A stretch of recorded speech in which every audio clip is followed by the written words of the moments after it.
landed on the moon. The structures that they found,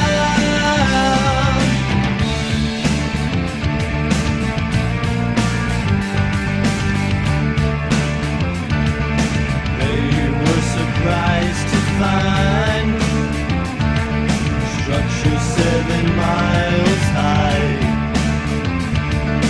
It would be nice to know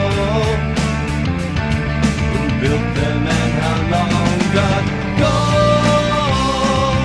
Tell us about the structures on the moon. Tell us all we have a right to know. Will we ever get to know?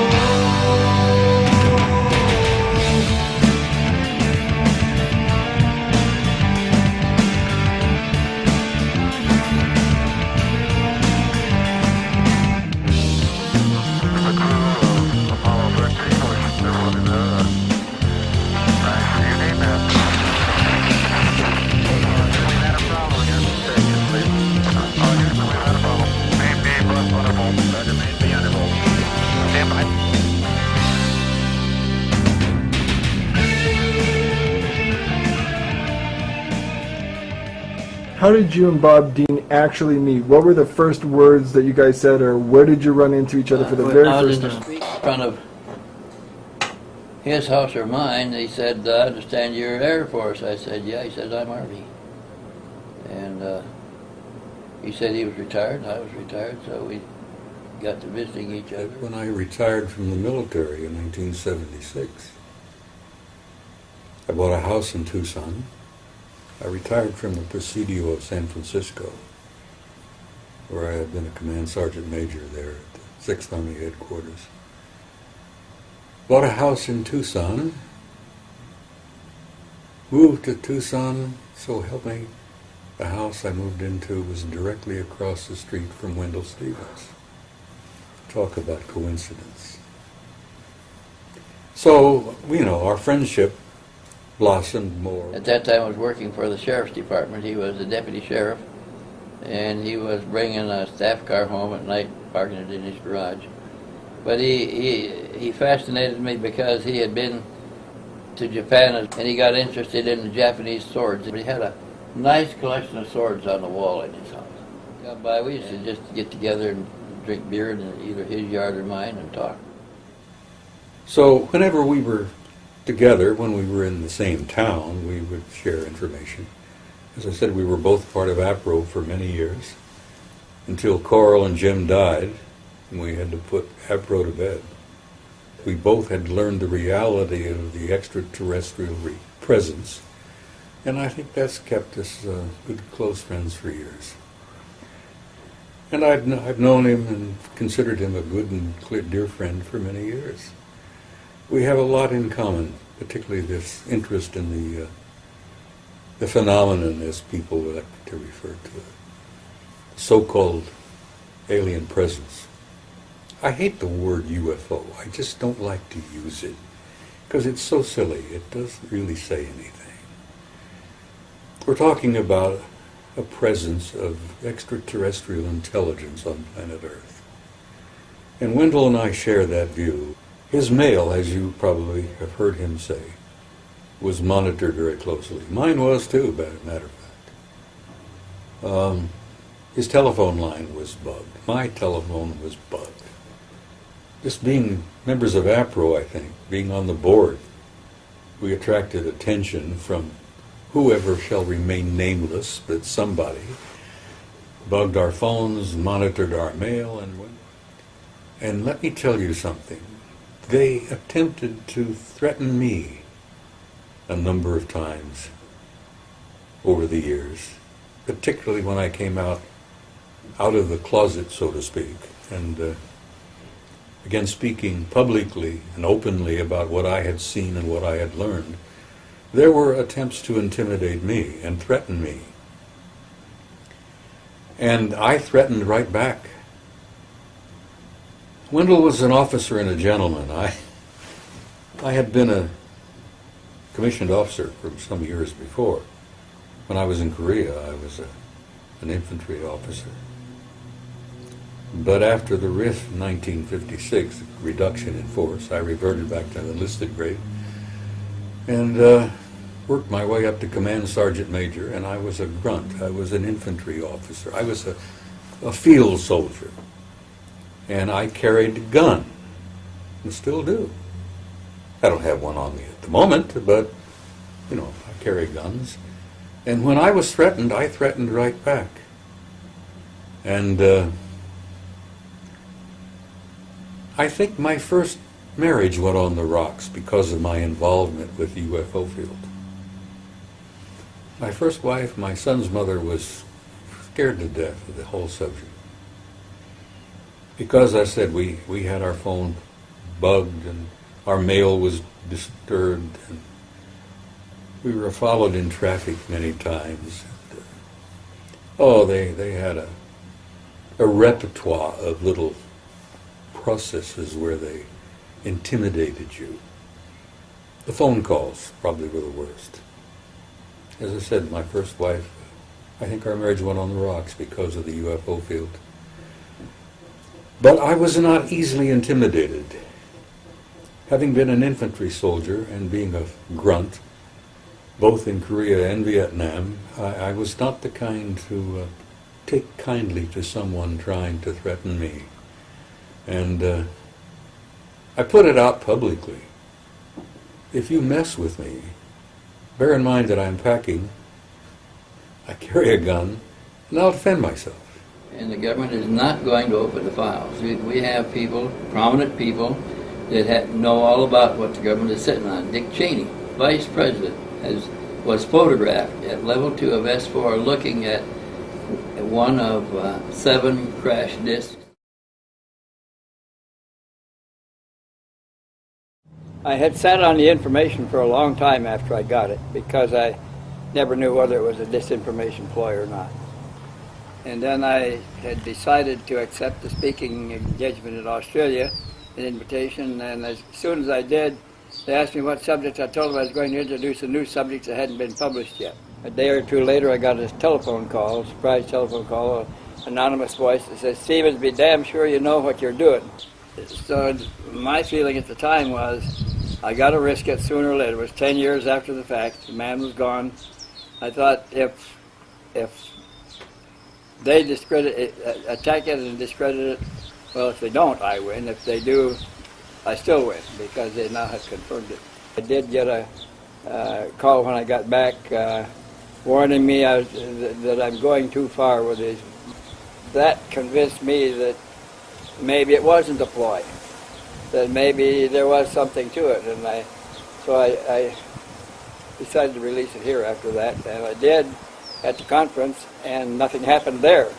But then I began to think that maybe I had acquired a stature that they began to fear doing something to me. They knew what I knew, that to confirm the story by doing something to me would only activate a whole bunch of other investigators that would want to know what happened to me and why. Kind of the safety that Bob Lazar had. I got a call one time from, I get a lot of calls, and this man said that he'd like to come over and look at pictures. I usually discourage that. And he said that he had some pictures for me. I said, "Oh, to trade we can exchange?" He said, "Yes, we can exchange." And I said, "Well, okay, come on over then." And he said, "I'll see you," and he hung up. And about an hour later, I got another call from him. He said that he had checked out of his apartment, gone to the bank to get some money, and when he put his card in the teller machine, it came up account sealed or account frozen or something like that. And he said, "I got money in the bank." He said, "So I just went to another machine and used another card. That one was frozen." He went to the bank to draw it out over the counter, and they told him that his account was frozen. He couldn't get any money out. So he called me back. He said, I fear something serious. He said, "I can't get any money anyplace. All of my accounts are frozen. I have $300,000 in the bank." I said, "Well, what do you want to do?" He said, "I want to come over and show you and trade some pictures with you." I said, "Okay, how much is your bus fare?" He was calling me from the bus station. He said, "It's about $100, but I can't get any money to cover it." I said, okay, is there a convenience store around there? I'll wire you enough money for the bus fare. By Western Union, you can go over there, give my name as control, and draw the money out, which we did. Money transfer, where I sent money for him to buy the bus ticket to come over and see me. He said he had something for me. This is a follow-up. When he said he didn't get it, I went back to Western Union, had to make me a copy. And he got the money, and then he called me and he said, I'm a little worried. He said, I see the same man wherever I'm going, reading a newspaper. And he said, this is suspicious. And so he said, but I'll see you, and he told me when the bus would arrive. When he got there and I picked him up at the station, he said, I didn't bring the pictures. He said, I got a little worried about possibly being followed. And after he got the ticket, he thought he saw the same person standing behind the newspaper watching him, and later reading a magazine at the newsstand, always within sight of him, and he got a little paranoid about that, and the fact that he had the pictures in his pocket, and he thought he ought to safeguard it somehow. So I went out behind the bus station, got a hard box, a car starter box, a good sturdy box, put the package in the box and put rocks in it, took it in and had the station wrap it and address it to ship it on the bus. And he said when they got it wrapped and I tried to pay for the shipment, they collected for the shipment, they said it couldn't go on the same bus, there wasn't enough time. It would come on a following bus. So he said I had to get on it and come on. He said, but it'll be in behind us. So to separate himself from the photos is not a very bright move. It doesn't Well, make a he lot of thought he sense. could get him on the same bus with him, and he took the box and had the bus station wrap it and address it to me at Tucson for delivery. And he wanted to get it on the same bus with him, and they said they couldn't put it on the same bus. It would go on the next bus, be in the following day. And he allowed for that because then he's really Well, separated they were from the loading the photos. bus already, and they boarded him, and he got on the bus and came out. Picked him up at the bus station. I brought him out to the house. He was tired from traveling, and he laid on the sofa in the living room there, and I went to sleep. So we had the station check to see if they could find a record of a package that was en route on the next bus. They didn't have any record of it. They said that's not normally, they usually don't in advance anyway.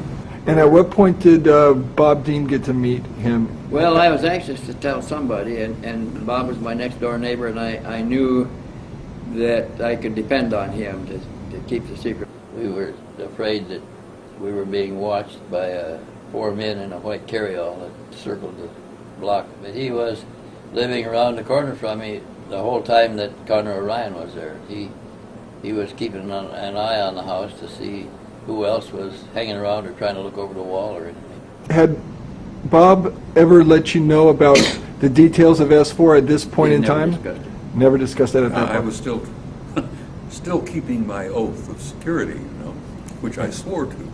Right. But in '91, I gave that up. I said, "To hell with it. I'm going to tell it." Let them do what they're going to do. Yeah. Now, at what point did Bob find out that Connor O'Ryan was over at your house? Connor was sleeping, and Bob came by in his sheriff's car, stopped in front to say hello, and I said, I got to tell you something. I've got a man in here says he was a sentry at level 2, and he's sleeping on the sofa now, but I don't know what to do with him. He said, well, just listen to his story, see what he's got to say. We don't know anything about that. And so we waited for him to wake up. And Bob had to go out back to duty. He got back in his patrol car and left. Came back again later that evening, stopped again. And it was the next day, wasn't it, when you came back about the third or fourth time, Connor was up, and I said, he's in the living room, but he's a little gun shy. If you want to take a look at him, that's what he looks like. I'll introduce you in a couple of days. Wasn't that it? I think so, yeah. And what was your impression? Did you get a chance to meet Connor O'Ryan, Bob, and what was your I think impression? I met him briefly, didn't I? I can't remember. Just to shake hands. Connor didn't want to talk to anybody. He was scared, and Bob didn't want to get too involved in it. Bob was in uniform, and that was kind of scary to I Connor. think that was wasn't that the time you asked me to take a video or something? No, that was a little later, but Yeah. we can go into that. He and his co-conspirators decided they would have to find somebody that they could trust. And they knew that all clubs, UFO clubs, were infiltrated by agents of one kind or another from the government that were controlling them. And so they went to the public library to look up UFO personalities, and they rejected them one by one until they got down to me, and I found that I was not affiliated with anybody else. I wasn't a member of any group. First of all, what's your background? Can you tell me something about your background? Okay, well,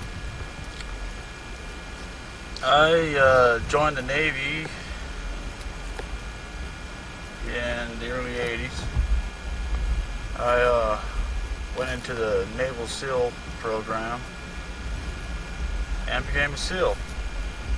I've been attached to the Special Forces and Special Operations Department of Naval Intelligence for approximately 8-9 years now.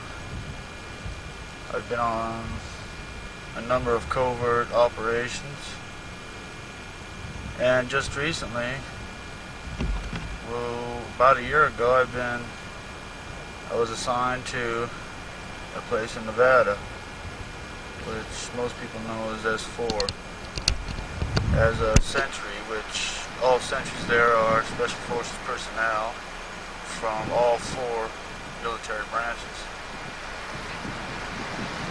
I've been there for 9 months. I was there for 9 months. I've recently been discharged for medically, which I'm still checking that out. While my tour of duty there, I was a sentry in the complex, which is an extremely sensitive complex, which they have discs there. I have positively identified 7 of them, and I've also identified 7 humanoid creatures with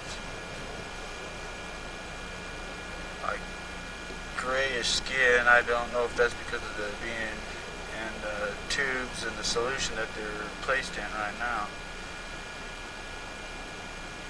Right now I'm basically on the run there. I don't want to mention any names or colleagues. I don't know what basically my destiny holds for me at this moment. I know that this has to be said and brought out, and I've made contact here with Mr. Stevens because I feel has adequate connections to someday bring all this out in the open. He was a sentry from level 2 of S4. There were 8 of them on duty at a time, 8 of them and a sergeant in charge. The sergeant sat at a desk that overlooked the patrol area. They had to walk a beat inside of level 2. They were supposed to be walking it at attention. They weren't supposed to be looking around. They were supposed to, they were there to arrest intruders if they came in. There were visitors that came from level 1 down to level 2 to go to levels 3 and 4, and if their right eye retinal scan and palm print and card didn't all match at the elevator, a bell would ring, and their job was to arrest and hold them until somebody came down from level 1 and carried them away. And what was his name? His name was Derek Hennessy. He used the name Connor Orion at my house.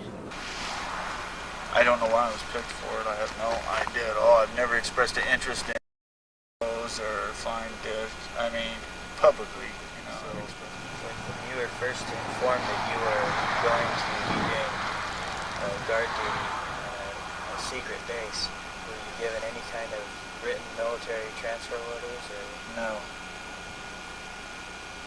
how did that I went to come about? 36. I got off a submarine in Holy Lock, flew to Charleston, to Pensacola, to the Navy. I'm in San Diego.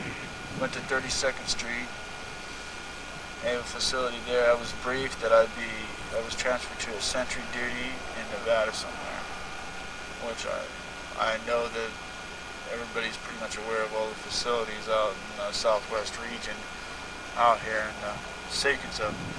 I've already had a security clearance for entering some of these facilities. Nothing like this before. I had no idea that I was going to be involved in anything like this. I mean, when I first walked in, I was convinced that they were American prototype vehicles. The Americans were, and until I viewed the bodies, then I knew something was a little different. So Connor O'Ryan starts telling you, Wendell, that he's been to S4, that he's been a sentry at level 2. A sentry at level 2 of S4, and he told me that they live at that level, they have barracks facilities, they sleep in, their meals are catered into them. They're told not to talk to each other at level 4 except in front of the television set watching ball games or at the table where they're eating. Otherwise, they're not supposed to be talking at all. Their names were taken away when they got the jobs, and they were given numbers. They were supposed to address each other by number. They wore number tags, not name tags. He'd been in the service for over 10 years. He was assigned to Delta Team 6, that was a special security team that was called together when they needed them. He said he'd been on patrol, perimeter patrol around the base and other things like that with his team, Delta 6 team. And that they did, that was their outside activity mostly. All the rest of his service was inside in level 2 of S4. Did he answer to the service commands?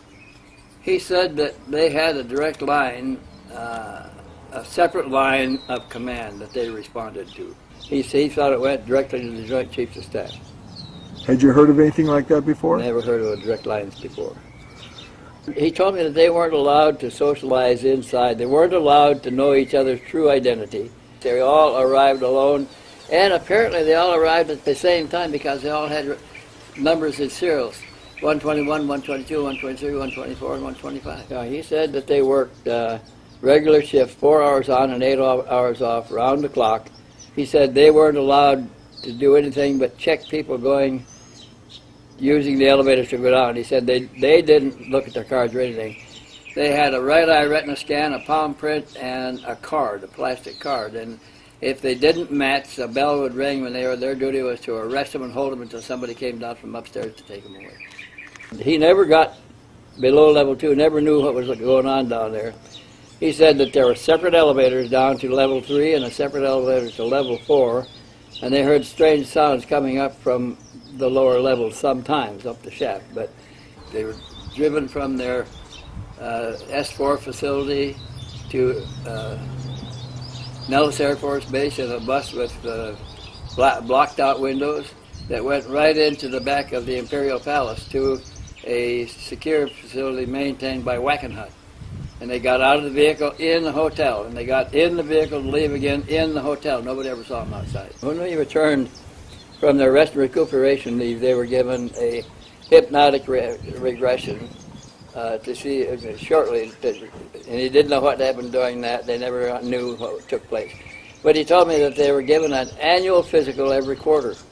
And during the annual physical, they were given a full annual physical, and the last part of the annual physical was a 1-hour induction. And they didn't know what took place at that time because they were not allowed to remember any of it. So this was a hypnotic session? It was a hypnotic induction, and he didn't know. He worried about him probing his subconscious because they weren't allowed to remember anything that happened in the induction. Sometimes there were strip searches, but not always. Yeah, up to a week before he came to my house, he had just gotten back to Los Angeles to his parents' home and had just rented an apartment in town there. And now he's out, and he's afraid for his co-conspirators inside. And so he decides to come to me to hold the story for their safety in case something happened to them. And they had already prepared these stashes of pictures, and he was going to give me one of them to hold. And he wanted me to tell the story, and the rest of the people holding would refer to my stature in reporting these sort of things. There's 15 sentries there that live on the base. We live in level 1. There's a barracks there, which gives us TV. The food there is all right. equivalent to being on a submarine, basically, the barracks quarters. Of course, you had experience on a submarine Yes. in preparation for this kind of isolation. Yes, I've been on a 688 class submarine. I did 3 tours on it. We wore hats like this, but they were just all black. This is this old set of black uniform fatigues. The shirts were just the same, just like a regular camo fatigue jacket.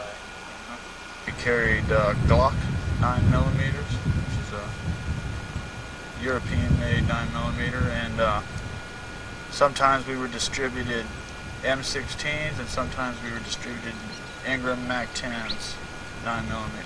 What would be the occasion for changing the weapons? Anything in particular? I think if they feel that there's an outside threat on the base, I don't know if that's just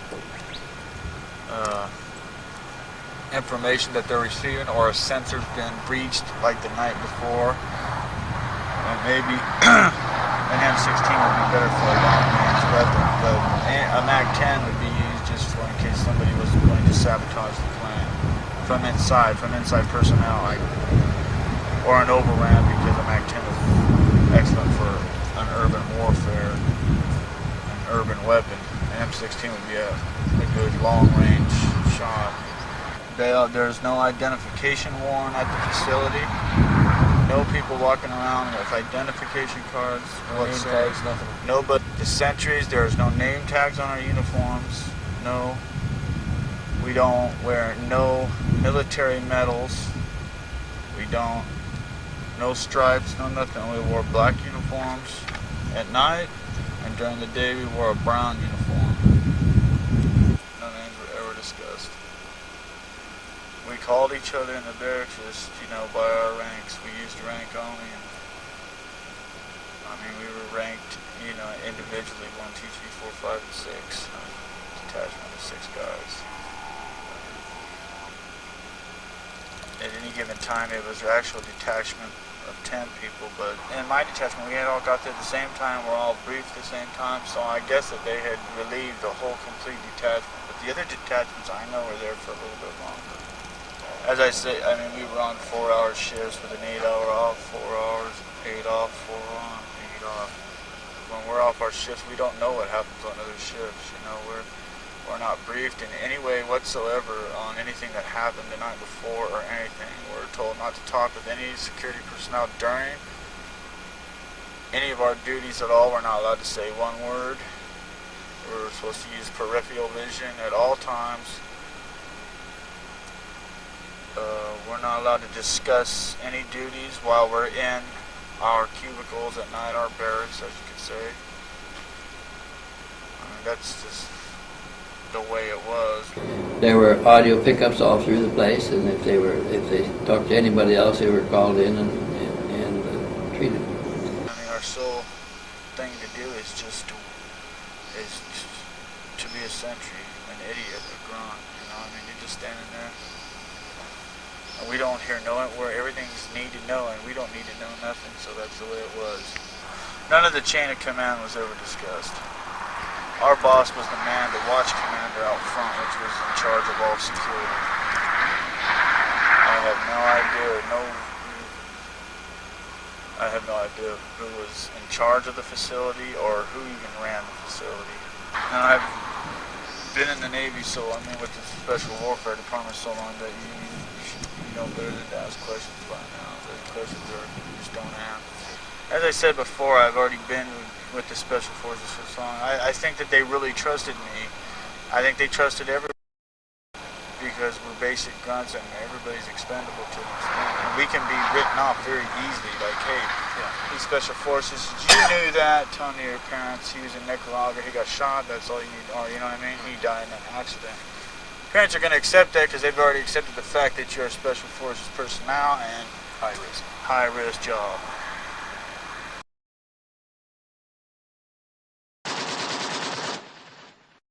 He was a strong, healthy young man, robust. He joined the Marines and then stayed in the Marines, and he kept training up to a SEAL status and then a Black SEAL status. and which is the highest ranking or the highest trained level a Marine can reach. But when I found the W-4 in his wallet while he was taking a shower, he was drawing $72,000 a year on a commission from the CIA, which is about equivalent to a colonel grade.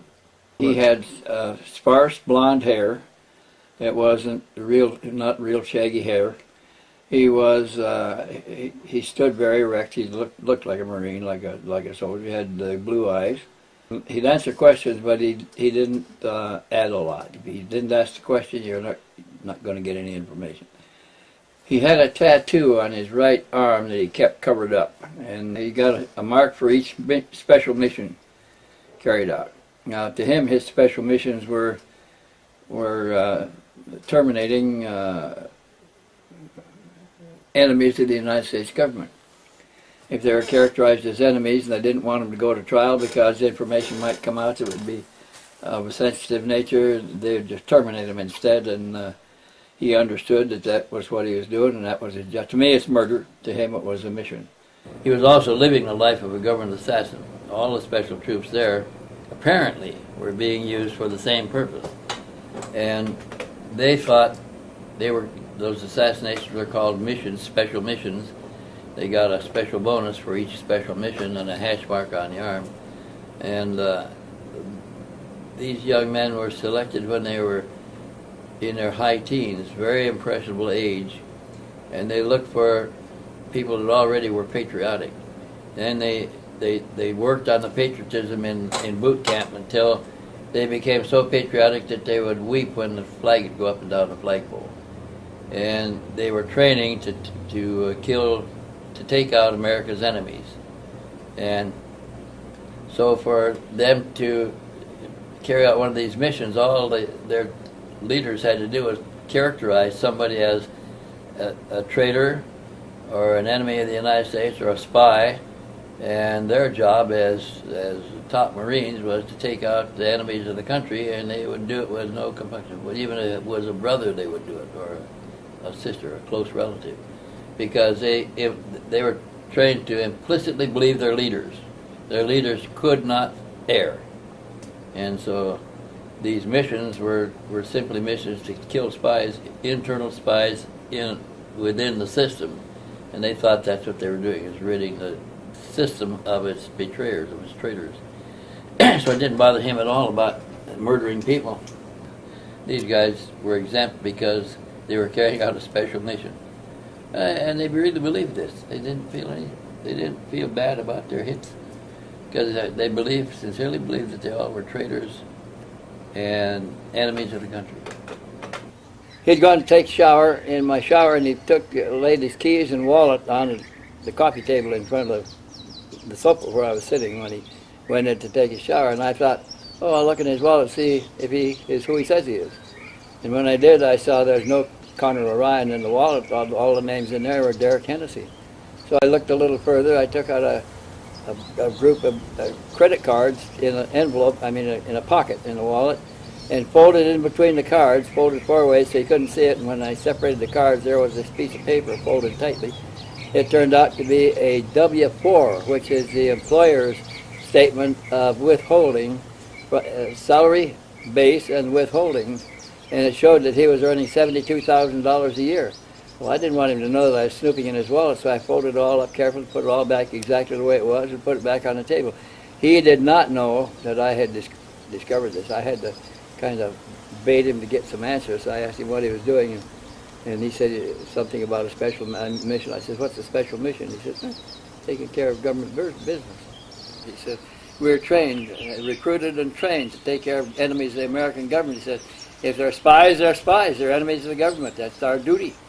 He was also drawing the sergeant's pay, and he told me that he was drawing special pay outside of the country, was deposited in accounts outside of the country. He said he had $300,000 saved up.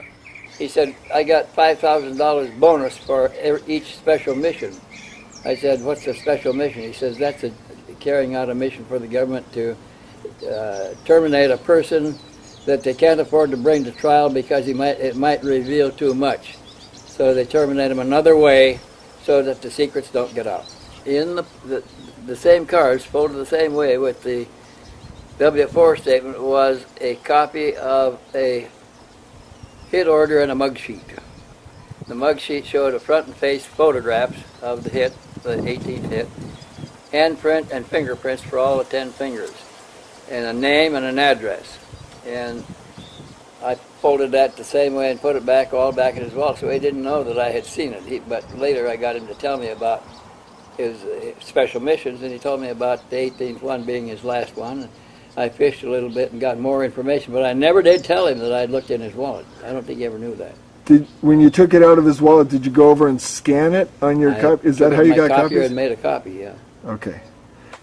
This is the hit order that he received under his, in a valise with his clothes was the hit order, and his instructions to report to, says, Ghost Walker, you are to report to the American Embassy in Budapest, Hungary. You will be received by S.A. Grey Wolf. As a unit, you will proceed to terminate ex-S.A. David T. Johnson. That's the hit order. And there's David T. Johnson. He was a Army Green Beret, staff officer in the American Embassy in Budapest. Murdered. Murdered. By Connor O'Ryan. By Connor O'Ryan, and his partner, they both put bullets in him. His partner was S.A. Grey Wolf. Zoom in and you can see it's the CIA. Connor O'Ryan was Ghost Walker. When they were on missions like that, they were not allowed to exchange names. He never knew who Grey Wolf was. He was in level 2 of S4 when he found a note under his pillow after he'd gone off shift. Report to his sergeant.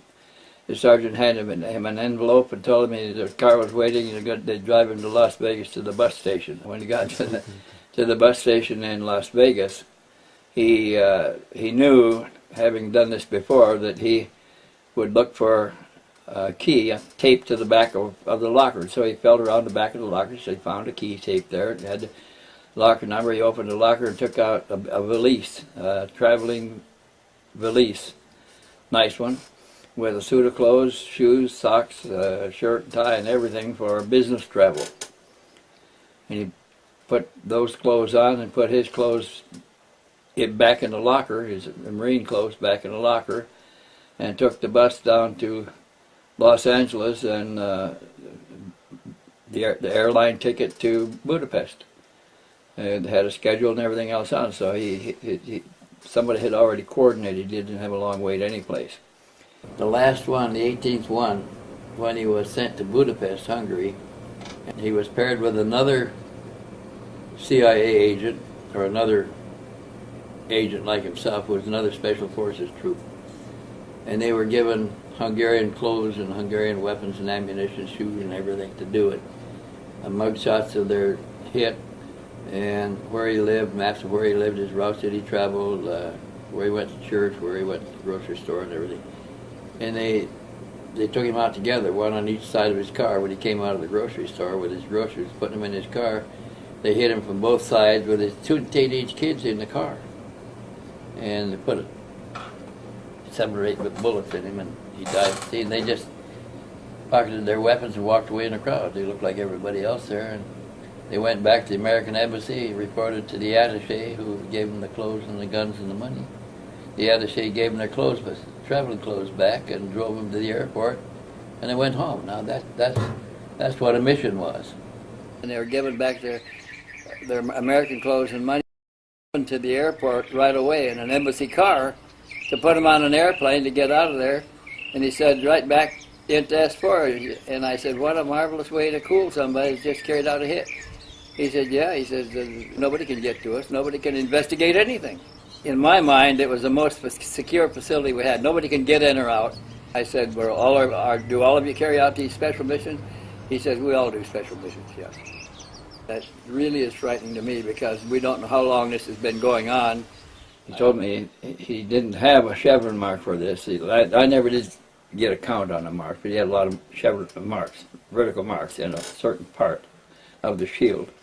And the Army Green Beret sergeant who was the target of their assassination in That's what it Budapest, turned out to be, and that worried him some. he was, why?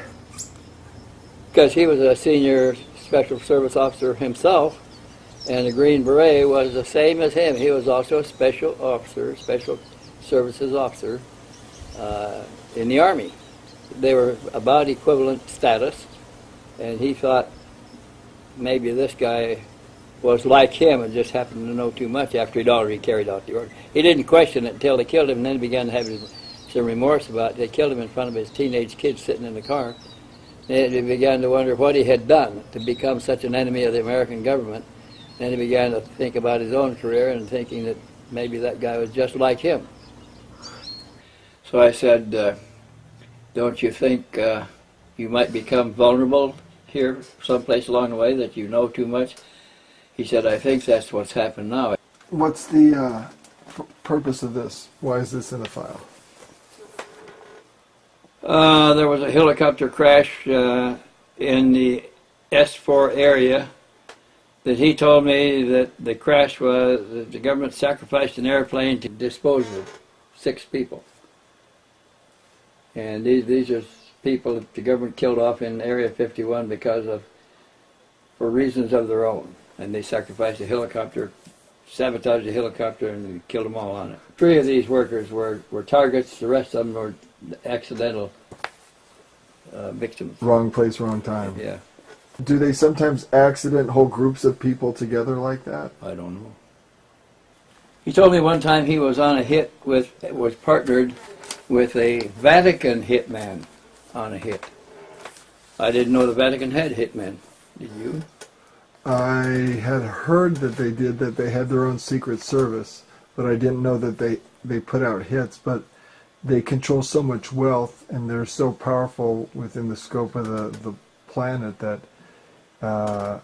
it makes sense. I mean, the leader of the Catholic Church right now is an ex-Nazi, right? Yeah. Pope Ratzinger. Benedict what's his name? Pope? Ratzinger is Yeah. Benedict XVI, yeah. Benedict the 16th or whatever. He's ex-Nazi. Yeah, he was in Nazi youth, yeah. Yeah.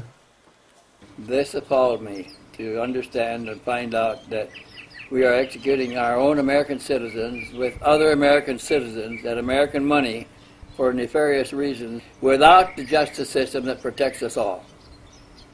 And it's run by the government and ordered by higher authorities. The government knows what they're doing. When I asked him about his salary, he said he got $5,000 bonus for each special mission. And he had just finished his 18th. And by now I knew from seeing his papers that his special missions were murder, government executions. The pay we got I have always gotten demolition pay and jump pay being with the teams, but when we go on a covert out, we get hazardous duties pay. Now being with this detachment, we got hazardous duties pay too, which is extra. So we were still paid to normal U.S. Navy. Exact. E6.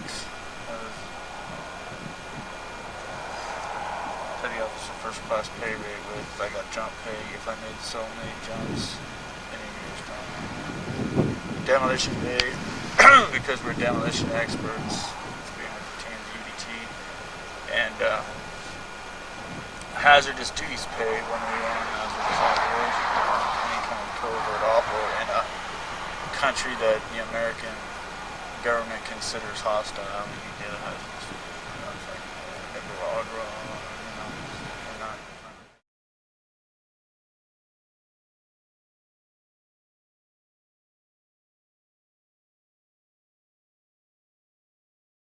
First of all, it's the Atomic Energy Commission area. The Navy had a Navy auxiliary airfield there that had arrestor gear on the runways that they practiced carrier landings on. And that's all it was. I used to stop there and get gas when I was ferrying aircraft across the country because the gas trucks were always sitting there and they were not used very much, and I could get gas immediately. There was a little snack bar right at the operations center where I filed my flight clearance. and I'd take off and leave in a short time. Was that Groom Lake? That was Groom Lake Auxiliary Naval Airfield. And the last time I stopped there, I was coming from Troutdale, Oregon, going to Oklahoma City with a small trainer, that a fixed base operator, about 10 of them from the surplus from up there. And I was carrying it through, and when I landed, they wanted a copy of my special orders. I told them, what special orders? They said, you can't land here without special orders. And I said, well, I've always landed here for gas. And they said, well, you have to have special orders now. And they did give me gas, but made me leave right away and made me understand that I can't come back. What year was that, roughly? That was in the early 50s. Later, I began to hear about a Project Red Light going on at Groom Lake.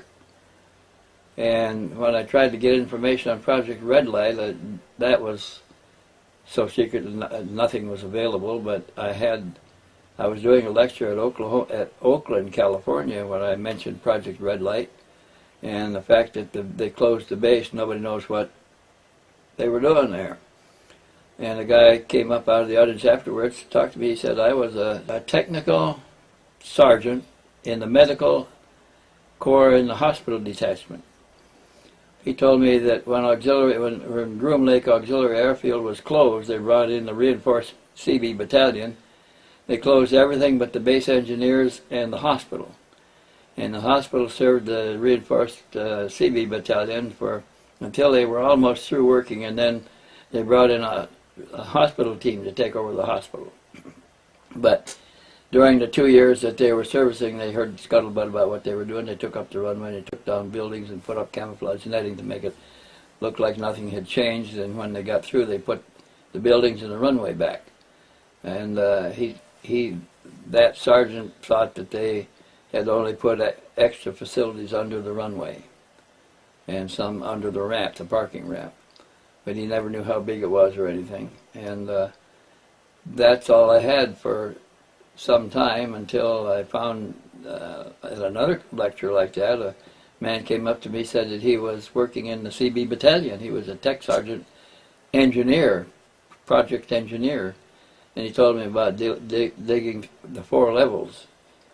And then they started putting the runway all back together again above. But he said that within those 4 levels, they prepared a habitat that had a controllable atmosphere in it. But he said that the CB battalion only dug the hole in the ground and laid some foundations. Then they brought in other contractors to put the facilities in on top of the foundations and finish it and put the runway back. So nobody ever had the whole project. It was always parceled out like that. And that was the Groom Lake project, That was Area Groom Lake. 51 That now. was Area 51. The most infamous and notorious secret military site in the world, Area 51 at Groom Lake, Nevada. A restricted government site that guzzles down black budget funds, hidden in plain sight, exotic, dangerous, highly classified. Parts of the complex require Q-30 clearance or higher. Above top secret and deadly, and may be controlled not just by human beings. Testimonies suggest that beings not of this earth may even share control of the base. Area 51 was originally constructed in 1955, 1 year after the Edwards and Holloman treaties in 1954 were arranged, clandestinely in utmost secrecy, between officials in the U.S. government and off-world beings who possessed highly advanced technologies that lured in the lusty, weapons-minded military brass. Originally known as Watertown Strip in 1955, after CIA Director Allen Dulles' hometown, the growing base was later dubbed Paradise Ranch, now simply the Ranch. The 575 square mile rectangle of land was officially designated Area 51 outside the control of our 50 states by the Atomic Energy Commission in June 1958. The Area 51 control tower identifies itself as Dreamland in radio communications and warns off all aircraft from flying over the box, its forbidden airspace known officially as R4808N. Some insiders have even dubbed Area 51 the dark side of the moon. The town of Rachel, Nevada, with its population of just around 200 people, is known for the Little Alien restaurant, complete with its own UFO video and book library for patrons and visitors from all corners of the world.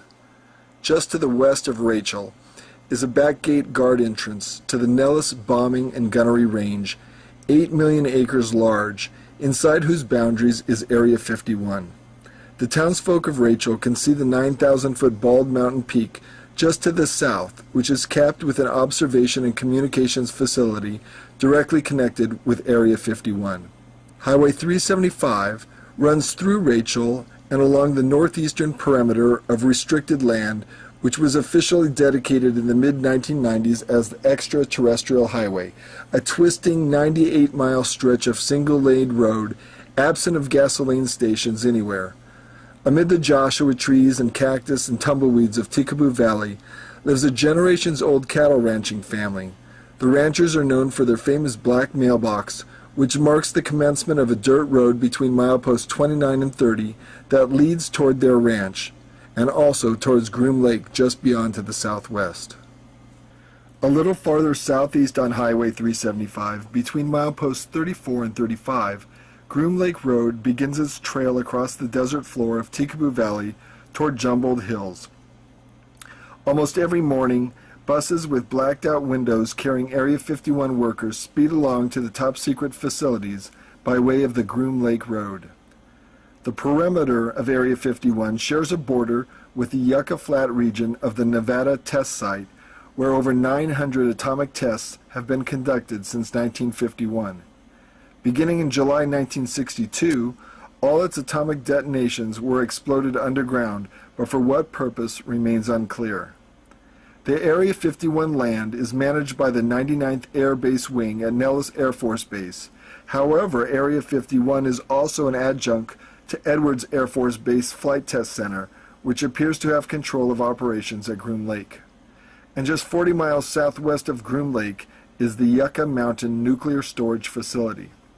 Groom Lake is a dry salt lake located in Emigrant Valley, north of the Papoose Mountain Range, and Area 51 is on Groom Lake's southern shore. In 1995, federal land grabs have expanded the scope of the base and eliminated certain mountaintop viewing spots for civilians, including Whitesides Mountain and Freedom Ridge, despite substantial public outcry. Intruders are subject to the use of deadly force, which was supposedly authorized under the terms of the 1950 McCarran Internal Security Act. Enforcing security are hired personnel from Wackenhut and Sandia security companies, along with a contingent of Navy SEALs and Delta Force. Black Hawk and Sikorsky helicopters, Jeeps and Humvees patrol constantly, seeking out intruders using every technology at their disposal. The ranch, as insiders know it, is the most protected known base on the planet's surface, and its personnel are required to take a lifetime oath of secrecy. Area 51 is likely run by the United States Navy, even while it appears the Air Force maintains operations out of Edwards Air Force Base in California. The radar facilities always have at least one radar pointed straight up to monitor the skies above, as it is well known that modern satellites from foreign nations can see through topsoil with synthetic aperture radar and infrared imaging to detect tunnels below the surface.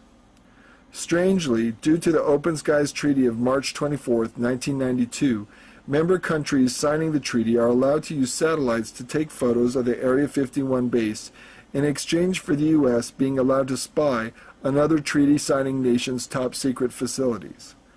Participating countries include the Soviet republics, Canada, France, Germany, Italy, the United Kingdom, Turkey, Ukraine, Norway, Denmark, Poland, and Romania. Ironically, the American taxpayers that foot the bills for Area 51 are not allowed any information regarding Area 51, even those Americans who have suffered chemical contamination working at Area 51, for court cases seeking due compensation for their injuries. Incoming flights come from several key installations, all directed by the control tower, situated about 1/4 mile northeast of an enormous 100-foot tall hangar, suspected of housing a giant elevator that can lower heavy tonnage aircraft down to a vast underground complex below. Along with Area 51, Bechtel controls Los Alamos, Lawrence Livermore, and a host of the most sensitive nuclear weapons facilities for the U.S. Department of Energy. Defining the word cronyism, the Bechtels have lorded over White House political decision-making for decades, especially administrations headed by Nixon, Reagan, Bush Sr., Clinton, and Bush Jr. It was Bechtel that was awarded the no-bid contract for Hurricane Katrina relief. Bechtel is where our tax dollars go to die. George Shultz and Caspar Weinberger are Bechtel alums, and so are former NATO Supreme Allied commanders. Among Bechtel's many major construction projects are countless oil platforms, refineries, and pipelines, including the Alaska Pipeline and countless tracks of railroad, including the entire BART urban transit system in San Francisco. Bechtel and its partners built the Hoover Dam project and the ARCO experimental breeder reactor, which produced the first ever electric power from a nuclear source, leading to Bechtel gathering the largest contracts for the biggest nuclear power plants worldwide. Unfortunately, numerous hazardous waste violations, ballooning profits in Boston's Big Dig, outrageous behavior in the reconstruction of Iraq, inciting Bolivians to riot against Bechtel, which was trying to privatize the water supply, and membership in the Trilaterals, the Council on Foreign Relations, and the Bohemian Grove has not endeared Bechtel to the vast population of tax-paying Americans. In terms of financial transparency, Bechtel is not. As a private, multinational corporation with a jaw-dropping list of subsidiaries, Bechtel is much more opaque than all publicly held multinationals, having no need to go public for money. Only big oil money like Avery Rockefeller's money is capable of behaving like this. Now Bechtel wants control of the world's fresh water supplies. Bolivia told Bechtel, no way in hell. The control tower ushers in the Janet facility flights operated by EG&G from Las Vegas' McCarran International Airport, but personnel are also purportedly brought in from Lockheed's Skunk Works facilities in Palmdale, from Lawrence Livermore Laboratory in San Francisco, and from Los Alamos National Laboratories in New Mexico. Area 51's main runway is 30,000 feet long, nearly 6 miles, which when compared to runways where the Space Shuttle lands, which are barely half that size at 3 miles, makes Area 51's runway seem extreme. Area 51's southern hangars have held the A-12 Oxcart and the SR-71 Blackbird, and likely craft much more exotic. The northern hangars, or Red Hat hangars, house what is dubbed captured foreign technology, which is disassembled and blueprinted. Other buildings and facilities allow for on-site avionics modification, but below the buildings is a deep underground tunnel complex with tunnels 30 feet high and 70 feet wide, and what goes on there only a few brave souls have ever shared publicly. Most personnel choose to enjoy the privileges of a top-secret base. Key personnel are spoiled with lavish meals at Sam's Place, a recreational facility for members of Club Fed. Worker housing buildings are on site for lower-level personnel that live on the base. The most insidious of the dangers for the lower-level Area 51 workers was the chemical contamination from waste burned in open pits and trenches at Groom Lake. In 1994, law professor Jonathan Turley of George Washington University represented Area 51 widows of government contractors Walter Kazaa and Robert Frost and sued the Air Force and Environmental Protection Agency. Professor Turley demonstrated in court that high levels of dioxin, dibenzofuran, and trichloroethylene led to skin, liver, and respiratory failures and death in numerous Area 51 personnel. However, the United States Air Force responded by classifying all evidence of contamination in order to skirt the lawsuit, according to Congressman Lee Hamilton. Furthermore, the federal government invoked the state secrets privilege, citing the lawsuit as a threat to expose national security secrets. U.S. Judge Philip Proh rejected the government's argument, so a majestic 12 lapdog, President Clinton, issued a presidential determination exempting the Air Force's operating location near Groom Lake, Nevada. Clinton's action forced Judge Prout to dismiss the case for lack of evidence. Turley appealed to the Ninth Circuit Court of Appeals on the grounds that the federal government was abusing its power, but the Ninth Circuit refused Turley's appeal, and the Supreme Court refused to hear the case. 60 Minutes ran their investigative inquiry on March 17, 1996, in which Congressman Lee Hamilton stated, "I'm not personally prepared to take the word of a person who has, or an entity which has, a huge financial stake in the outcome here, that this information needs to be classified." Professor Jonathan Turley added, "The question is whether they are going to be held accountable, because ultimately that is what this case is about. Whether there is something unique about the United States government that either makes it accountable or exempt from its own laws."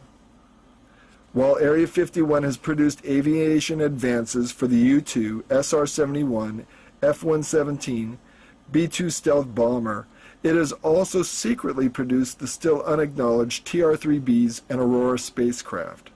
And besides devouring hundreds of billions of dollars, maybe even trillions, for its projects, the federal government is also turning a blind eye on billions of dollars of fraud and tax evasion by selected government contractors who are not claiming the true taxable value of their facilities to the Lincoln County tax assessor, who is not even allowed into Area 51 to perform his county's tax assessments.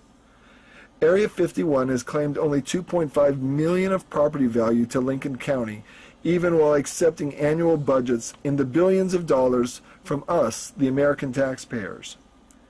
Dangerous underground atomic detonations, nuclear storage and waste concerns, the use of deadly force against civilians, lavish treatment of high officials, uncompensated chemical contamination of its workers, abuse of the law and its own power, tax evasion, and evidently secret extraterrestrial alliances. These improper government practices should impel Congress to hold open investigations into the nearly 60-year history of corporate and federal abuses at Area 51. Area 51 is a big area. It has the Groom Lake Naval Auxiliary Airfield in the valley with a long runway in the dry lake bed, but through the mountain in the next salt valley south, and you got there's a mountain range in between, and between there's a tunnel now that runs all the way from Groom Lake through to S4. It's about 8 miles through mountains. That tunnel is over. The tunnel is over 100 feet wide, and nearly 100 feet from top to bottom, and that's where super secret aircraft are stored. It becomes a huge hangar. And the vehicles can be taken out either the S4 end or the Groom Lake end. S4 is where the hangars were built at the end of that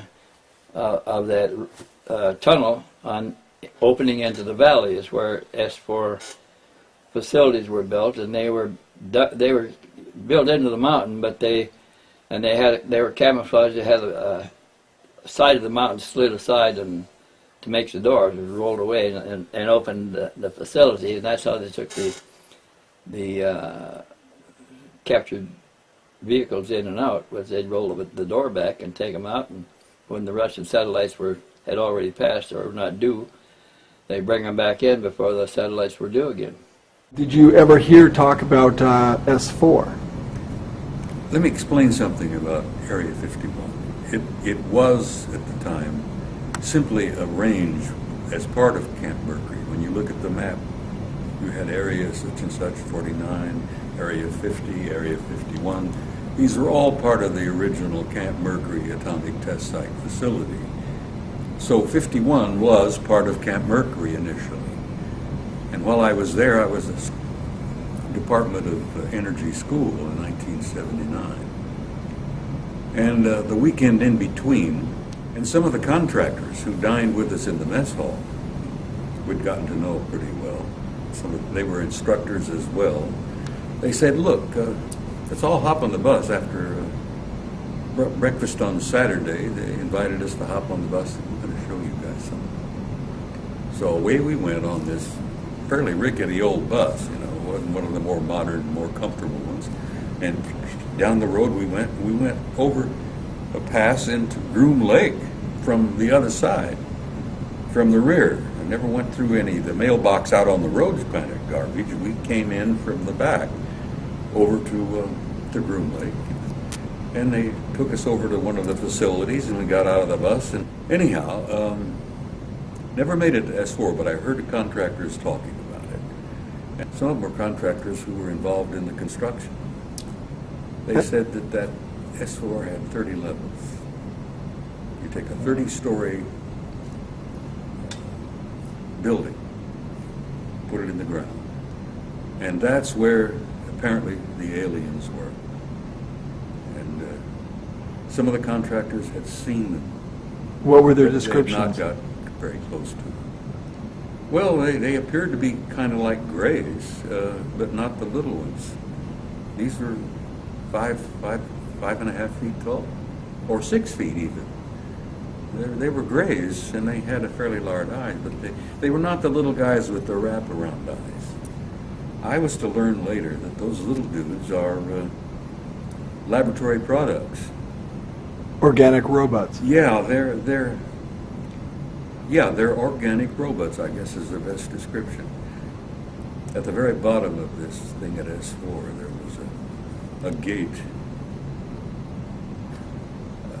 A retired bird colonel shared with me. He said, I went down to level, the lower level, the third level, 30th floor. He says, they told me to put on a summer uniform, and it was wintertime. He went down, they had his luggage and suitcase and his briefcase and all. And he stepped through the doorway, and he came out, and he was at, what's the middle of Australia? Pine Gap. Pine Gap? Mm-hmm. He went through a door at S4, and on the other It came side out was at Pine Pine Gap. Gap. Australia. Yeah. So Which they already we- had teleportation at Which that were point. we were to learn later was just a mile and a half from one of the major UFO ET installations on the planet. The ETs had had a facility there from apparently over 100 years. The retired colonel told me, he said, you know, I was in a state of shock. He said, I didn't feel a thing. He says, I went through the door, I'm in S4 in Nevada. He says, the next thing I'm coming up, being led off to a private set of quarters in a facility that is in Pine Gap, Australia. And he says, it took me a while to adjust to it, he says. When we were sitting down together with Bob Dean says he heard that S4 had 30 levels, which are 3 sections of 10 levels each, coded green, blue, and red. But I gathered from your 10 days with Connor Ryan that he only knew about 4 levels. He only knew about 4 levels. And He never saw anything at 3 or 4. do you subscribe to Bob Dean's description from somebody? I don't have any information on the other levels. Do you think they exist? Or do you think there are only 4? I don't know. If they exist, they would have been dug after the initial red light project that set up the facility there, the first 4 levels.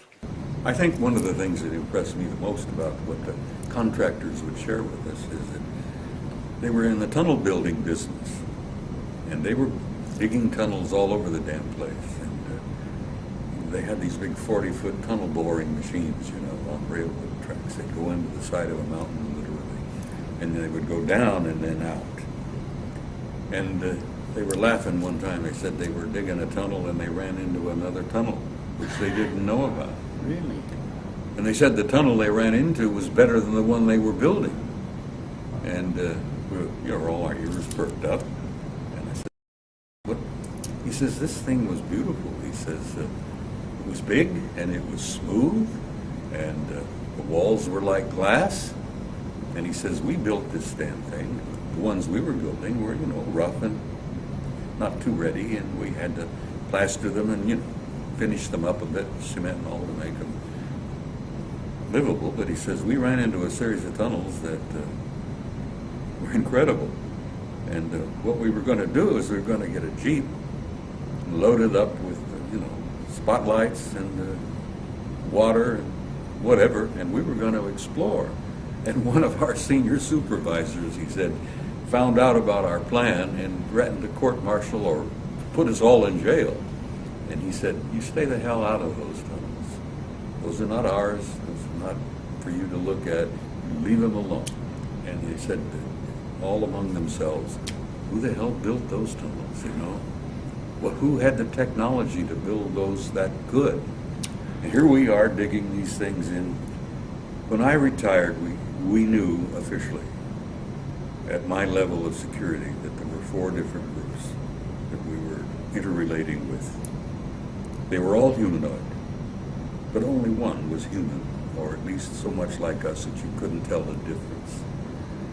Technologically, they are so far beyond us that we can't even imagine it. And I think spiritually they are so far beyond us.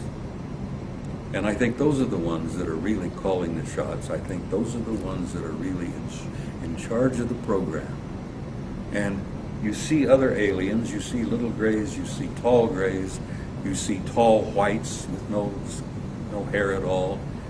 You even see, some of the people have described seeing reptilians.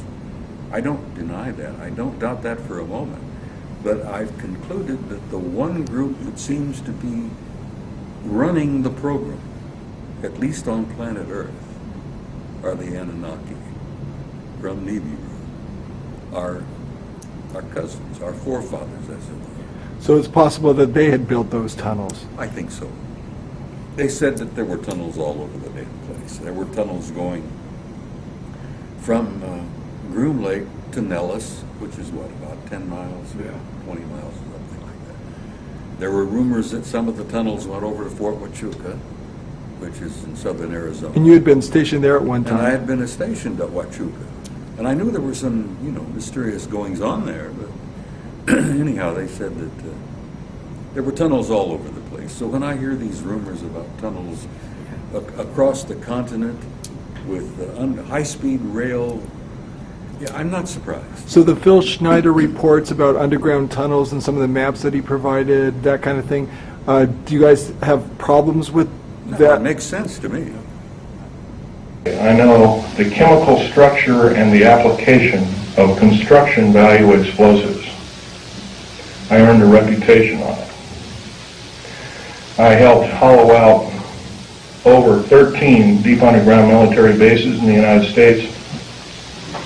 I worked on the Malta project. I worked on West Germany on its military bases, in Spain on its, and Italy on its. Anyway, of these 129 bases, they've been building them day and night unceasingly since the early 40s.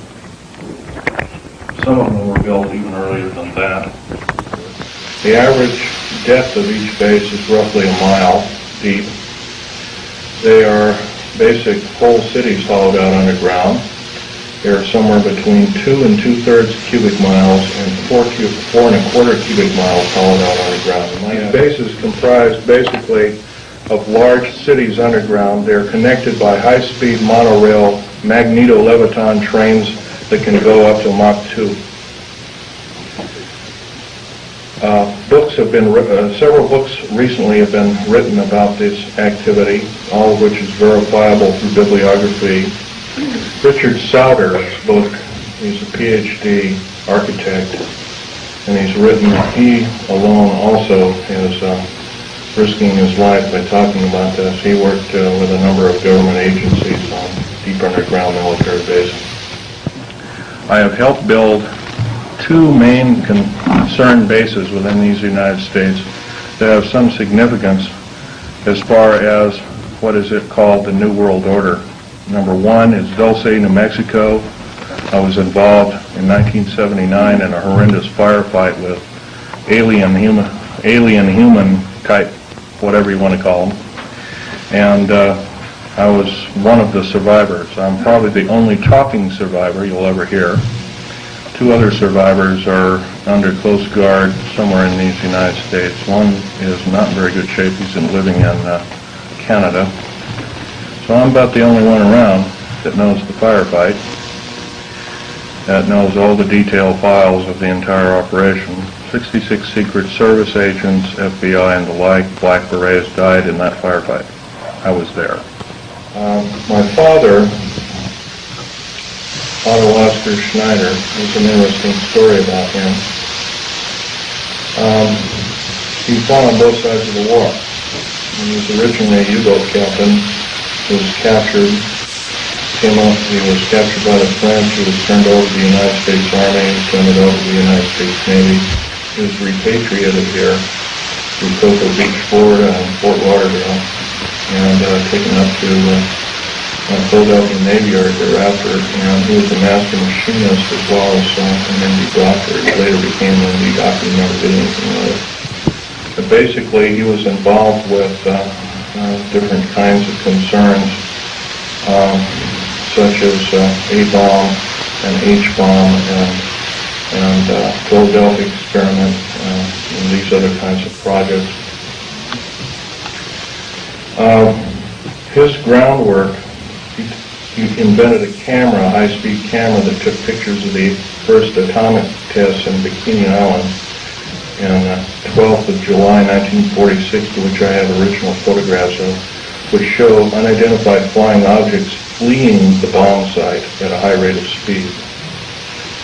Bikini Island at the time was infested with things in various depths of its waters. The natives always saw them. The natives had problems with their cattle, basically pigs is what they raised, and other things. Although this story has never come out, this is basically what happened. Maybe somebody knows a senator or a congressman or has had help by such. There's one outstanding in Oregon. His name is Mark Hatfield. That man helped me fight the federal government. See, my father left me these pictures of what he took at Bikini Island. Operation Crossroads. And I'm going to have this one out on the table. It's the original. I'll ask you please carefully handle it and try not to put too many fingerprints on it. Right over here, and I'll point to it, Hey, Echo, is a structure that is an unidentified flying object. This was taken 12th of July, 1946. Federal government at that time knew all about flying saucers, what they were and what their agenda was, and how they want to control us by world domination. Without question, they knew about it. UFOs really wasn't my bag until I started work at Area 51, which is in the Nellis Air Force Base north of Las Vegas, Nevada. The Guardians of Stealth. There are over 3 distinct classifications of special police used to guard one of our most well-kept secrets. Number 1, this is the most disturbing of all. The MJTF, and that, by the way, that stands for Military Joint Tactical Force, otherwise known as the Black Berets. Some people call them the Delta Force, and there are other names for it. A multinational tactical force primarily used to guard the various stealth aircraft worldwide. Stealth aircraft, for instance, the F-117A, there's 157 of the son of a guns going around. You know their sole purpose is? They're all loaded with LIDAR, L-I-D-A-R, and SEER, computer-enhanced imaging radar. They can fly over your house. They can see you walking from room to room. They can tell if you've got an old antique rifle on your mantelpiece.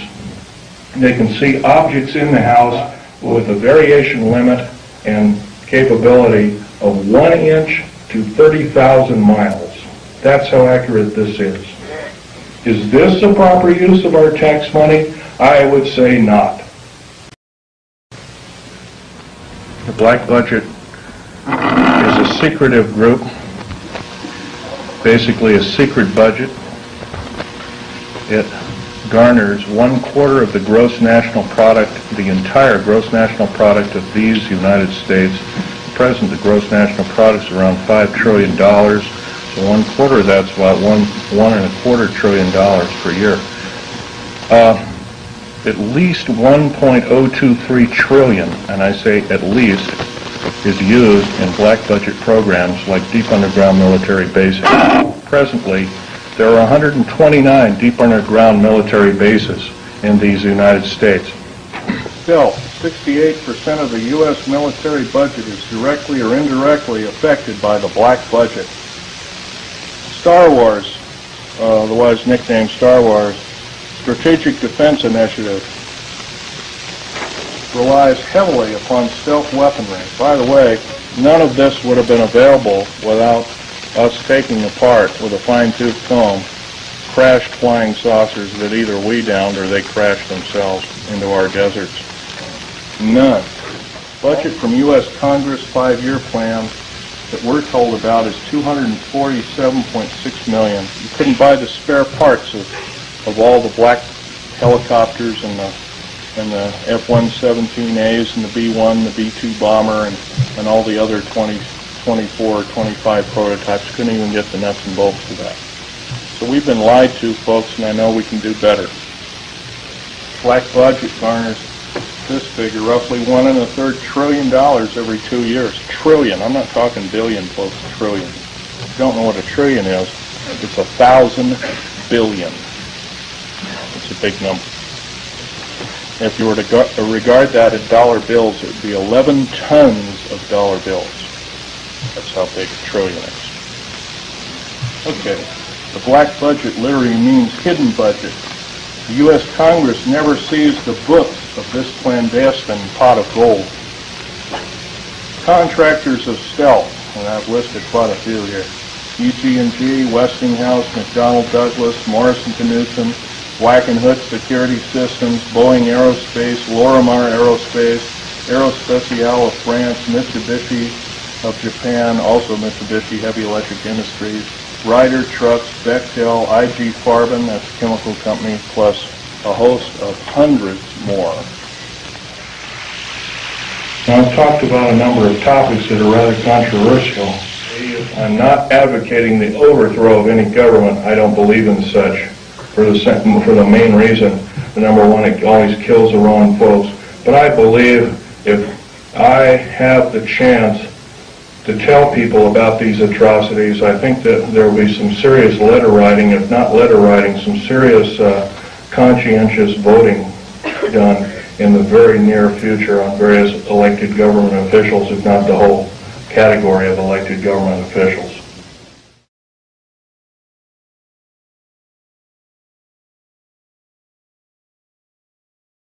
Now, the construction of S4 happened then after the construction of Groom Lake. S4 followed Groom Lake, yes.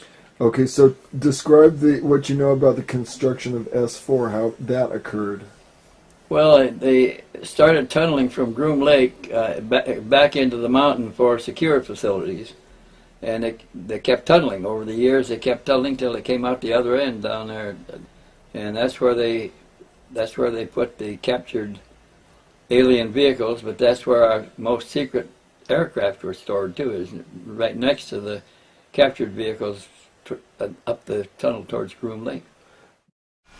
There's 4 levels in Site 4, excluding the top level, the surface, which is basically a hangars with the satellite. There's really not too much to it, but the levels are all operated. There's the first and second levels are all elevator where they keep the flying disc, ships, whatever you want to call it. They bring it to the surface. Right when I was there, they were trying to operate the disc, but to my viewing, unsuccessfully. There's scientists there. I've personally witnessed high White House officials being there. Was there any reference to any of those dry lake beds? No. By name? I didn't hear any. I mean, we were just, as I said, I was just being the sentry there. You didn't hear nothing. Was it called S4 or A4? S4. S4. We called it, it was called a museum. So for you to actually leave base or get on base, they would take you down in a government vehicle and drop you off, what, in Las Vegas? At the Tropicana Hotel. The Tropicana. So that was the pick-up and drop-off point. At 12 o'clock on a Thursday evening. At the end of each month. If on. But usually it was on the last Thursday of each month. Me, and they would rotate. Every week they were taking somebody for their weekend. They were rotating their sentries.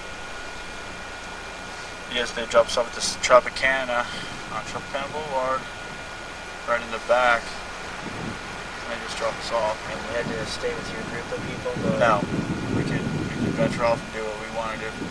Like I said, if you can get me in view of the facility itself, or get me in the thing, I could recognize where I'm at and get on with it. Because we could see through the front windshield driving, but you just didn't. There was like a cover gate, like a boot in a camper. Mm-hmm. Like a little gate, and then the guy could shut it and open it at any given time. Most of the time, it was open partially. You don't know where the hell we're going. My first thing, I thought, that I was going to a secret Navy base myself. Then we got out, and that was it. My first visit. But how long would you ride from you left from Nellis, did you? Vegas. From Vegas. How long would you ride from Vegas until you got to this facility? Well, we'd ride to Nellis, and then Nellis we'd ride for about another hour, stop for about 20 minutes, ride for another half hour, stop, ride for another hour, stop for about 10, 20 minutes to relieve ourselves, which was in back of the van. Then the guy would come around and empty the thing. I think that they drove us around endlessly sometimes, Because it was different times. Different times. Sometimes we'd be there in 4 hours, sometimes it'd be, 3 hours, sometimes it'd be 6 hours. It was, the security for the place for arriving and getting there is extremely strict. They don't... So you couldn't sit down with a map and try to trace the route. It'd be impossible. Yeah, even if you were sitting there, you're not allowed to have a pad and pencil in the van going there anyways. You're not allowed to, they take your watches, so you lose track of time. I see. You get your watches and jewelry back when you get onto the facility itself. You're not allowed to carry a pen? No. So they didn't get to see the routes to and from as the transportation came and went. They weren't able to look out once they were in the bus. The facility, the doors were closed and then the windows were blacked out. Nobody could look in and they couldn't look out. Wackenhut intelligence people controlled The Area 51 area. They were driven in by Wackenhut, and they were watched by Wackenhut. They could leave the facility, but they couldn't. Nobody could leave alone. They had to leave together at least, and they were required to watch each other. Has any employee of Wackenhut ever come out and described being a guard and what their duties were around Area 51, Groom Lake, or S4? Yeah, I don't know of any. So they're able to keep those people fairly quiet compared to some of the military people. The business they're in, I guess they're scared enough, so they keep quiet. They drove them all the way back to S4, and it drove into a covered facility where they were taken out and went right into the reception room for level 1, which is all they ever saw. We didn't discuss nothing, absolutely nothing. How the football team's doing, and basic talk. We didn't never discuss. We get picked up in the van, never go there, took me to sit in there, nice comfortable ride. We get to the gate, and that's it. That's the way I always got there. I never personally drove there. Was the gate an external gate? Was outside where the van went through? You drove through and went into this little overhang, like an inspection center. Like a shelter. Oh, okay. You get out. Walk through a door and you're thumbprint, and then once that passed, present identification, and then they take you to the other gates and they take you into the infirmary room where, not the infirmary, but where the watch commander is, and they take us in and they individually polygraph us real quick. We had to sit there. We couldn't go anywhere to your cubicles or anything until after you'd been polygraphed. After you're polygraphed, you went into another room. You never were told if you passed or whatever. If you passed, I assume you just went back to work. They had posted a watch schedule where you're going to be, and that was it. I don't know of any,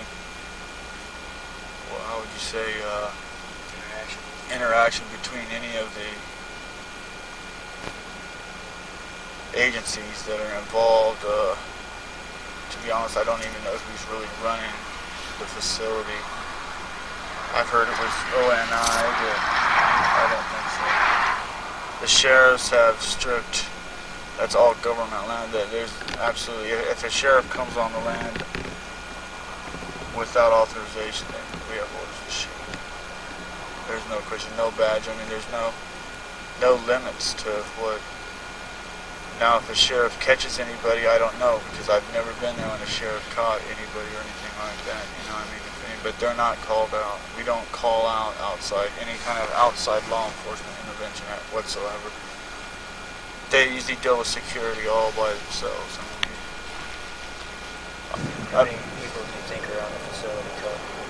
The levels 1 and 2, and the ground levels, I'd probably have to say maybe 75. Levels 3 and 4, I believe there's a whole new set of barracks down there. As I say, we see people coming and going. As long as they get through that elevator, they come up to it. We don't ask no questions. If that light hits red, then we detain people. I mean, believe it. I've never detained. We've never detained me. I've never witnessed anybody being detained at the facility. Okay. Do you want to talk about any of the base security systems, detection equipment? Yes, I know a little bit about it. Within a circumference of 200 yards completely surrounding the facility is all completely mined with explosives, what they call a C-26, which is a really super high and intense plastic explosive, a lot different than C4, a lot more dense. Then there's an infrared systems around, but there's 4 snipers on duty at all times with starlight scopes. And then there's laser setups all around, which presented a problem a lot of times because of the vermin outside would penetrate it. I believe the last 2 months I was there, they upgraded it so it had to be somebody walking on 2 legs to completely tow it. It had to be an upright walking person to penetrate it instead of a 4-legged. I mean, I guess these things, from what I've told, can determine weight when something walks through it, which are, I believe, are about 2 feet off the ground, which are disguised, I believe, in cactus. I've never seen anything out there, but that's what I've been told is out there. I mean, when we go out on a search patrol, they'll turn it off when the search patrol. So if anybody was going to penetrate the base, if you're looking at a search patrol, then you know it's all right to get through the laser system, to get through that security type of blanket. To get through the mines and stuff, you'd have to be an experienced. You're going to have to crawl on your belly for at least a half of a mile and jab and move before you can get through it. I mean, if they go off and you're within a 10-foot vicinity, then you'd be dead. You'd be very fast, because that C-26 is a classified. I mean, it's supposed to be classified. I don't know what too many people know about it, but it's a high-grade explosive. It's a lot more volatile than C4. As I say, satellites pass over that area, especially, I mean, Eastern Bloc satellites used to pass over. I don't know about now, but in the last couple of months it's pretty rough. I don't know, but I assume they're still passing them over. They pass over pretty periodically, and they shut that place down. There's one satellite, I don't know the name of it, but when it passes over, we shut it down completely until it's completely off, then they open it back up again. Bring everything inside when Everything. the satellite is due. It's like once every 2 days or something like that. It'll zip around. I know I assume it's a Russian, or it might even be one of ours that they don't want ours, with a high sensitivity to see, you know, some guy at the National Security Agency pretty much controls with Cheyenne, you know, they jointly control those satellites. So. He knew that sometimes the craft from level 2 were taken up to level 1 and taken out.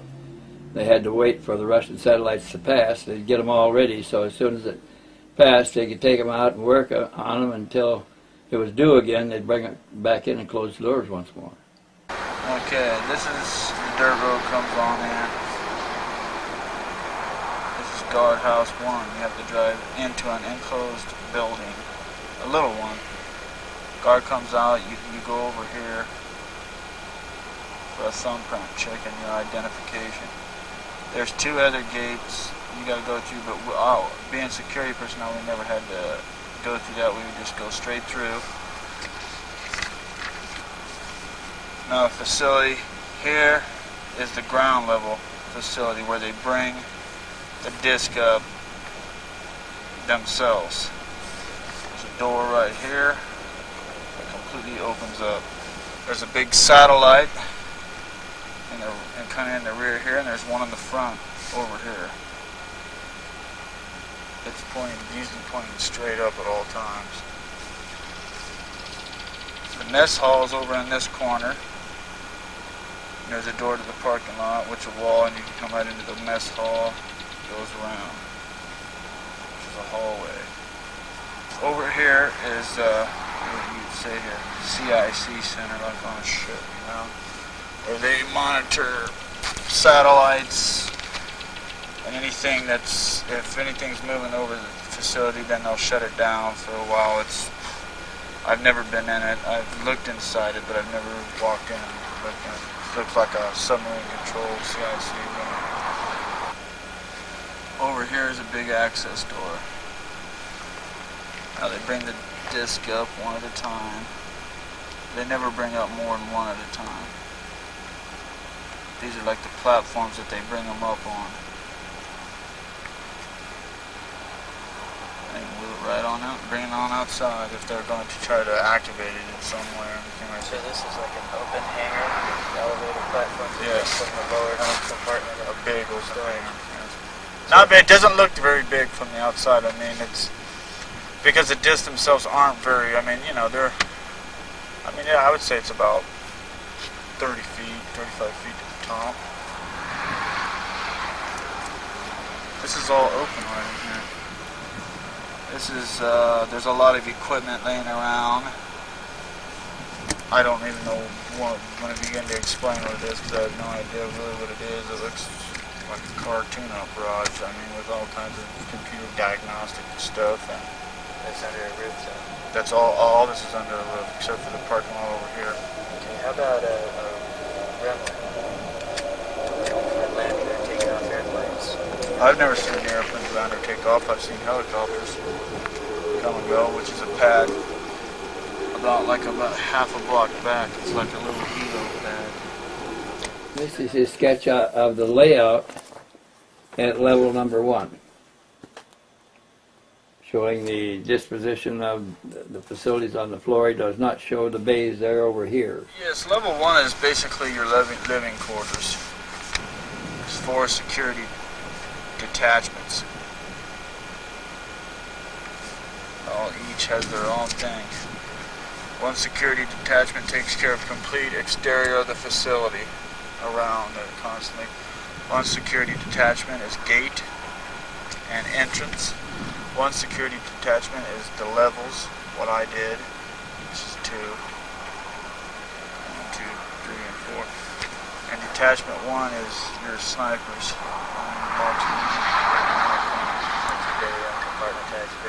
They keep everybody compartmentalized. We're not allowed to interact with any other security whatsoever.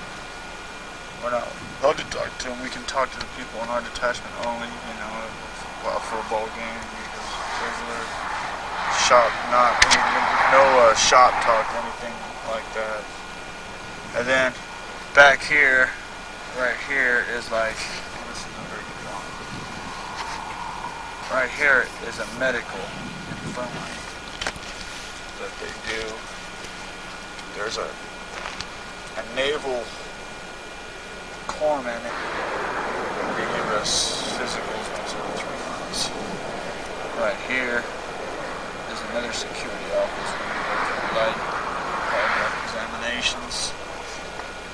Right here is pictures of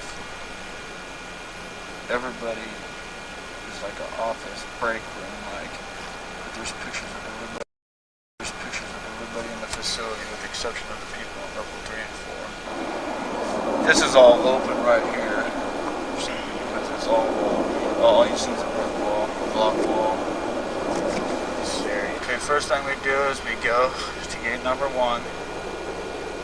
We all line up, which is usually 4 of us at the same time we picked up. We all subject our thumbs to a print, take it into a back ushered through the next two gates, taken into level 1. There's an office there. We go through a polygraph examination. After the polygraph examination, if your results were bad, which I've never heard of anyone being bad, or flunking your polygraph thing, I don't know what happened to you. No one's never just disappeared from the security detachment I was with. But you're subjected to a polygraph examination every time you come back from your 1 weekend of leave.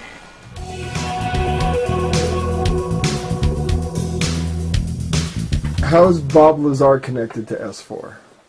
Bob Lazar was hired to do some back engineering on a certain disk.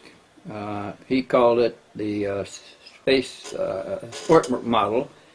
Was when we got a look at the outline of the disk, it was very close to the shape of the version 2 flying disk that Billy Meyer was photographing in Switzerland. Bob Lazar said the seats were smaller. They were for smaller people than him. There was only 3 seats. Billy described 3 seats aboard the craft. The outside shape was very much the same. Led us to speculate on where that craft came from. In 1988 and 89, a nuclear physicist and propulsion systems scientist named Bob Lazar got several months of hands-on experience working on a classified, top-secret engineering project for a covert branch of the U.S. military aerospace program. Lazar's work included examination of extraterrestrial spacecraft recovered relatively intact over the decades by Central Intelligence, Special Air Force and Navy operatives and personnel. After telling friend John Lear about his experiences within a secret lab inside Area 51, Lazar found himself at the end of a gun in the secret Nevada facility, and his job at S4 was terminated shortly thereafter. Fearing the worst, Lazar went public with his claims of working on UFOs for the government, and television investigative journalist George Knapp, now a Peabody Award winner, reported the story to the general public through KLAS-TV in Las Vegas. Did you meet Bob Lazar before Lazar went out to Area 51? Yeah, he was sitting right there. Goof on, Gene Elf was sitting right there. We were talking about UFOs. They took their tape, they did their measurements, and we talked more about UFOs, and Bob told us we were nuts. And that's when I first met him. How did the meeting go when George Knapp and his KLS-TV news director, when they came out to your house to meet with you and Bob Lazar? We sat right there, when the other table was there, and Bob strolled out and just asked question after question after question after question, and because George Knapp wanted to do a series, and he needed Bob Stoldow's permission to go ahead. It was at that same meeting, Bob Stoldau said, "Go ahead and do it." Lazar and S4 became the object of intense scrutiny by UFO research investigators and reporters for the next several years, and his claims and evidence were presented by filmmaker and real estate appraiser Gene Huff in the film Excerpts from the Government Bible, The Bob Lazar Story. Many of the following statements by Lazar are from that film. Lazar says, "In May of 1987, some scientists took an antimatter reactor to an underground blast facility on the Nevada test site to perform an experiment. Unfortunately for them, their experiment required them to cut the reactor open, which resulted in their deaths. I was hired," says Lazar, "in December 1988 to replace one of these men.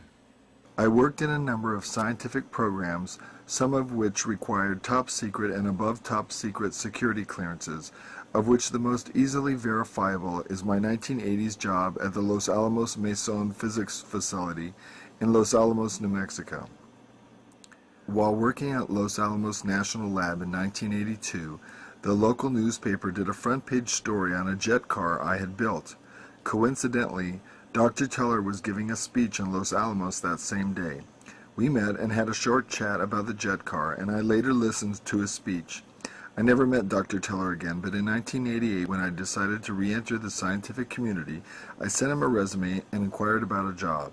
And did Lazar investigate a classified library at Los Alamos and discover that Project Grudge was still ongoing?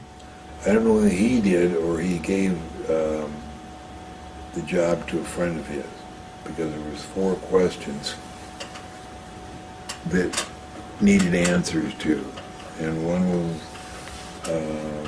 YY-2, what that meant, the classified library, and there was 2 other questions, and I forget what they were. Dr. Teller responded by telephone and told me that he was no longer active, but just functioned in a consultant capacity. He gave me the name of a contact to call in Las Vegas. I made that call, and things progressed from there until I got into the program. I never got a chance to ask Dr. Teller if he remembered me from Los Alamos, so I don't know if that was a factor or not. Why did Lazar decide to try to get employed at Area 51? Because we gave him enough information that he thought, you know, maybe there is something to this. And how did Lazar get the job at Area 51? And please describe specifically the interview testing process that he went through. He called, and I thought I was there. He says I wasn't. I thought I was there when he called Dr. Teller. And Dr. Teller said, Bob, do you want to work in Livermore with me or out there in Las Vegas? And Bob said, I want to work at Area 51. And Dr. Teller said, let me see what I can do. And so the next phone call,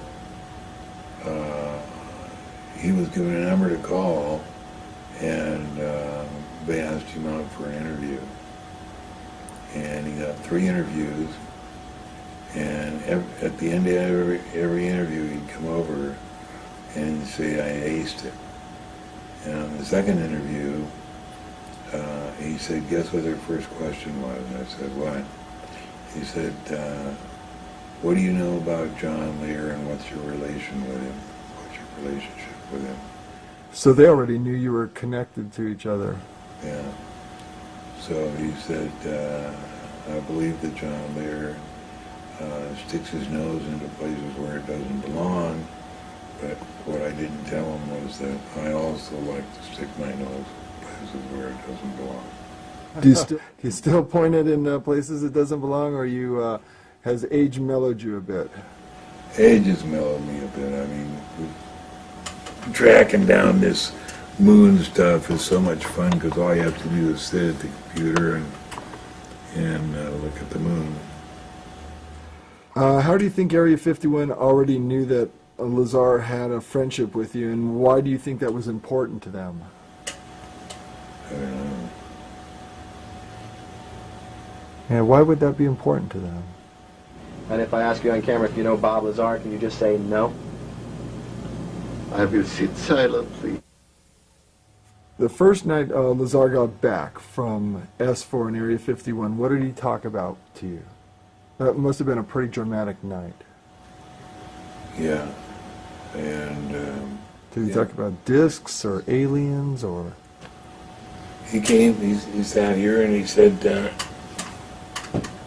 I saw a disc today. And I said, what? He said, I saw a disc today.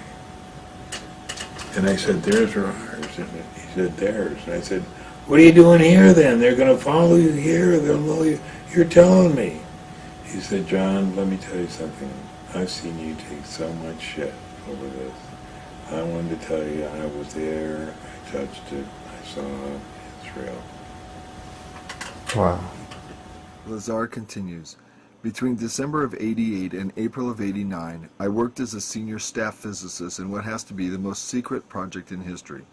My place of work was a facility in an area known as S4 on the Nellis Air Force Range in central Nevada. Area S4 is located approximately 15 miles south of the infamous Area 51 installation at Groom Lake, where the U-2 and SR-71 spy planes were developed. For the duration of my employment at S4, I was paid by the United States Navy. When I went to work, I was flown from McCarran Airport in Las Vegas to Area 51, which is a highly secure government base on the Nevada test site. From Area 51, I was bused to an even more highly secure facility located about 15 miles south of Area 51 called S4. S4 is situated at the base of the Papoose Mountains by the Papoose Dry Lake Bed. The airspace over Area 51 and S4 is highly restricted, and any pilot or aircraft that may stray into Sector R-4808 is subject to pursuit by jets scrambled for intercept or subject to outright destruction by surface-to-air missiles. Tell me about the overflights over S4. Is that allowed by any pilot? No. Not even red-blue teams? No, Bob says that there's an automatic ground-air missile that nobody has the power to stop. That if you fly over S4, it goes immediately.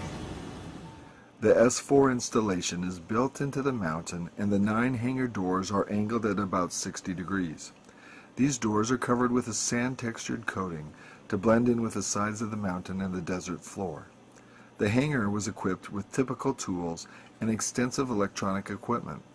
It also had a machine with an X-ray emblem on it and an overhead crane rated at 20,000 pounds. Equipment in this hangar was marked with a black number 41 with a white circle around it, asserts Lazar. It was outside of this hangar that I saw the sport model tested.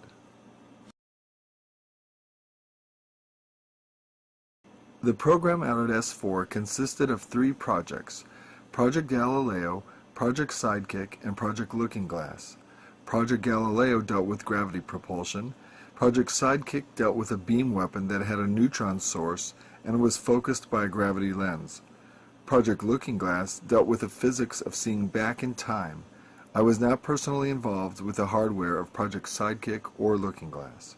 Regarding Project Looking Glass that Lazar was briefed on, what was Lazar's understanding about time and time compartmentalization? This is Project Looking Glass. All he told us was that the paradox of if you go back in time and kill your father, will you still be here? He said, yes, you will still be here because time is compartmentalized. As part of my indoctrination into the program at S4, I would randomly be taken into a small room which contained a table, a chair, and 120 or so briefings in blue folders. I'd be left there to read for varying amounts of time, usually about half an hour. Describe some of the information Lazar got from the blue folder briefing documents. He said just mostly talked about the nasty things we did around the world, and I said, like what? And he said, oh, you know, like starting wars. And these briefings contained a wide spectrum of information, mostly relating to aliens and alien technology. These reports appeared to be an overview of alien information which could be used to brief scientists from any field about the scope of the whole project and not just their specific field of endeavor. The overview of Project Galileo was accurate. I read the overview and later witnessed evidence which proved it to be accurate. He also got to see a holographic book of some kind where it was comparing civilizations, Earth civilization and the Reticulan civilization. And when he looked at the book, he would see Earth history, and when he flipped it over, he would see Reticulan history. yeah, actually what it was is on one side of the book, you had a book like this, and this would be our civilization. You look through it like that, and the pictures were three-dimensional, and that he could move it like that, and he could see inside, back, forward, outside, like that. And then if you turn the book over like this, then the same thing with the reticulans. Interesting that the book you're holding is Alice in Wonderland. I got this because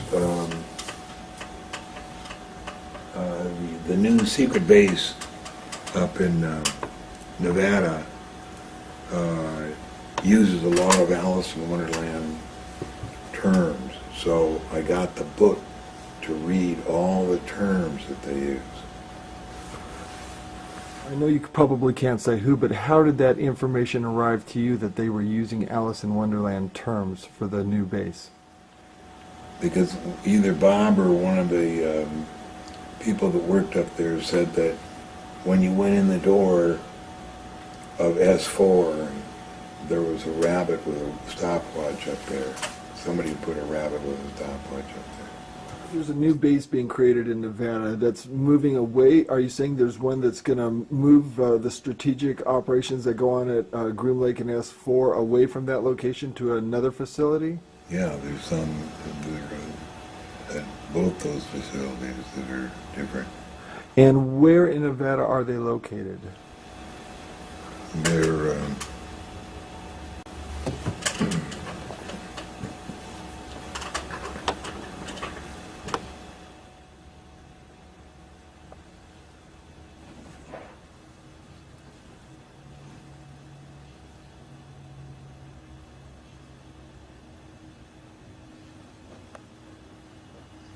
oh, here it is. Wait. No, that's where it is. I don't know where it went. If I come across it this evening, I'll show it to Well, what area of Nevada? you. Northeast. So towards the Utah border. Yeah.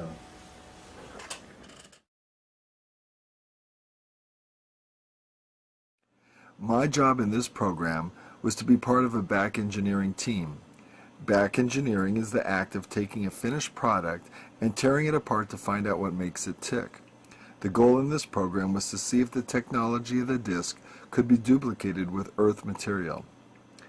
I had at least partial view of 9 different disks out at Area S4.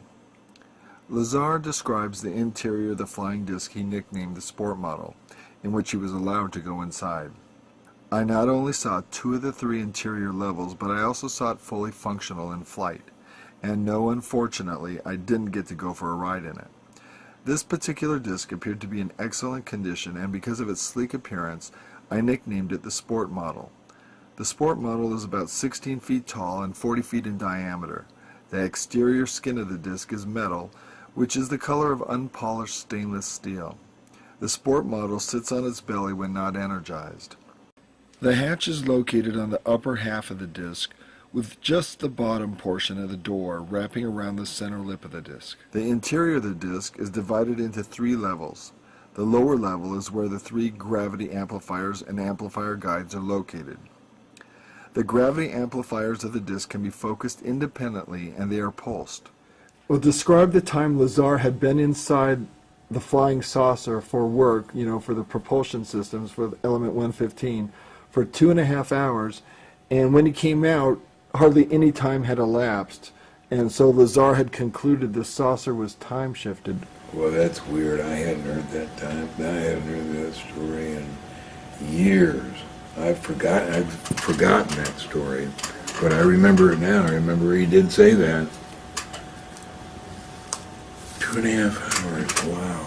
God, it's been a long time since I heard that story. Is that accurate? Is that what he told you? Yeah. So what does that mean to you now that you're remembering that? I don't know. I just remember that before he went in, he had to take off all his watches, rings, everything, bracelets. The space-time distortion around the disk achieves maximum distortion and is folded up into this heart-shaped form. The disk can't be seen from any vantage point, and for all practical purposes is invisible. All you can see would be the sky surrounding it. I was never given access to the upper level of the disk, so I can't enlighten you as to what the porthole-like areas are, other than I can assure you they're not portholes. The center level of the disk also houses the control consoles and seats, both of which were too small and too low to the floor to be functional for adult human beings. The walls of the center level are divided into archways. At one point in time, when the disk was energized, one of the archways became transparent, and you could see the area outside of it as if the archway was a window. After the panel had been transparent for a while, a form of writing which was unlike any alphabetic, scientific, or mathematical symbols I have ever seen began to appear on the transparent archway. and I was never informed as to how all of this was achieved, not that any of that would have required alien technology.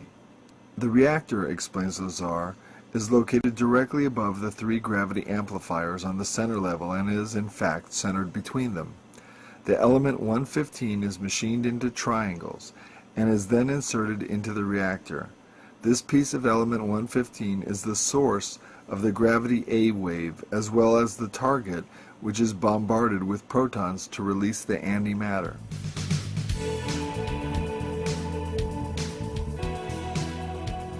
Dr. Edward Teller was the key scientist who determined that fusion, as opposed to fission, could be used to create a nuclear bomb that would be even more destructive than the bombs dropped on Japan. Teller is known in the scientific community as the father of the hydrogen bomb. Teller's hydrogen bomb fusion process releases vastly more energy than fission and results in a much larger explosion from the identical amount of nuclear material as that within the bombs dropped on Japan. We never dropped the hydrogen bomb, and, quips Lazar, Dr. Teller's been in a bad mood ever since. Is there any other nuclear reaction besides fission and fusion that you know of? No. Is there anything such? Look, please, you try to explore the things about which I only will have to tell you it is not interesting, it's a waste of time. Plutonium or Look, uranium? it is, in my opinion, not interesting. I don't intend to answer it. If you ask me that question on camera, I will shut up. I will sit silent. You're not going to get an answer out of me on that. Okay. Teller refused to even acknowledge antimatter on camera, and in excerpts from the government Bible, Bob Lazar clearly explains the enormous destructive power of antimatter. The older atomic bombs, like those dropped on Japan, would create an area of total devastation only several miles long caused, says Lazar, by a fission reaction in which less than 1% of the nuclear material is converted to energy. But if a hydrogen bomb containing the same amount of nuclear fuel as the Nagasaki bomb were to explode, the area of total devastation would be approximately 20 miles. Now, if a bomb was made with the same amount of nuclear material as the Nagasaki bomb, and that material was antimatter, when that bomb exploded in Baghdad, says Lazar as an example, the area of devastation would include parts of Africa, Europe, and Asia, with the exact area of total devastation being very difficult to calculate. Besides the devastated areas, an antimatter explosion would wreak nightmarish consequences upon the Earth's atmosphere and ozone layer, as well as producing poisoning effects of tremendous nuclear clouds circling the Earth. This, says Lazar, demonstrates the enormous amount of power released when you totally convert matter to energy, which is what happens when antimatter and matter are combined. The potentially devastating consequences of an antimatter experiment gone awry now becomes painfully obvious. These are the real dangers of letting secret military scientists experiment with flying discs gathered in secret from UFO crash retrievals, without necessary and vital congressional and civilian oversight. Do not forget that Lazar was brought to S4 to replace scientists who died due to an antimatter reactor experiment gone horribly wrong.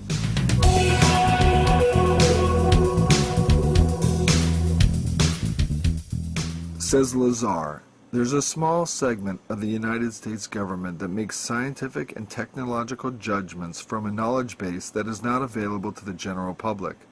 If the following information is true, the United States government also makes judgments on a historical, philosophical, and even theological level from a knowledge base that is not available to the general public. This technology was brought here by some alien beings from the Zeta Reticuli 1 and 2 star system. These stars are located in the constellation Reticulum, which can only be seen from the southern hemisphere. Zeta Reticuli is a binary star system, which means that it is 2 stars and is located approximately 30 light years from Earth. These beings are from Reticulum 4, which is the 4th planet out from Zeta Reticuli 2. The beings are 3 to 4 feet tall and weigh 25 to 50 pounds. They have grayish skin and large heads. So not only did Lazar see discs there, he also saw aliens. What did these alien beings look like? He saw several different types, or one type, or...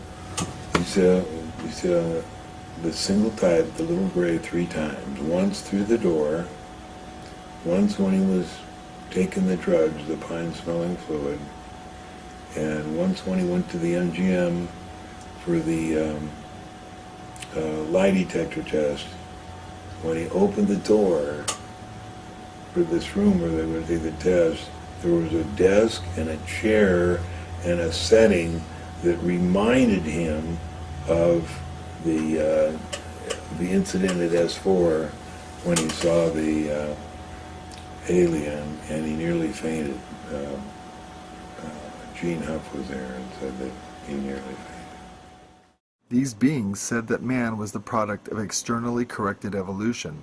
They said that man as a species had been genetically altered 65 times. They referred to humans as containers, yet I don't know what we are containers of. As I'm sure you know now, it was impossible for me to corroborate the information. Was Lazar purposely brought to S4, do you think, to leak information? That's always been a possibility. It's always been a possibility to leak information to John there, false information, to lead them in a different direction. And I've never denied that. That could be true. John, that March 22nd tape with Lazar, why is that important in the history of ufology? Because that's the first time that Bob took us out there knowing ahead a day in advance of exactly the hour and the minute when that flying saucer would fly, and we saw it at that time. And how many minutes did you get on camera? Nothing on camera. The camera was on the bumper wheel. I forgot to take a picture. Because you were so caught up in the event at that time. Did you ever get any photos of UFOs that you took yourself? Have you ever taken... No, but Bob or George Knapp did the next Wednesday night of it going around. Now, have you ever had an experience with Wackenhut security? I know you and Bob and Jean and some of your wives went out one time. It's a famous story where you went out to film and were... Yeah, and other than the thing out in the desert, no experience. What was your feeling when you guys were being held by the sheriffs there at that time? Were you feeling in jeopardy at all, or fairly cool-headed? You've been through combat and a lot of different things. How does that rank as far as stress levels? You know, S4 let us go, and then when we got out onto the highway, that's when Doug, what was his name? The sheriff. The sheriff. That's when he stopped us, and he knew all of us. And he said, okay, hands against the car, you know. All I want to know is 2 things. Why are there 5 guys in this car and there was only 4 on the test site? And where's the 9mm? And we just didn't say anything for an hour. And then pretty soon he said, I don't know why I'm supposed to tell you this, but what I'm supposed to tell you is to get out of here and never come back. How was Bob Lazar treated by the FBI agent on the debriefing the day after the night, viewing objects above Groom Lake with you? I don't know. You know, Bob said it was pretty rough. What did he say happened? They took him out of the car with a gun in his ear and then said, now Bob, when we gave you this clearance, it didn't mean you were supposed to tell all your friends about the flying saucers. And what did Bob do after that in regard to disclosing information? Well, he didn't make up his mind then. He said that he didn't clearly say he wanted to stay or didn't want to stay, but eventually he decided not to stay. And eventually he left S4. Yeah. So is it possible Lazar was given false information in hopes that he would spread it, do you think? Or do you think this is what he discovered was actually what was going on. Where are you today on that?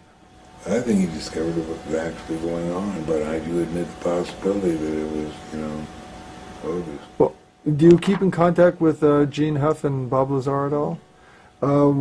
What's Lazar's stance on everything these days in regard to S4? He doesn't want to talk about anything about it. He's still involved in the nuclear industry, is that right? Supposedly.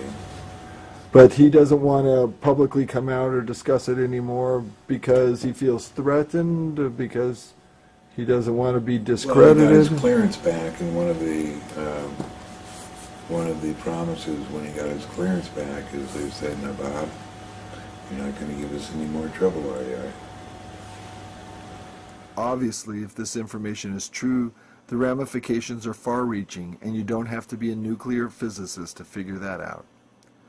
Lazar summed up his feelings when stating, "The hardware and technology that I was exposed to should be placed in the proper hands of the scientific community, and it is the right of every person on Earth to know that there is physical evidence which proves that there is life elsewhere, and that at least one form of that life has been here."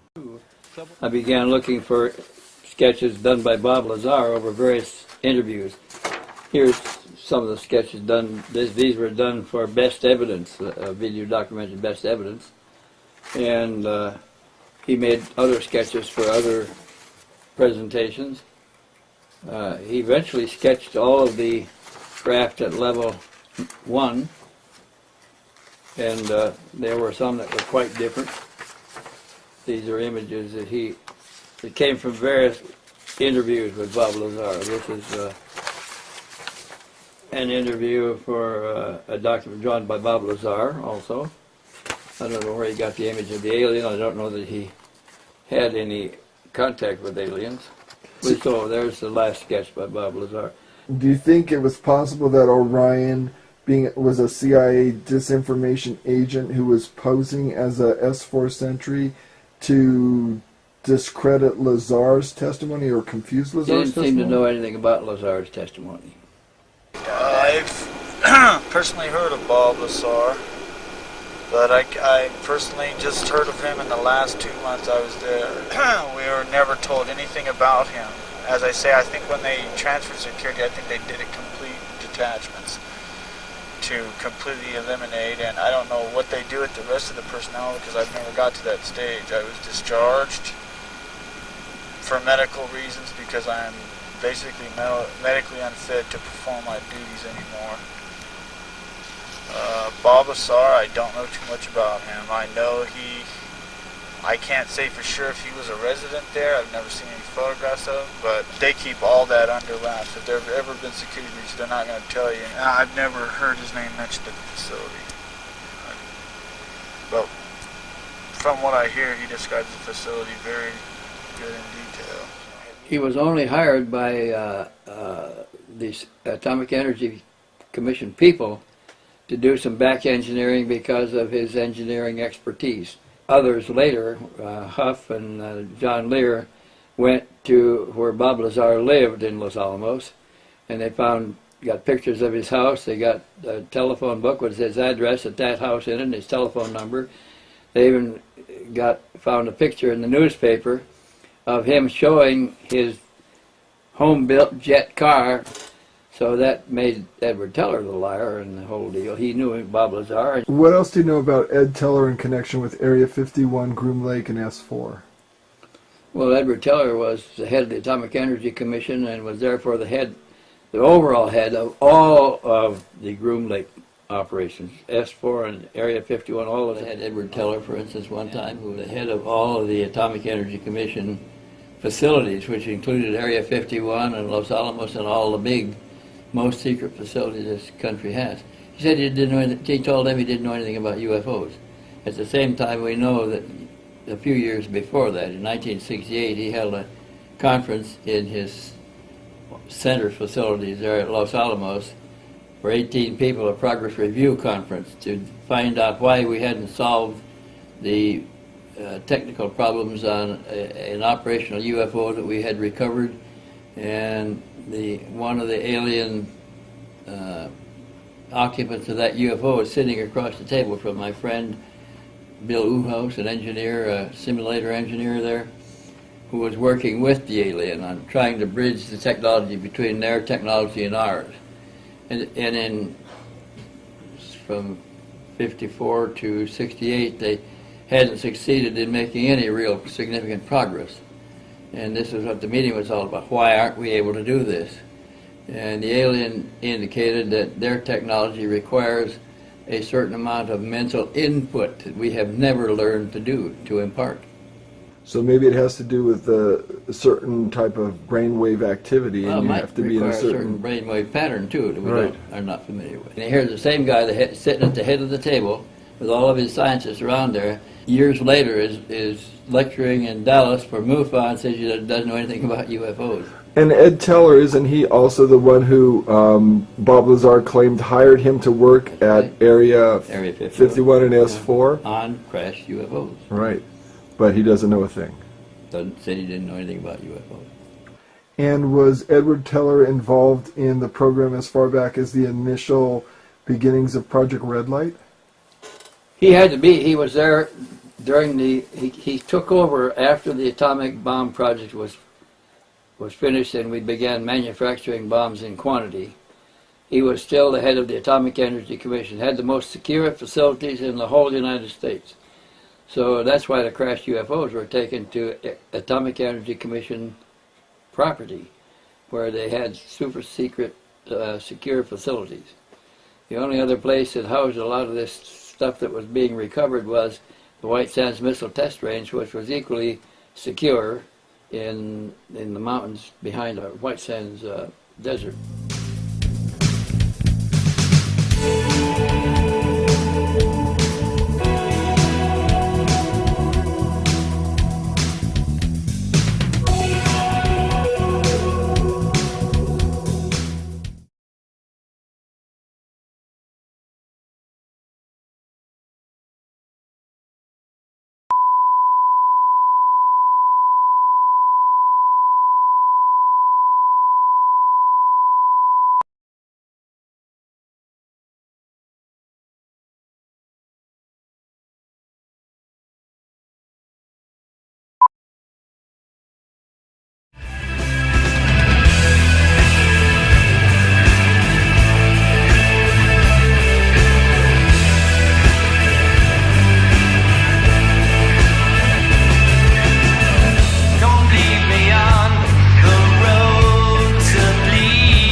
They were screened and cleared in, they were taken down the elevator to level 2. Walk in, all the bays are over here. This is a very vast complex. Big place, huh? Big place. The elevators are right here. There's 4 elevators. 3 and 4 are was sentries down at 3 or 4. And the levels of 3 and 4, I don't know what goes on down there. I heard something about an Abbey or EB down there. I'm not too familiar with what it is, but as you get off the elevators, you get off, and this is level 2.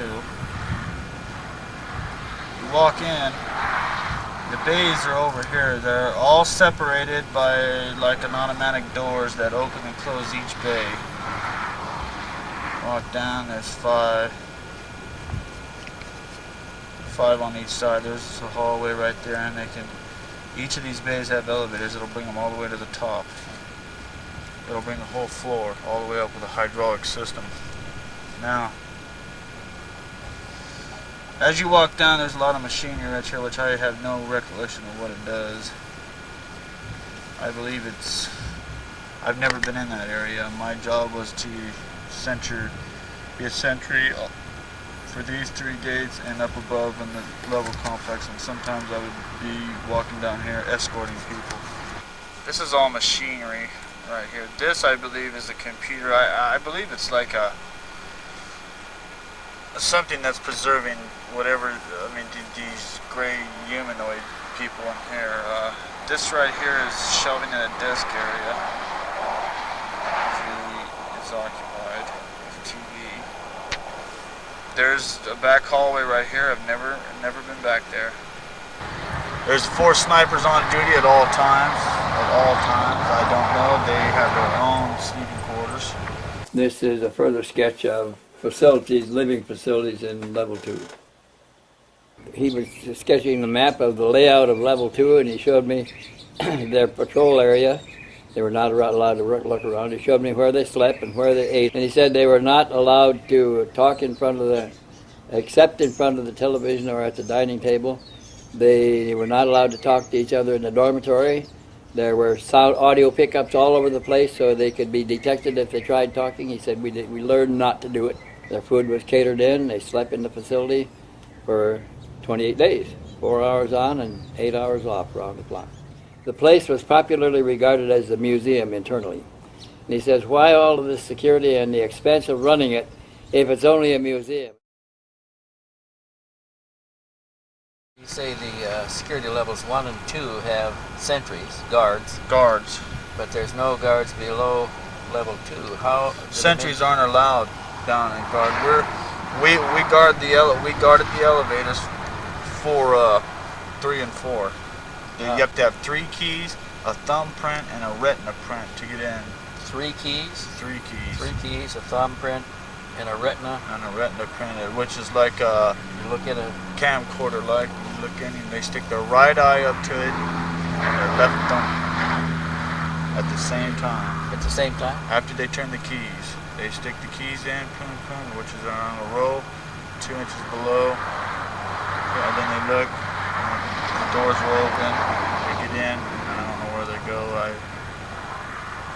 I assume that there's 2 more levels below too. I could not be for sure, but I know there's 3 and 4. I don't know because there's 3 and 4 elevator. They don't use magnetic cards? No. Keys are metal keys. Mm-hmm. It's like a house key. Yes, just a regular house key. They go in.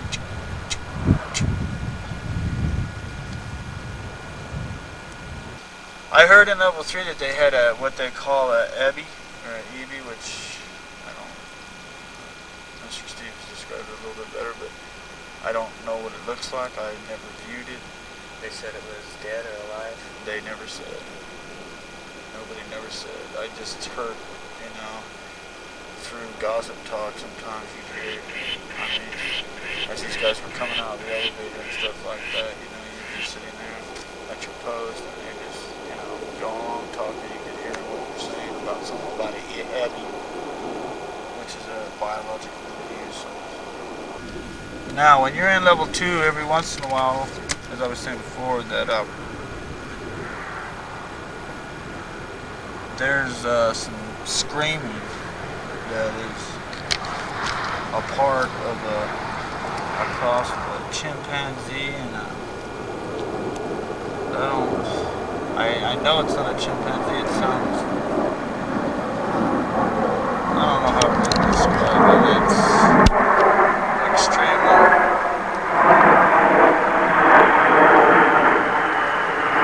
Blood-curdling, I guess you would say. I mean, it's like Eventually everybody goes up.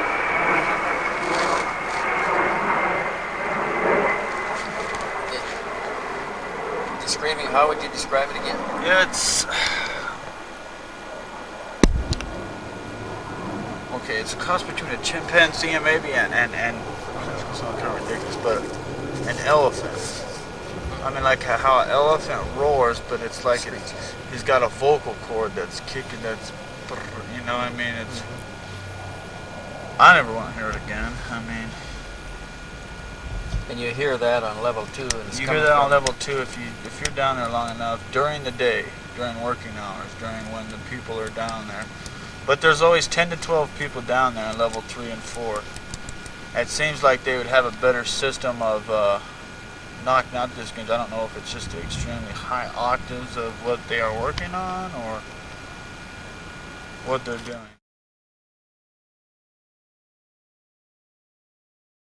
He told me his name was Connor Orion, and I didn't question it at the time. Saw 7 ships stored at level 2 of S4. 3 of them were identical, and the rest were all different from all the others. As I remembered Bob Lazar saying that he saw 9 bays in a row and different craft in each bay. They were not allowed to look directly at the cadavers pickled in vertical cylinders. There's about 5 or 6 of them on one side, and they weren't allowed to look directly at the craft in the 7 of the bays available there. He said it looked like all the craft were stored on separate mobile bays that could be rolled out and down to a big elevator, like a carrier elevator, that took them to level 1 where they could be taken outside. And he knew that they always had to wait when they got to level 1 until all the Russian satellites were below the horizon before they would take them outside. As far as the disc craft and other craft over in S4, are they all captured alien vehicles, or are they also Nazi engineered vehicles that Those were we took over? Oh, yeah, those are in another part of S4. When we were out in the desert at the high point interviewing Connor Orion, we had him sketch the craft that he saw in the 7 bays of the bay facility there. And he said that there were craft in 7 of the bays. If 3 of the craft were identical, all the rest were different. What was your main focus in doing the interview? To let him say what he could say as much as we could get from him. I didn't want to be leading him or introducing anything, changing the subject. I wanted it to be his testimony. This is his sketch on the notebook that we were using at the recording site of the ship in Bay Number 1. He's doing all the sketching in ball pen in blue ink. This one is this one's got the legs and all. I mean, I don't know too much about this one. I've only seen this one twice. It has like a hydraulic system in here that keeps it up off the ground. The legs kind of like they got joints in them that move. There's 4 legs on this one. I mean, I believe this is an older recovery. There's no. Is this a smooth curve up here on the top? This is a smooth curve, and there's some kind of a white crystalline substance right here. Crystalline substance. Crystalline. Looks to me like a diamond, but I mean, it's about 8 inches wide. I don't know what it is or what it's for. I've never seen it activated. This is of a low priority vehicle. This one is mostly covered all the time, and this is in Bay 1. I think 1, 2, 3, 4, and 6. Yes. And this is, I mean, this, it's like they don't pay no attention to this one at all. This is mostly covered all the time. I've seen it uncovered once. What kind of testing have you done on the craft that you have on the side? Well, I know there was, I mean, there's I guess what you call a metallurgist at the facility that's there all the time. I mean, he was always constantly trying to get some kind of, I mean, they were trying to scrape it, but a couple of them would produce some kind of residue from the scrape. Some of them wouldn't. I mean, as I say, when somebody was there on the ship, we couldn't get a view at all. When they were working on the vehicles, we couldn't. If we turned around and looked, we were reprimanded immediately in the body. So it was best not to observe. You just walk back and forth. I mean, you can kind of look out a corner of your eye, but that's about the best you can see. I mean, they had machines they'd wheel in there, and I just couldn't make it out because everything was so tight. When they were working on it, it was tight. I mean, they didn't trust us. They trusted us to know. I mean, we knew what was there, but it was like to know what's going on. It's a whole different story. It's a need to know, and that's basically all there is to it. Did you ever overhear any of the scientists discussing any properties of the metals or magnetic fields? I heard one time about they were trying to figure out how many times that this metal was laid or something, laid upon each some kind of a process that they didn't know what kind. I mean, that's about it. They were trying to figure out, and they were talking about how many times it was laid, like 1,000 times it makes it laid to produce this kind of a metal or something. But that's about it. I didn't. Nothing about conductivity or magnetism? No. Never overheard any of that? No. I mean, I've read books about geomagnetic propulsion and stuff like that. Were you guys ever briefed on radiation hazard areas or magnetic, electronic hazard areas? Yeah, just a little bit though. We were told that the machines themselves were high in radiation up to touch. I don't think that was true. I think they just didn't want us near them. I mean, the people that were working around them always had a suit on. They were always dressed up appropriately. On the new one, they were. Does the first one there look like any other ships that you've seen or photos in your catalog? Or in Bay 2, 3, and 4, there were 3 identical ships just like that. That's a sketch of the Bay 2, 3, and 4. What's the rectangle you just sketched on the bottom? Is that what they sit on? Or This is like what they sit on now. I have personally witnessed when they somehow activate this vehicle and a bottom pops out, and then it kind of pops out a little bit and comes to about right, I'd say maybe a foot below the vehicle, and it sits on a cushion of air about 2 inches. When you're near the vehicle, the static electricity is extremely intense. When you put your face up to it and breathe up against it or anything, there's no fogging of any sort at all. And I also found kind of peculiar is there's no dust ever on these, and I don't never seem to see anybody wiping them off. There's no residue of any kind on any of these vehicles, on these 3. what's this? Is this retractable? This part right here comes down, it's retractable. The bottom. It sits on the ground, and when they activate it, it seems this part pushes it like a hydraulic mechanism, brings it up off the ground to about a foot.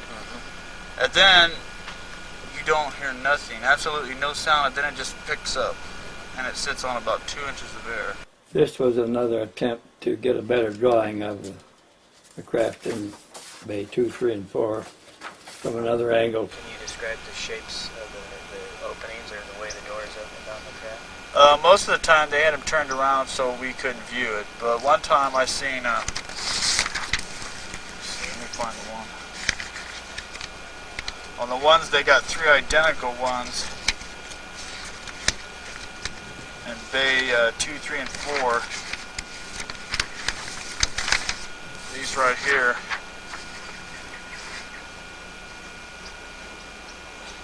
Something like this will just open up. Not from a hinge either. Just all pop up. A whole section will just pop up. There's no stairs or nothing. they had a stair system that would go to it. This is just a view that I've seen. The whole thing is popping Yeah, out I mean, all the way out and they laid it on the floor? Or no, it would pop up and just sit there with some kind of a hydraulic, not anything like we've seen, not hydraulics, but from a view like this, it would look like this.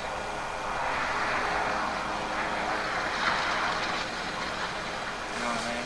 It would pop up, and know what I mean? And then it would, I mean, when it came back down, you could barely see a crack. Barely. I mean, it almost looked, if you were looking from 15 feet away, you couldn't see it. So the door basically just lifted up and Lifted out. up, and that's all I've ever seen of anything being open. Most of the time they'd have them turned around while they were working, while you were walking back and forth. I mean, we weren't privy to no kind of information whatsoever. So you could never see a glance of any kind of any kind of control or monitor, nothing of that sort at all. When there was people in the saucers, we had duty detachment in the hangar area and G level, you know what I mean? We would walk back down the hallway, do an about face, walk back, and just to make sure. I mean, if somebody sabotaged it, then we would catch anybody that's coming in or out. There would be two people. They'd pass each other in the middle, go down, and keep doing it until they were done. I know they activated the one. I've seen them activate one, and that was the ones that all the three of them looked identical in bays 2, 3, and 4. I mean, I would assume it was some kind of a reversal of gravity or magnet. I mean, When you say you saw one or more craft activated, one craft at a time. one craft activated, when you knew that it was activated, did you notice anything different about it? Did it seem to come alive in any sense of the word, or was it just as inert as it always was? It was inert as it always was, with the exception of the bottom of it being kind of blurry, like I explained, the heat coming off of a hood and like it was. And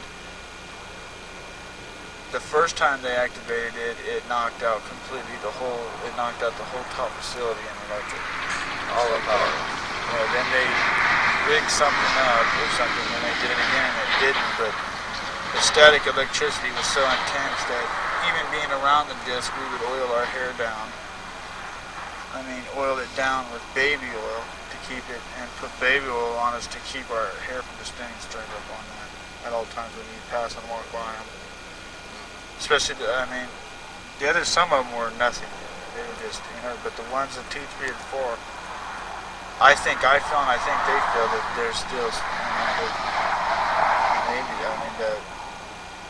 I don't know if they're flying them or not. I would take a good wild guess and say that they probably were. I don't think they fly them in daylight, though. I've seen them activated in daylight, but I've never seen them fly. Did you ever see any pilots going to the craft or coming from the craft that might indicate? No. They wheeled out the one in Bay 3, which is identical to 2 and 4. They wheeled it out and activated it. I mean, I was still back by Bay 3 walking down my periodic up and down route, and I seen it. I mean, it just kicked on and we lifted right up off the pedal about 2 inches. You could see it just sitting above the ground on a cushion of air. Did you ever see a glow of any kind, a dim glow associated with the activation phase? No, because when they did activate, it was in the middle. I mean, the sun was out, and The sun was bright. The sun was bright. I mean, in Nevada, it's pretty much all bright. There was no cloud. I mean, that you could see. I mean, I was looking out from the building, so the big door there. I was looking at it through the building. As I said, to turn around and keep coming back. I could never take a peripheral vision of it, except when I'd be walking back. You had to turn around, and that was it. It stayed activated for about, I'd say, 4 to 5 minutes. The second shut time, it down. Then it would just shut down and it just set right down. As I say, a little flat black substance would automatically pop out of the protruding part, and it would just pick right up. I mean, instantaneously pick right up. There was no noise from what I could hear, unless you got up close, but I wasn't that close. I could see it out there. As I said, I could see the blur of substance. The ground around was not, it was all pavement, so I couldn't see if there was any movement or... No leaves or dirt were blown. Yeah, no leaves or dirt or anything like that. I couldn't see a glow or anything like that. Well, Or any pilot or anything. I mean, they turn around and wheel it right back in again. Did you ever get a chance to look into any of the discs at all? Open No. doors? No, we weren't allowed. I just say I'd go up and I went up one time and put my breath on one because I was just touched it and it felt very warm. But we were never allowed anywhere near or to get near the discs when people. I mean, we do what we can, but we never look inside. I never looked inside. I never had any observation of inside. Did you ever get to see any of the craft fly? No. I've seen them sitting on the ground on, like I said, that one sitting on 2 inches of cushion there. I've never seen any of the craft fly. But then again, they could do that on different ships when another Sentry was there, and he could observe it, but I didn't. I've heard that they've flown them, but there again, we didn't ask no questions. Yeah, asking questions meant termination of your career immediately. This is the ship that he saw in Bay 5. It was different from all of the previous ones. And as he's describing these and drawing them for you, what kind of remarks is he making about these? He's just describing that this was, he gave me colors too that I don't remember now exactly what it was. As he was sketching, he'd say that this was a kind of a yellowish and this was kind of a copperish. what's in Bay 5? Okay, Bay 5 is kind of a unique one. It's got some hieroglyphics on it. Now I know because I've seen this one rotate. I've never seen it leave the ground, but I've seen it rotate.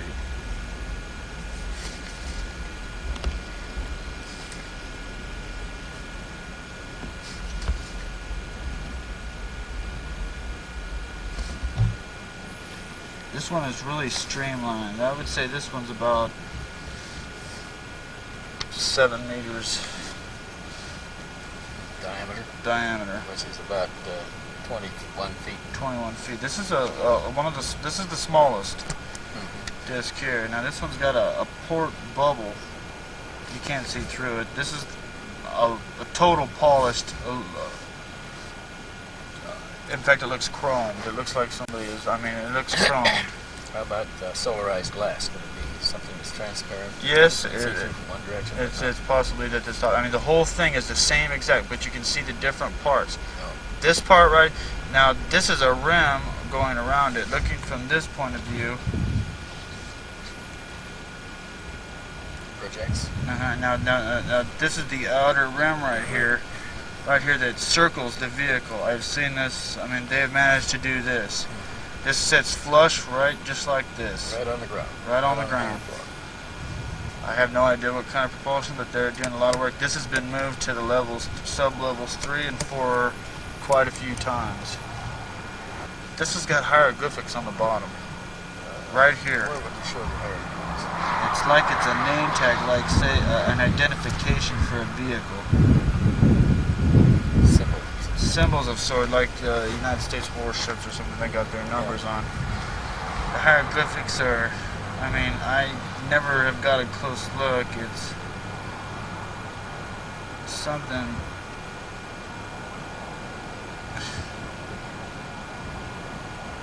We have photos of it. We can take a look at the photos.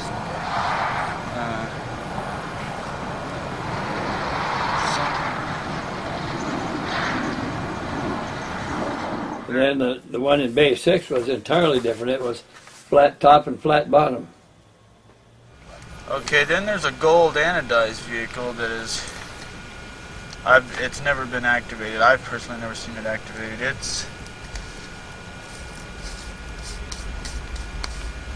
Now it's flush on the bottom all the way.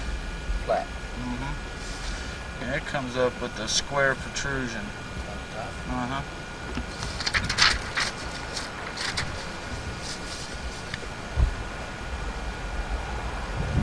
Now it looks to me like, I've never seen it do it, but it looks to me like this part circles around this part. Rotates? Rotates. around this part. Now, underneath here, I've never seen the underneath of this vehicle. It's always sitting on a ramp that is movable. They move around. It's like a lift. A little It lift. just sits right down on the It ramp. sits, and they're not doing a lot of work on this one right now. It's a goldish color all the way, completely. These are relatively sharp corners. Very extreme. I mean, everything is extremely. It looks like it was machined. I mean, So we got 1, 2, 3, 4, 5, and 6. Is there any more bays? there's 10 bays. 10 bays? What's in 7? Okay, now base 7-1 is one they've just pulled in. I was there when they brought it in about 4 months ago. They pulled it out, which was covered with a lot of sediment and dirt. I was told it was brought from the southwest region. I don't know for sure. I'm not going to say I do. But it was apparently brought from south region, and it was apparently buried deep in sediment, at least 1,000 to 2,000 years old. Now that's a round. It has a round dome top, and it too has a little protrusion down here of about 6 inches. And this one looks like a smoked, a grayish. It's not shiny. It's smoked. It cleaned up real nice. I mean, but it looks like it hasn't changed its color. I'm not any authority in there. There's no visible writing on this, and there are no visible machine parts that look like they move. No seams or joints? There's just a seam right here, but it's like, I mean, no bolts, no nuts, no any kind of interlocking parts that is keeping this vehicle. They're still trying to figure out how to get in this one. I left 6 weeks ago. They haven't yet to figure out without destroying or how to get in it. I've seen it twice. They just don't. It's been down in level 4. It was brought in. We've seen it. I watched them clean it up. Then they sent it down to level 4 up one more time. Kept it for about 2 days in Bay 7, and then they brought it right back down again. And Why don't you write the 7 on the corner there so we can remember which bays these were? Was there anything in Bay 8? No, they're empty. 8, 9, and 10 are all. 8, 9, and 10 are empty. These are all second level. They can be brought to the first level and on up to the top when they want to. Or as I say, I don't know what's in level 3 and 4 or beyond that. But I think all these vehicles have been to another installation sometime or another before they got here, with the exception of the one they brought in from the southwest region that they dug out of the ground. That they dug out of the ground. I mean, they were very excited with it being there. I mean, I overheard him saying that it was at least 1,000 to 2,000 years old in rock sediment. The vehicle itself, that was based on the sediment in the that rock. It was found in. Yeah, it was found in. How they found it is beyond. I have no idea. I'd say one of the most outstanding events is the arrival of the 7th disc, the one that was supposedly buried in sediment, which had sediment all over the rock. So the people there were extremely excited, which went against what we talked about before about the place being a museum. You know, I mean, I don't really know, but the facility was in a kind of an uproar. I mean, not an uproar for the good. You know, they were kind of like,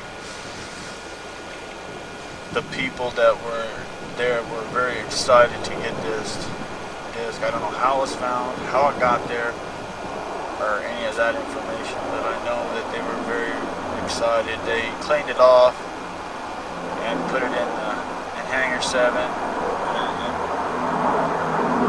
dropped it to level 3, and they brought it back up about a good 3 months. I mean, a good month later, and then it sat up there for a couple of days, and they dropped it again. And never seen it again.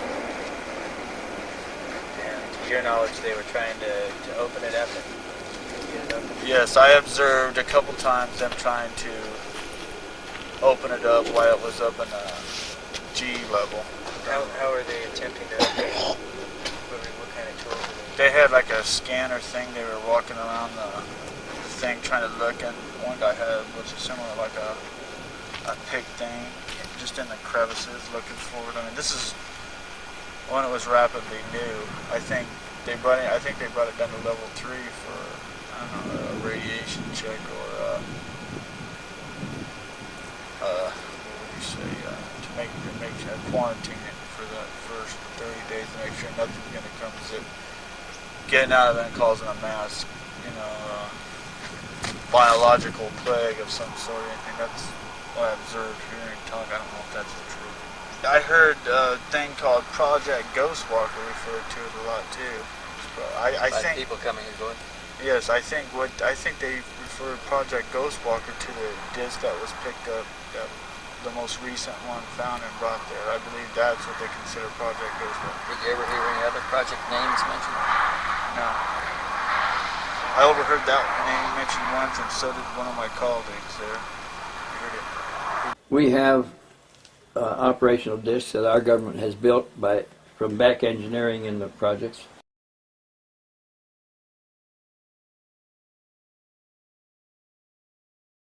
You said that we had craft that were up there on patrol. Tell me what sources you have for this information, and then tell me what craft are being shot at and shot down, and why this scenario is as it is. Our operational discs, we can keep them secret because they're all operating in a special program. And the people that are in the program are recruited in a recruiting stage. We identify people that have limited family ties, foster parents that they don't maintain contact with, or they're outright orphans, or they've lost their parents or something like that. So they're unmarried, young men that are unmarried, fit, otherwise qualified in every way, but don't have strong outside contacts. And they recruit them, they identify them early on when they're processing the incoming cadets to the academy, assigned to the secret Air Force Academy on the other side of the mountain, out there in Colorado Springs. And few of the instructors know anything about the other academy, which has special instructors, special trainings programs, and they train the disc operators and the disc maintenance men. And they're all trained in a special facility. They come out with special grades and special pay scales, and they're assigned to special organizations that are closed organizations. People don't rotate in them. They're assigned there for their career.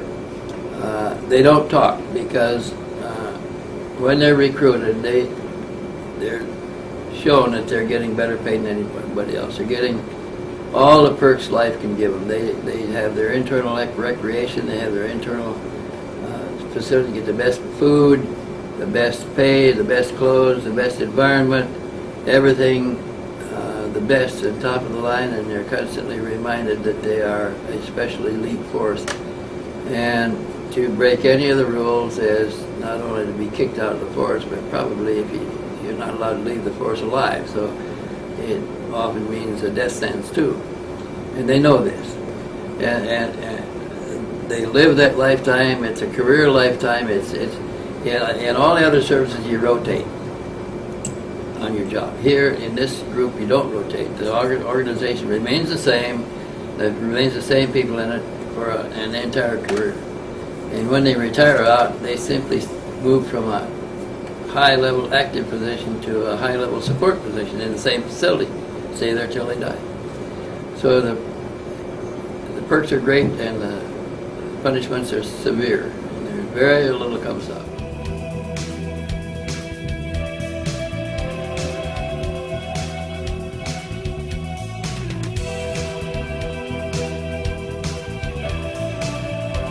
Discover Houston, while you're looking at Orion, we're getting a pretty tremendous light show. We're looking at the lightning on the Earth.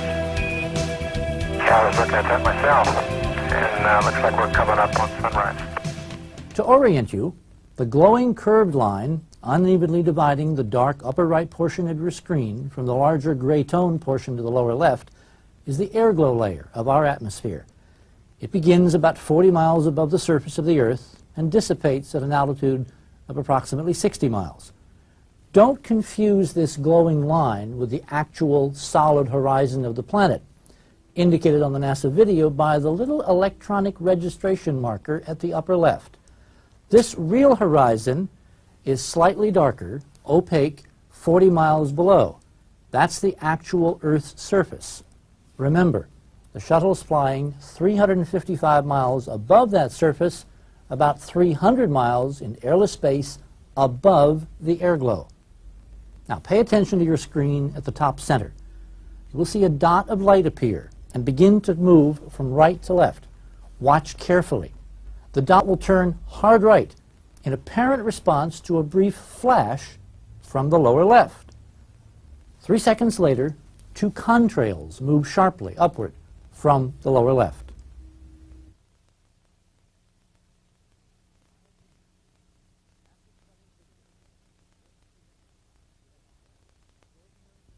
In my opinion, the NASA shuttle video you have just seen is among the most extraordinary pieces of footage in television history. Some of you may have seen parts of this extraordinary NASA footage elsewhere. It's made the rounds of several national television shows. It's also become something of a classic among UFO enthusiasts who see the extraordinary physics and automatically assume we're seeing aliens. From NASA, the official explanation of what you've just seen is that it's anything but aliens or high-performance spacecraft. When you see the shuttle video in fast motion, the stunning anomalous movement of these anomalous objects really stands out. When I first saw the shuttle tape, I was overwhelmed. If these are not mere ice flakes or something equally mundane, their existence and their behavior is confirming the fundamentals of our entire hypothesis and 10-year investigation. If we can prove that these objects we are seeing are in the atmosphere, then they have to be at least several hundred miles from the shuttle's camera. To see ice or other debris at that distance, it would have to be bigger than the shuttle itself. The physical horizon of the Earth is the distance reference visible throughout the entire NASA video. The fact that one key glowing come up over that horizon was to us a vital clue to the possible importance of this fixed reference point in space to solving the entire distance problem from the shuttle. So let's look at our video again in close-up. Pay careful attention to what I call the target object, which now suddenly pops on, then moves smoothly to the left. Its behavior is exactly like something suddenly popping into view by coming over the physical, very opaque horizon of the Earth. Let's take another look at that. If we can prove that that's exactly what we're seeing, then this simple fact, if we can establish that it is a fact, automatically fixes the object's distance in relation to the shuttle as the distance to that horizon, and the airglow 40 miles above it. At the peculiar flash, the dot immediately turns hard right and undergoes extreme acceleration, heading upward on our two-dimensional TV screen across the airglow limb. This limb, which we have just established is some 1,700 miles from the space shuttle, physically marks the boundary between the upper atmosphere and airless space. At the precise moment that our object crosses this bright limb, it dims out as if someone was turning down a light. The glowing object we are seeing is at the physical horizon of the Earth, in the atmosphere, some 1,700 miles from the shuttle's TV camera. If the glowing dot were only debris lit by sunlight, as NASA flatly argues, the object's sudden upward motion must make it brighter because it's flying into growing daylight. Instead, the dot grows dimmer, consistent with a much more distant physical location, because the Earth's horizon, 1,700 miles behind the shuttle, is still in total darkness. NASA's explanation for the flash is that you're seeing a thruster firing aboard the shuttle. If this were true, the thruster firing would change the attitude of the entire shuttle and therefore the direction of the setting stars. Since this does not occur, this cannot be the explanation for what we've been observing. The calculations say that this object had to also be at least as far away from the space shuttle as the airglow, therefore fixing its distance in terms of simple physics as 1,700 miles away. Since we have now established beyond any reasonable doubt this fascinating object's distance from the shuttle, the rest is easy, if slightly unbelievable. Our little dot is in fact drifting along at a leisurely pace of some 15 miles per second. That's about 54,000 miles per hour. We say it's drifting because when you see our little target object react to that peculiar flash that you're quite familiar with by now, the undisputed star of our update accelerates in less than 2 seconds to over 200,000 miles per hour. And for those of you who may be wondering how many G's this little guy experiences when it accelerates in reaction to that flash, its numbers clock out at a cool 14,000 times the Earth's gravitational acceleration. A force of 14,000 G's is roughly equivalent to dropping a 10-story building on top of you. 200,000 miles per hour in less than 2 seconds, 14,000 G's. Obviously, nothing in our space technology can even begin to approach numbers like this and have pilots survive. In fact, nothing in our known laws of physics provides for propulsive performances and capabilities such as those we've just observed. But this is well within, in fact, it is implicit in any hyperdimensional technologies capable of literally altering gravity. We have calculated the actual velocities of these two peculiar streaks of light. They are indeed consistent with a much publicized Star Wars weapon system from the Pentagon called Brilliant Pebbles. Essentially a high-tech shotgun burst of thousands of tiny plastic pellets accelerated to about 1,000 miles per second by an electromagnetic accelerator called a railgun. If this is true, the flash you're seeing is not light. It's an effect in the camera created by the electromagnetic pulse that accelerates the brilliant pebbles. Quite a weapon, but no match for a vehicle capable of nimbly darting away at over 14,000 Gs, as we've seen. The target, you now see why we've been calling our little glowing dot by this peculiar name, in fact evades this shot with ease.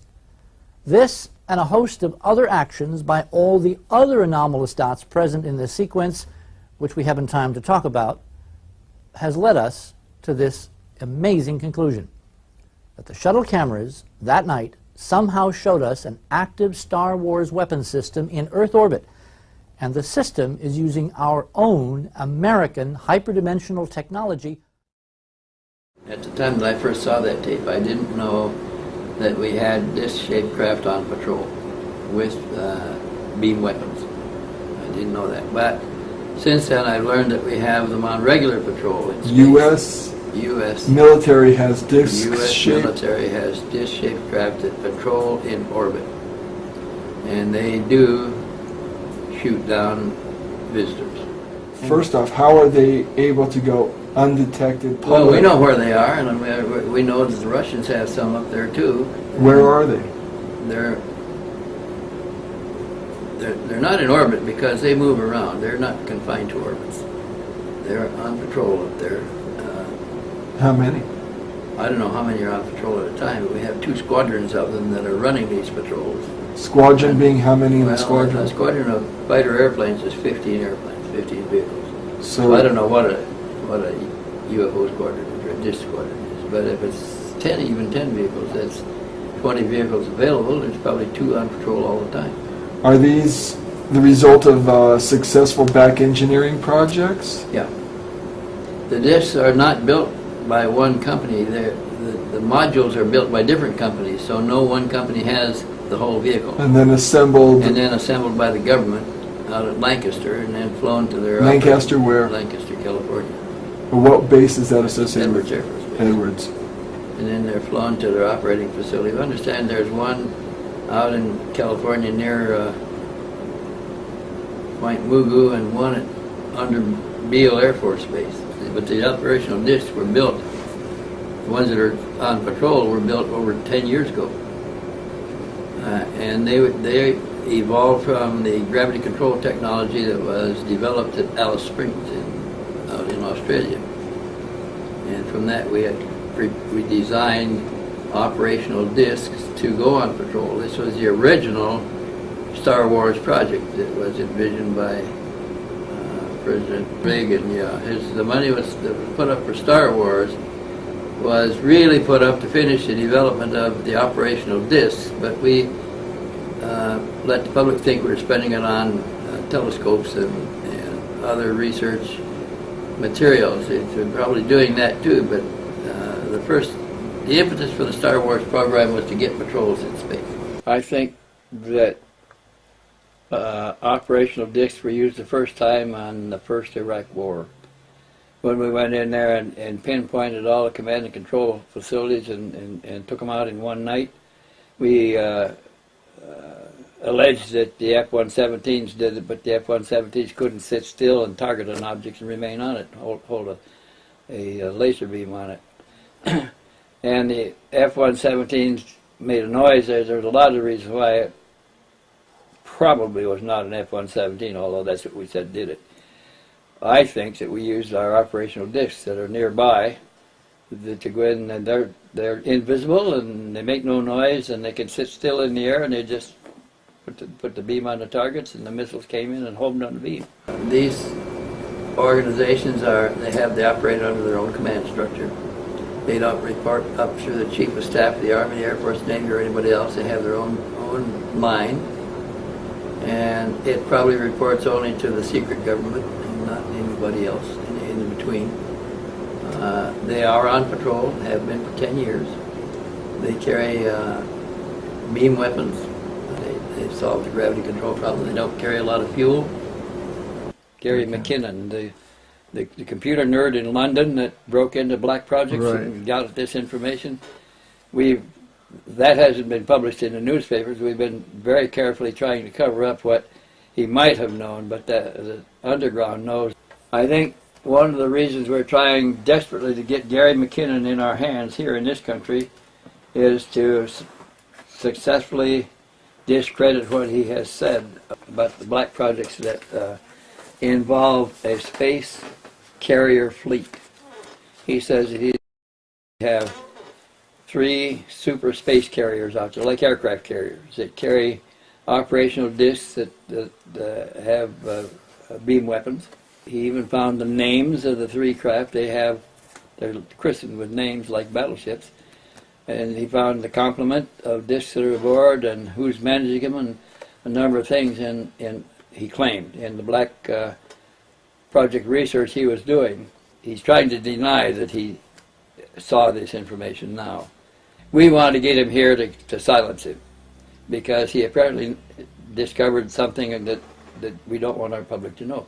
That we do have patrol craft out there of carrier size that carries a number of patrol discs aboard and can launch and recover them anytime and any place they want to. When they return to the surface to be serviced, their operational facilities are entirely underground, just like the deployed squadrons. All he found was names, that they were carrier craft, that they have a live aboard complement, that the names of the commanders are not known because those that enter these programs have their names changed and their families are notified that they were killed in a military accident and they can't come back to an identity again. What's your overall opinion then about us having a UFO fleet? Valid or? Well, yeah, I think we have. I think we probably, I'm aware of 4 squadrons at least, and there may be more, and a squadron of aircraft, fighter aircraft, consists of 15 airframes. So I would guess that a squadron of discs must be 12 to 15 discs. The crew members are all picked out from the plebes that go into the Air Academy, and there are probably some taken from other academies too that are identified when they clear in as being unmarried, have no close relatives, have they're orphans or have foster parents that not making close contact with, not going to be missed. And once they get in the program and experience the perks and the benefits and the dangers of trying to get out of it, they're there forever. It's a career job, and they don't change positions. They remain in the same job until they retire, and they work in it again as in civilian status after that.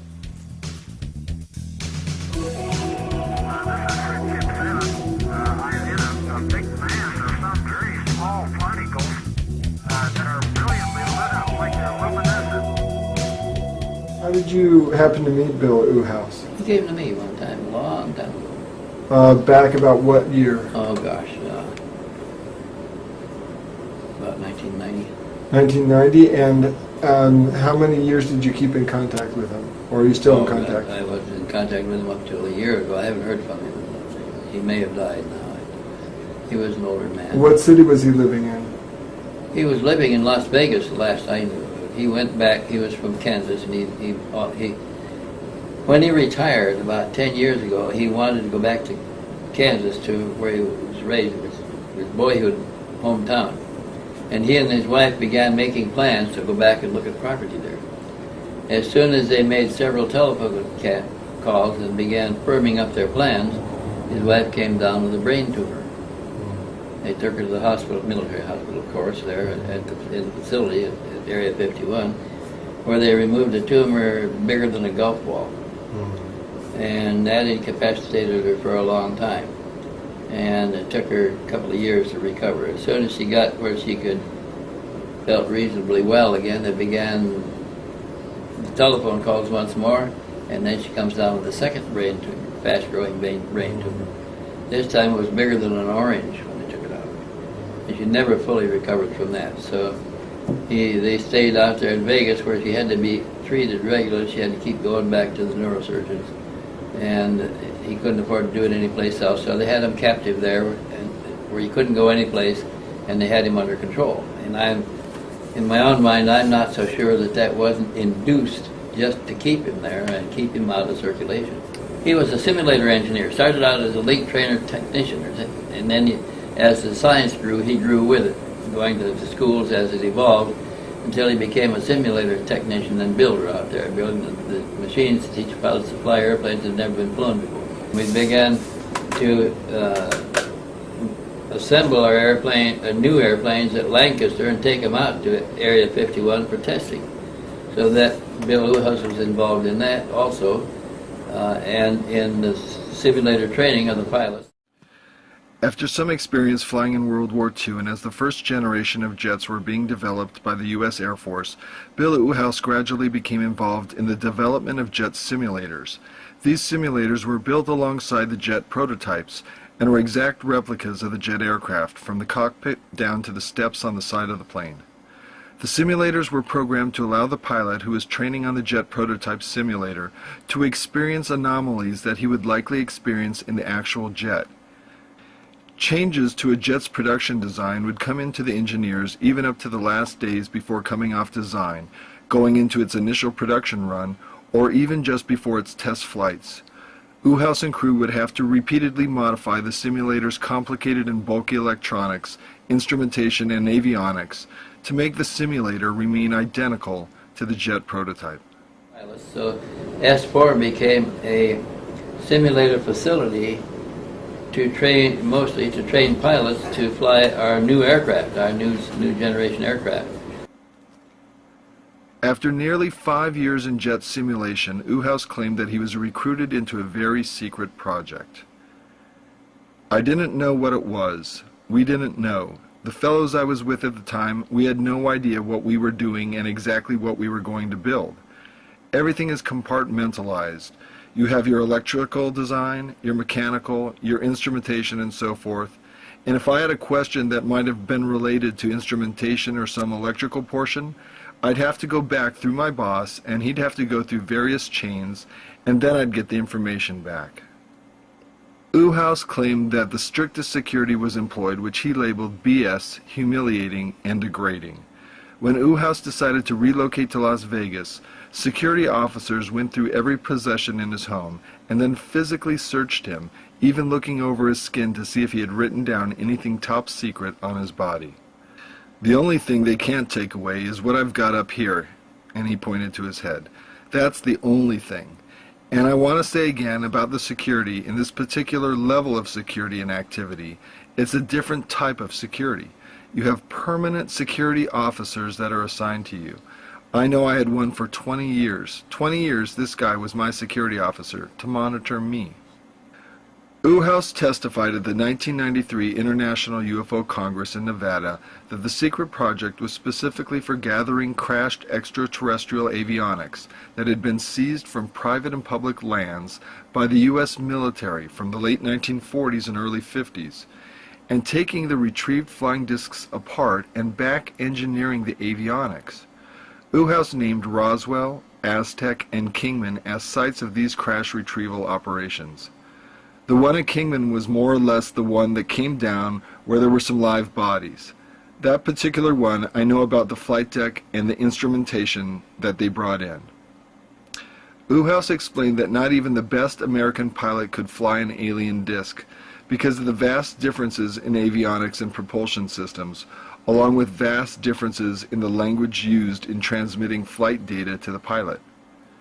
What we were doing was taking the technology and transferring it into known technology with instruments that we are aware of that our pilots could use and people on Earth were familiar with. They were trying to bridge the gap between the alien technology and ours so we could learn to operate their ships. And they never succeeded in bridging the gap. They could never convert the alien controls to toggles and switches and buttons.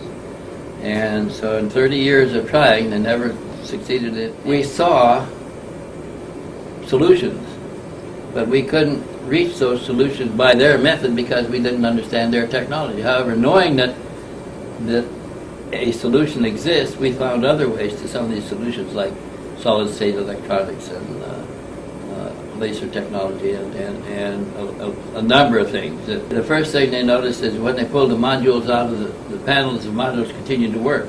There's no wires, no lights or nothing. They could put them any place and they still operate. And then plug them back in and they function. One of the first things that we were on was to join metal without nuts and bolts. That is, to put two pieces of metal together without glue, nuts, bolts, or whatever. What we were going to do is make the aircraft lighter. Uhouse goes on to explain the details of this phase of mechanical engineering. We finally did it after about 3 or 4 years of putting these two pieces of steel together. Of course, there were curvatures and so forth, and angles that we had to make to, with this material, and we finally did.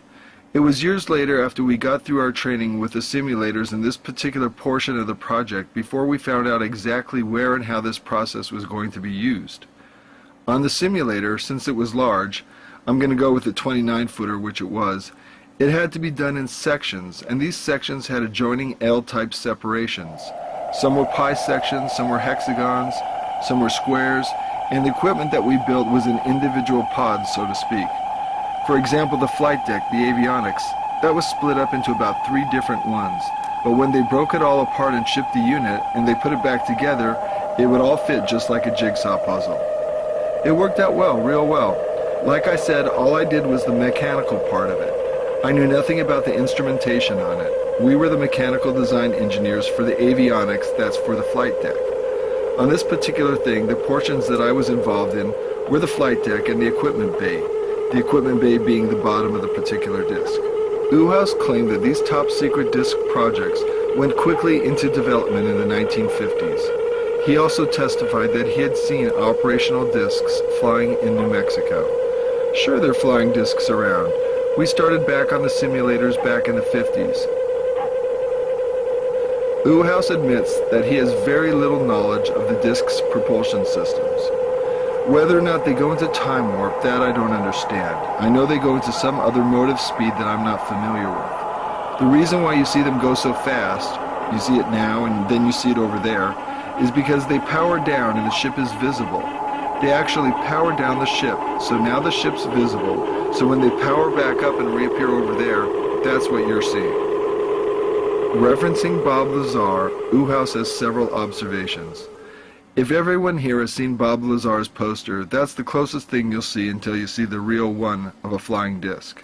The reason why Lazar got out there so fast was because of Teller. All Teller had to do was write that letter and sign it. And I'm sure they were investigating him while they put these Gestapo guys on his butt, and that's like it is. I met a fellow and his name was Gene Huff. As a matter of fact, he knew Bob Lazar and he did the appraisals on my house. He had mentioned UFOs and so forth, and of course I couldn't say anything, didn't say anything. He gave me some information. I bought some books and started reading and so forth. And then, of course, Bob Lazar had come on TV, and I'd watched that program, and I said, boy, stuff is leaking out fast. The Alien Project was a side project that very few people know about. It was a highly classified side project. The habitat was apart from everything else in S4. They keep their ship there. They can come and go as they please. They're not detained. Uhaus refers back to the live bodies from the Kingman crash and claims that he had several occasions to work with a living extraterrestrial during the engineering process. When they first introduced us to the Greys, it was sort of a long period of sessions that we went through, but finally they did, but it was only on a limited, like 2 or 3 minutes or whatever. And the other thing, if they speak to you, you're going to hear it in your own voice. The agreement, as I understood it, was that the aliens would give us some technology, help us with some technology, and they did this in the form of delivering one of their spacecraft with 2 operators, pilots. And before they delivered the spacecraft and the pilots, they laid a requirement on us, which I got this from the man that built it now, a requirement on us to build a proper habitat for their visitors, for them to live in. And so we did this out at Area 51, in the S4 area of Area 51, where Bill Uhaus, who I later made the acquaintance of, and he told me that when the agreement was reached and they got the specifications for the habitat, he was given part of the job. He was an engineer at Area 51, and he was on the team that was given the job of providing the habitat. He particularly worked on their sanitary facilities. He said the bathroom had 2 nozzles in the wall, one for water and one for an enzyme that the aliens brought from their home planet that was carried, it was held in a tank. It was evidently a living enzyme. It was held in a tank, and it was dispensed through a nozzle which they lathed over their skin, then rubbed it in and stood there for a few minutes until it cleaned their skin, whatever it was. And it might have nourished them too. And then after that interval, it was washed off with the shower nozzle, and everything was collected in the basin. The enzyme was filtered out, put back in the enzyme tank, and the water was flushed away. And so I said, well, what did they eat? He said that was another problem. He said they brought a culture from their home planet of primary order foods like fungi and spores and chlorophyll, and I don't know what was in it, but it was all simple foods that require less digestion. What we eat is complicated. It starts with the simple foods and gets more complex and more complex and more complex until the meat we eat is about 4 or 5 or 6 generations away from the primary source. And there are things that are added and things that are lost in the process. So our food is not very nutritious. Their food was supremely nutritious for them. And it took little to digest it because it's in lower forms already. And so we had to culture that and provide it to them as a diet and proper eating facility. All these had to be built to make them comfortable. Sleeping, they had special sleeping requirements, and all this was built in to their little habitat facility out there in S4. And they when it was complete, they came in and inspected it and left the ship and 2 men and took 2 American scientists back to their home planet on a trade-off, reciprocal. They wore a shirt and a pair of pants. Their shoes were a little different. This guy's name is J-Rod. Imagine that. J-A-R-O-D. That's a translation from whatever they had given the translators at the facility that I worked at. There's a lot of linguists. There's so many people involved in this whole particular project. Describe fully what this alien looked like. Well, he had a disproportionately large head, disproportionately large oblique eyes, black. Very little nose, just 2 vertical slits for a nares, for a nose. The ears had no shell on the ears, they were just a slight bump and a membrane. The mouth was just a slit, a narrow slit. No fleshy lips, it was almost a lipless mouth. And the chin was kind of pointed. The neck was slender and weak looking. No hair at all. The skin was a different skin texture. It was more like the skin of a fine-skinned beaded lizard. And it seemed to be very flexible in all directions. There was no muscular activity in the face. The creature couldn't smile, couldn't grimace, couldn't laugh or anything like. Could openly close his mouth, but he only, his expression was all in his eyes when Bill could see him around the table. The lenses are too dark to see anything. So he didn't manifest any expressions, possibly motion of his hands or something of surprise. Did Bill say what planetary system or solar system? No, he said that he had a feeling that he came from Reticulum, but the alien couldn't talk because he has no vocal cords. He has no opening in the back of his mouth at all. The mouth cavity only went back about 4.5 inches, and the mouth cavity was filled with many folds of tissue.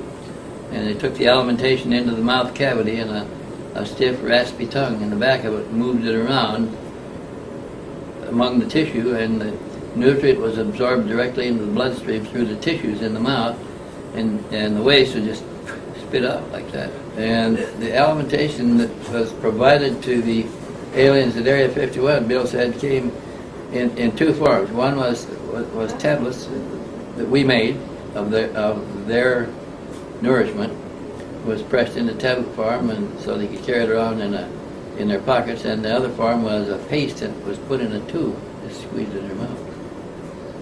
It was confusing for me for many years since I didn't know what the heck I was working on. After a while, it became apparent that what we were doing was a little bit different than what we normally do on this earth with our sciences. It was sciences from somewhere else. This J-Rod fellow, he was a science translator.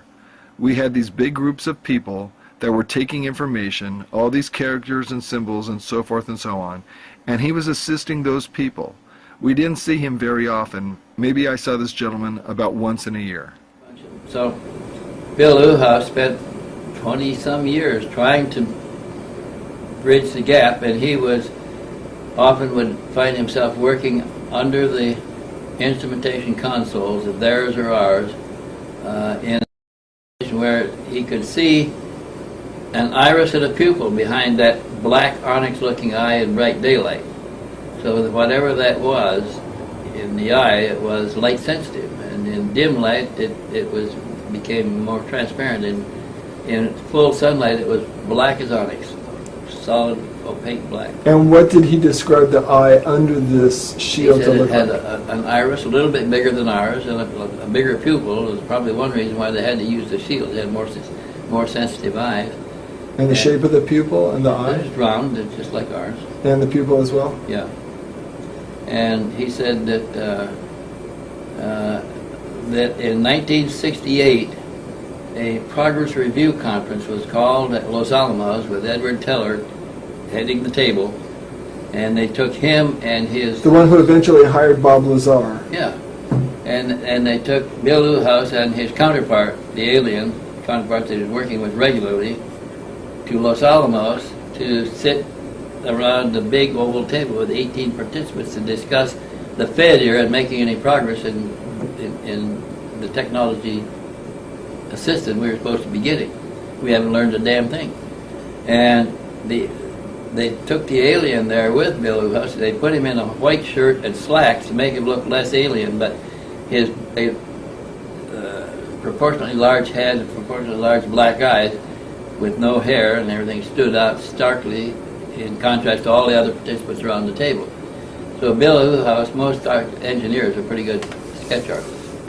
Bill Uhouse, while he's sitting there, as things were moving along, he's doodling on his pad, and he sketched a portrait of J-Rod, is what they called him out there. And even after a while, they began calling Bill Uhouse J-Rod too, because he was spending so much time with the alien. What did Bill talk to you about the possibility of disease, non-terrestrial diseases that might have been... He said that we didn't understand all of the physiology of the aliens. The alien couldn't talk, but the alien was telepathic, and he tried to communicate with Bill enough so that Bill finally learned to pick some of it up.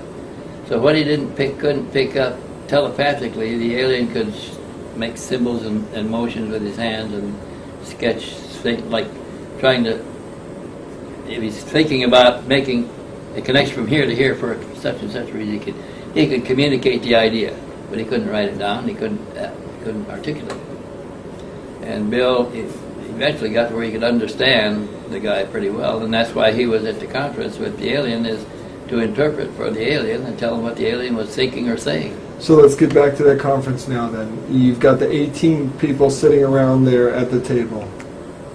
And what happens? Well, I wasn't at the conference. I don't know. What did Bill say? He said that the conference lasted about an hour and a half to 2 hours, and the various departments made their reports on their attempts to solve some of the technological problems that they that were involved in understanding the spacecraft, and each department made their report on their failure to accomplish this or accomplish that, and the reasons for it, to Teller, to head the table. And when they adjourned, they agreed that they hadn't made a great deal of progress and may not make a lot of progress. There is much more disturbing information that Uhouse offers that confirms the basic tenets in the Connor Orion case. 1. That a group of multinational corporations, along with the U.S. military, are covertly hiding the existence of extraterrestrials and their secret flying disc back engineering program. And equally troubling, that 2. These bases of operation within the United States are behaving as separatist nation-states, headed by leaders of these multinational corporations and high-ranking military officers who don't answer to either the President or Congress. Uhouse explains what he observed from the inside for over 30 years. There are little countries within this country. You've got one not so far from here. It's part of Area 51, but a portion of that facility is a separate country. It's run by certain individuals. They've got their own rules, their own laws. I've been out there many times. I've been in some of the tunnels. But New Mexico has their own little country, and that is not the government. That's a separate entity in its own. And there's certain levels of clearances that you'd have to go through for certain aspects of that particular work going on, whether it's the flying discs or other things that they're doing. You're not going to get into any of these facilities. Now, these little satellite countries here in the United States, they have nothing to do with the government.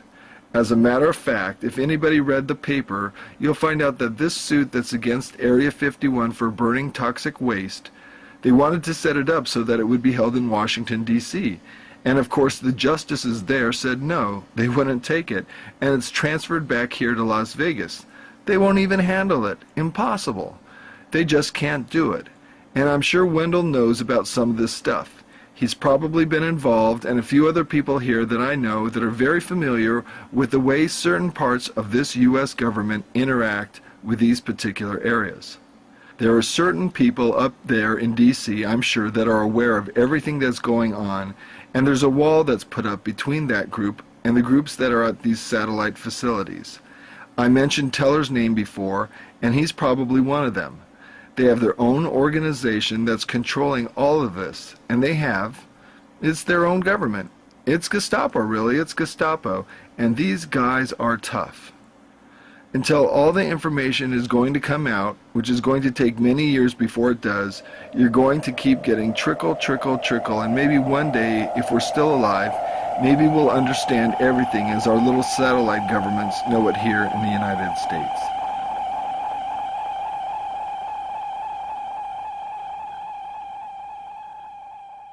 The aliens are still there, by the way.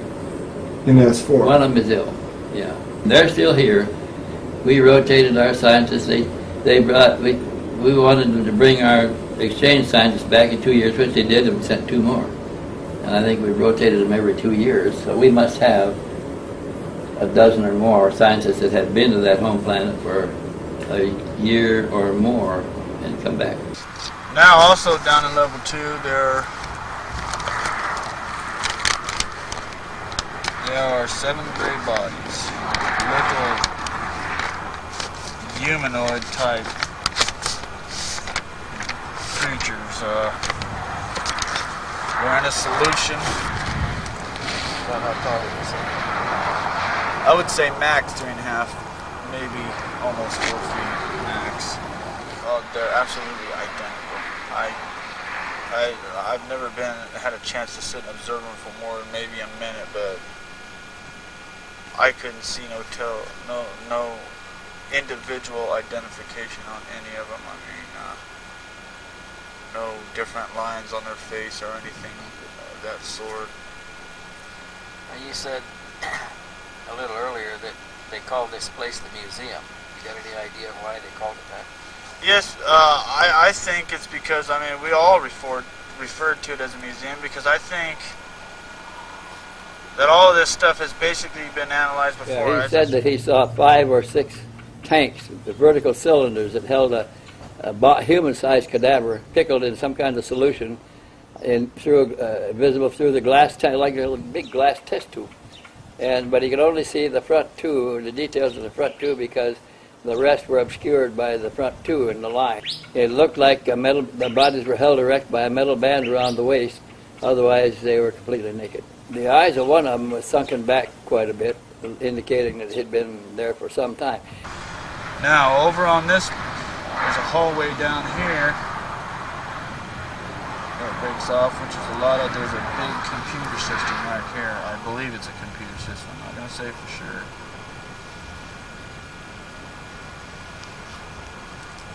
Right here is a level. There are 7 tubes.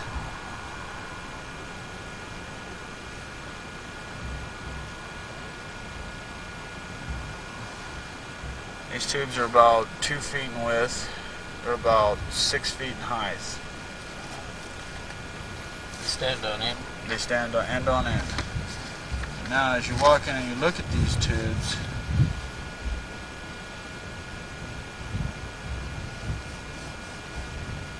I'm just going to go push a 1. They're all exactly the same. The creatures inside are completely identical. There's absolutely no way that I can see of identifying each and every one of them individually. Now there's an aluminum part right here. I don't know if it's covering genitals of them or not, but the rest is filled with the solution. There's a couple tanks right here. I don't know if they're oxygen. I don't know what they hold. There's no identifying marks on them whatsoever. There's absolutely no air in the tanks. It's all solution. And the grays are just in here, right here. They're suspended, so I imagine they're being clamped somehow, some way to hold them in this completely, where their feet is completely off the ground and stuff like that. And under here, there's about a 1-foot pedestal of black iron steel, like it's polished, but it looks like a black polished anodized iron. Now the things inside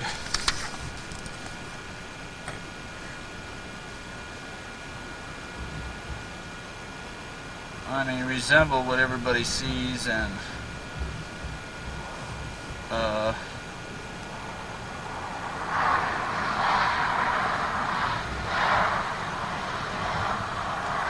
only thing that's different about them from what I see on all the pictures is the eyes appear to be have deteriorated, or they look like prunes. They're like your fingers get pruned. They're all shriveled up, and you can't see no eye sockets, and there's no visible eyelids or anything like that. They have a grayish, like a grayish pigmentation. It's not scaly or anything. It's like a pigmentation. There's no apparent hair on them. There's little holes, not really slits, but a little hole, maybe an ear cartilage, I don't know, maybe hearing. Slits are really kind of small for the nose and the mouth. The bodies themselves are very, very thin. They appear not to have any breast or navel or anything like that. Not that I can see. Yeah. I wasn't able to sit and study them in full view for a while. But I don't think I have heard talk there that I know their systems aren't like ours. But they're very thin and they look very, very frail. Did you notice the hands? The hands got a little bit of webbing. Minute, very minute. There's 4 finger-like things, and they're very, very minute piece of webbing. There appears to be no fingernails. As I say, I couldn't look in detail because the hands are turned like this. They're just like a full view, so I really can't see. You can see where there is one joint in each finger, it looks like. Where like ours has 2 joints, I think they only got 1. I'm not sure. You can just see the crease in where they only got 1. And 1 acts as a thumb like what we do. The feet are not in view. The pedestal from before covers the feet completely, so Didn't get a look at that. I didn't get a look at and they are all completely identical. This is his sketch of the tank that the cadavers were suspended in. And he mentioned that this was some kind of a regulatory panel that controlled the temperature and the solution in the tank. This is his sketch, rough sketch, of the alien figure in one of the tanks of liquid. And he said it's not a very accurate sketch, but it's the best he could do.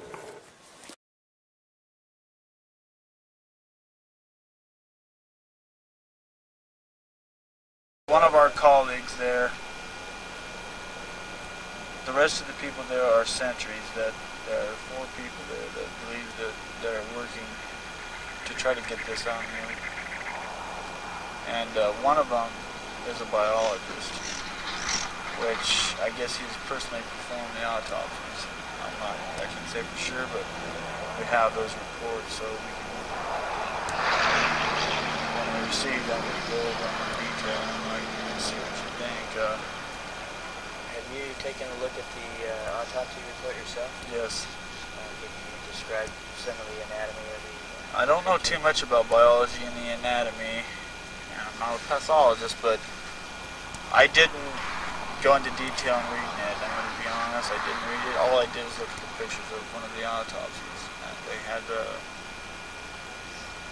extraterrestrial little gray, opened up. They did what they call a scalp, and they cut the top of his scalp off, and we're looking in there. I know there's brain weight, they weighed everything, and the organs are in a little bit similar to what a human Homo sapien anatomy is. So they had an epidermis, they had eyes, they had a mouth, throat, a brain. Yes, and they have a small Adam's apple. Because you can see that through what they're kept in. Now the autopsies are performed in level 3, I believe. As I say again, I didn't go into detail in the autopsies. I'm just going to leave that to someone else because I really don't understand a lot of the words. I'm a grunt. I know they have some kind of a pump system that pumps some kind of a chemical blood, I guess you would say. I know I've heard it mentioned that their eyes are, because of the gravitational pull, they're in no gravitation, so their eyes tend to go up in there, something like that. That's about all.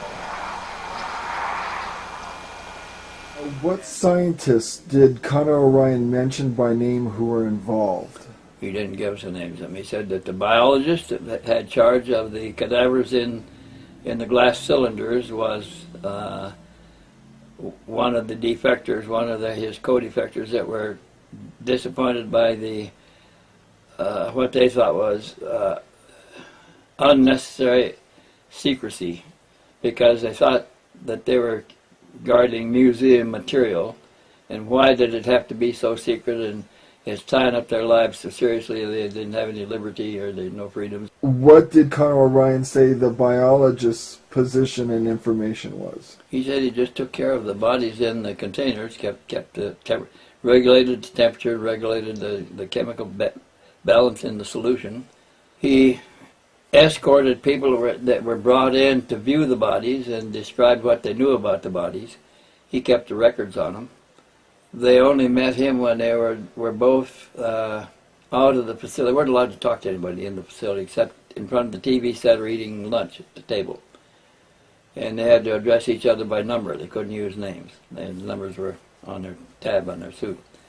The biologist had a number tab also. They never knew his name.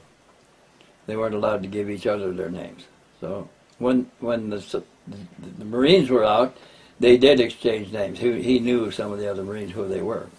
Did Bill Uhouse's testimony coincide with that of what Connor O'Ryan said the biologist within S4 was saying?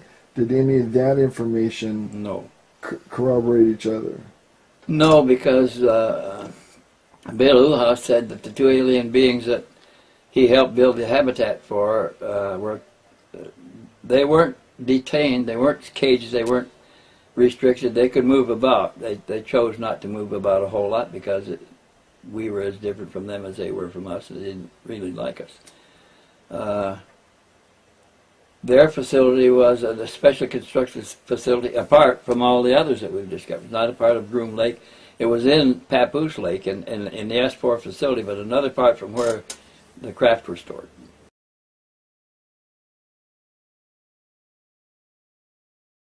After Carter rested up and got we took him to the restaurant and had something to eat, came back. He told me what he was there for. He said that he had become disenchanted with the security there. And he, on their R&R, he discovered, when they could talk, he discovered that there was some other security guards that were equally disenchanted and didn't think that thought the security was overplayed and that they didn't like living that way under the security. And they thought they ought to make a record of it in case something happened. They knew they'd been in, all of them were Special Forces troops. They had been in military security long enough to know that it's dangerous to break the rules. But they really wanted up, and they weren't allowed to transfer. They knew too much. There are some colleagues there that believe that it should be brought out into the open, and that's what we're doing right now. We want to do it slowly and surely, but I don't want to mention no names. No names there, I was just wondering about ever. I know who they are because I spent my leave with them and we discussed it in detail, how it should be done and who we should contact in this situation. On their rest and recuperation, they could talk where they couldn't talk in the facility. And they just talked a lot. Yeah, they found out that the biologist was disenchanted too and approached him. And when they asked him what he could do for the project, to safeguard themselves by stashing information that could be released if anything happened to them, because they're all thinking they're vulnerable because of what they know and what they're doing. And he agreed to furnish documents and papers from his files when the time came to let some of it out. Did any of that information get out with the 52 photos? There was a statement on paper by the biologist along with some photos of the bodies in the tanks. I would buy books. I bought a lot of books. Not a lot, but I'd send home my mom. I'd read them. When I was on leave, I'd go to the libraries and read what I could. I read Light Years at the library.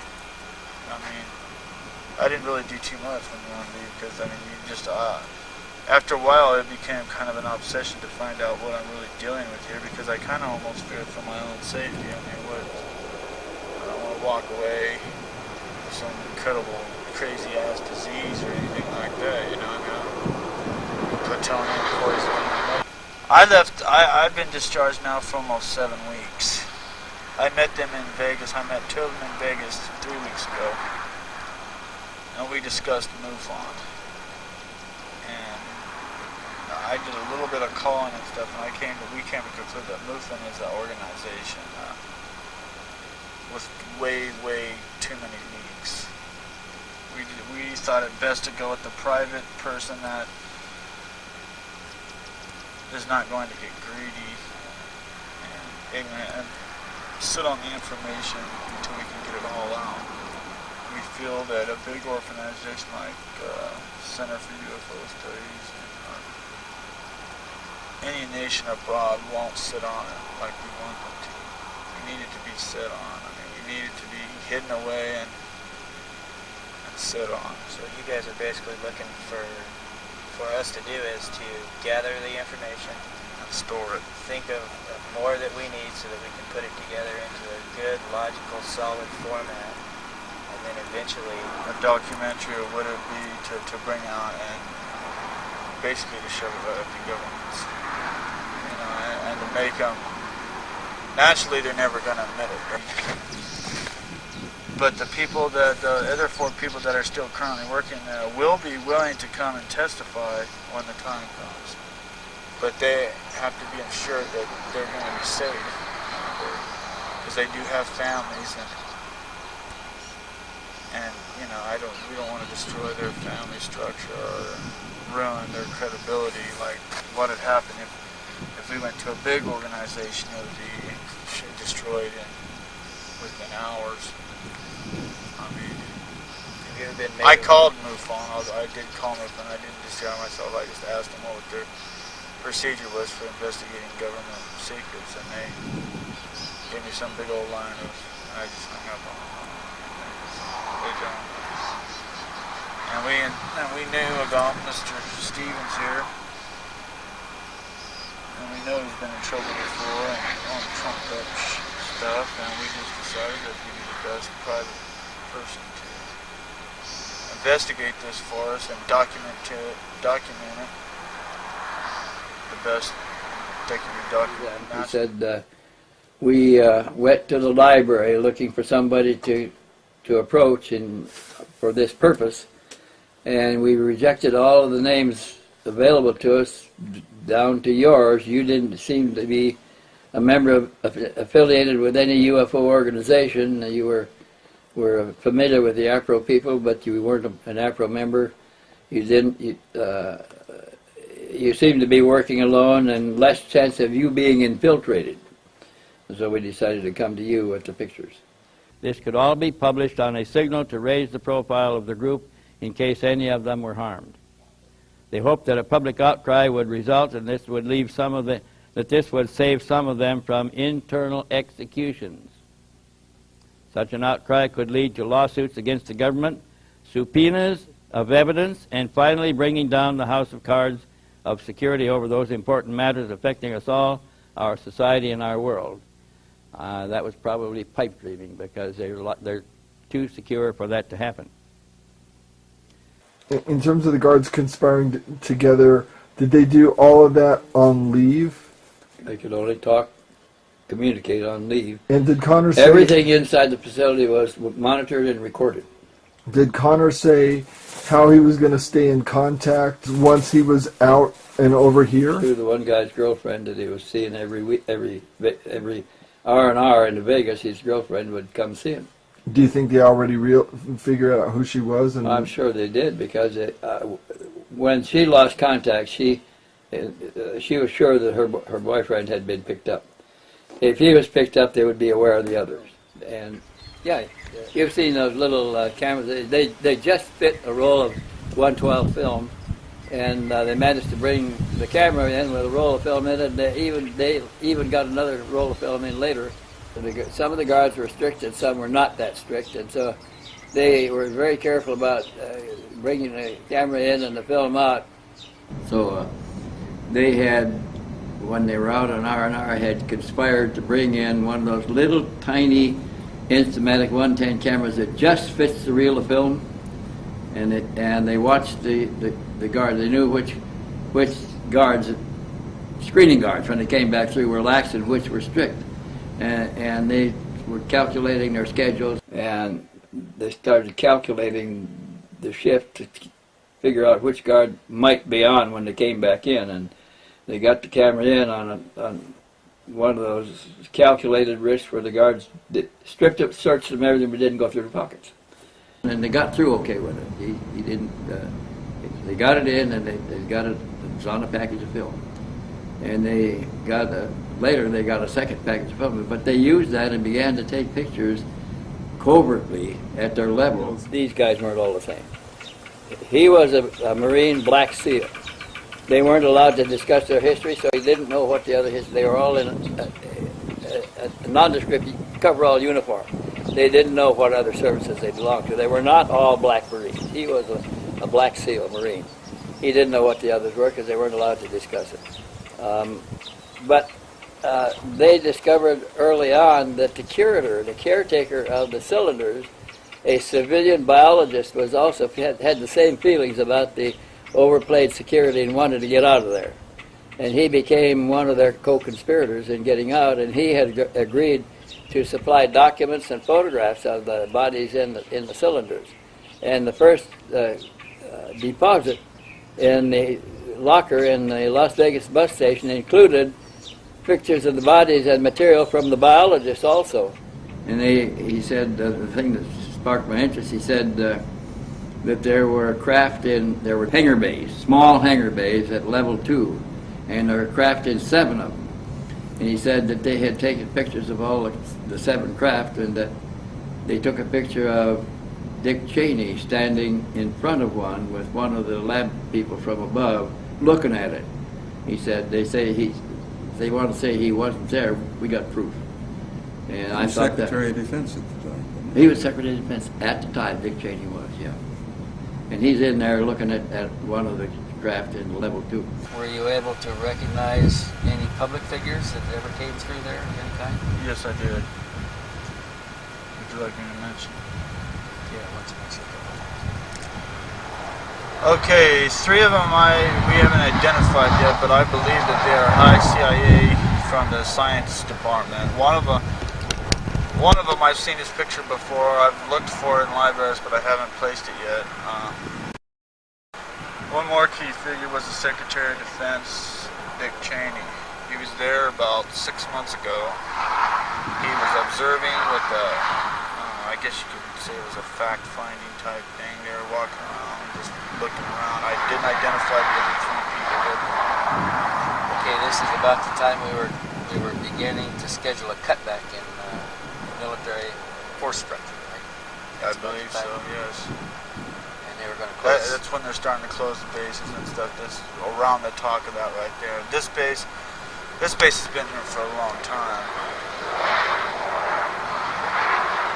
Mr. Cheney, his reason being there, I have no idea. I can only begin to just theorize on why he was there. He was, I assume, just wondering what's going on. I mean, being the Secretary of Defense and the unique quality of these things, I'm sure they're thinking some kind of weapons they can use or whatever there. I don't know. As I didn't have a privy to any information.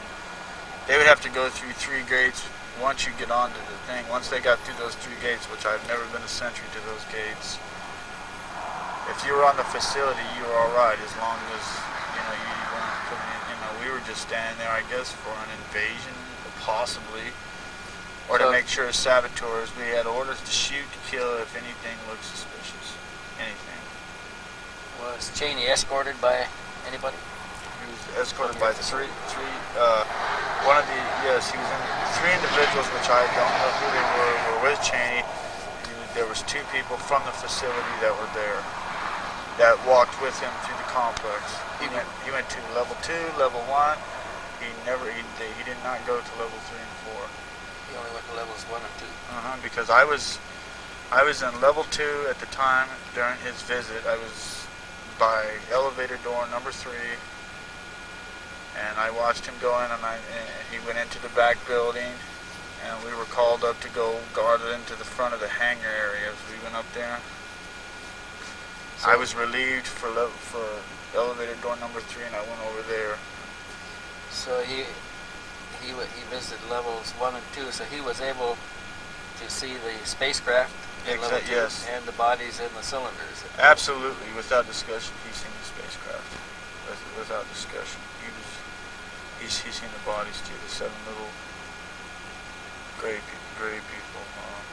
Now, I mean, just like I said before, I'm on the run and I know my time's limited. So well, it sounds like you and your colleagues have thought this out a little bit. What is your best goal for getting this out in the open? Did you guys want to put it together into a movie format? No, we don't.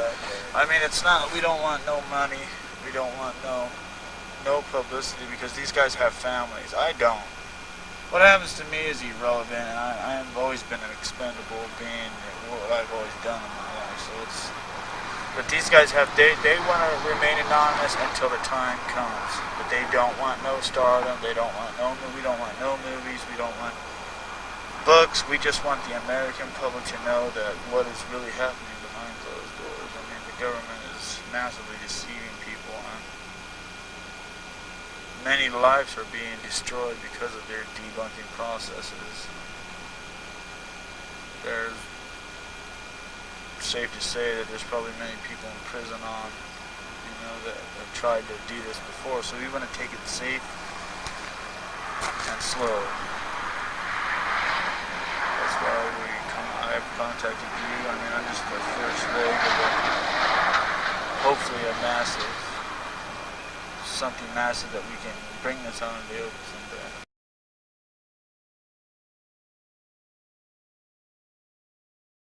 It was very irregular of a military base, and we weren't allowed to go into the parking lot area and look at license plate cars. We weren't allowed to. I think that's why they give you a polygraph to see if you memorize any license plates of any cars or anything like that. I mean, you're not allowed to keep any notepads whatsoever. The only time you're allowed to write letters or anything is when you're on your own leave. Then you go through a polygraph when you get there. So if you made any mental notes, they're gonna know about it. When we would meet and talk when we were on leave, it was like sometimes they would ask you questions and sometimes not. We took a big chance a couple times, talking about it. Because sometimes they would ask you a couple questions and you'd be out.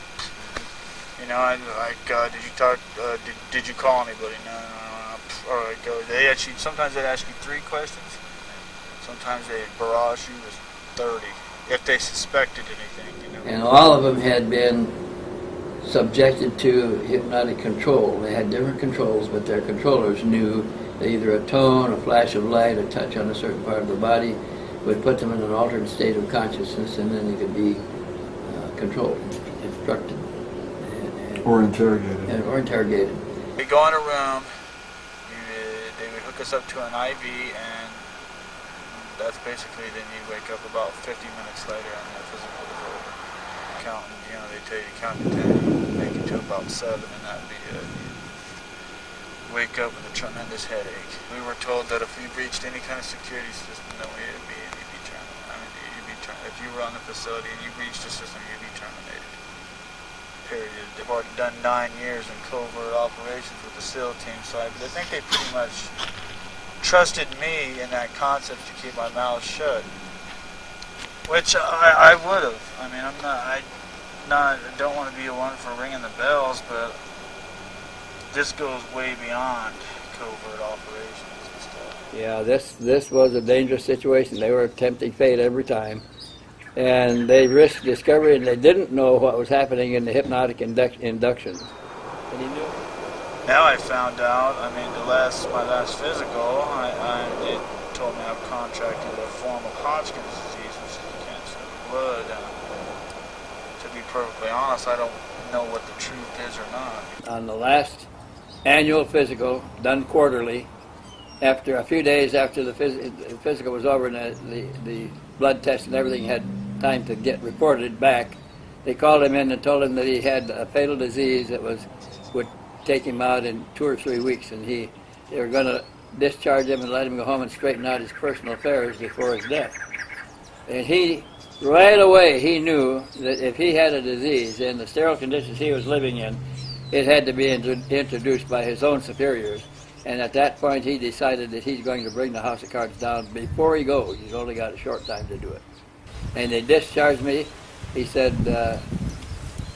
for that purpose, he said, I am prepared to bring the house of cards. And then I began to think, well, this got to be a ploy because they're setting me up. And that's why I held off for 10 years, because I had to find out if he was true, if what he was telling me was what he truly believed, or whether he was a plant.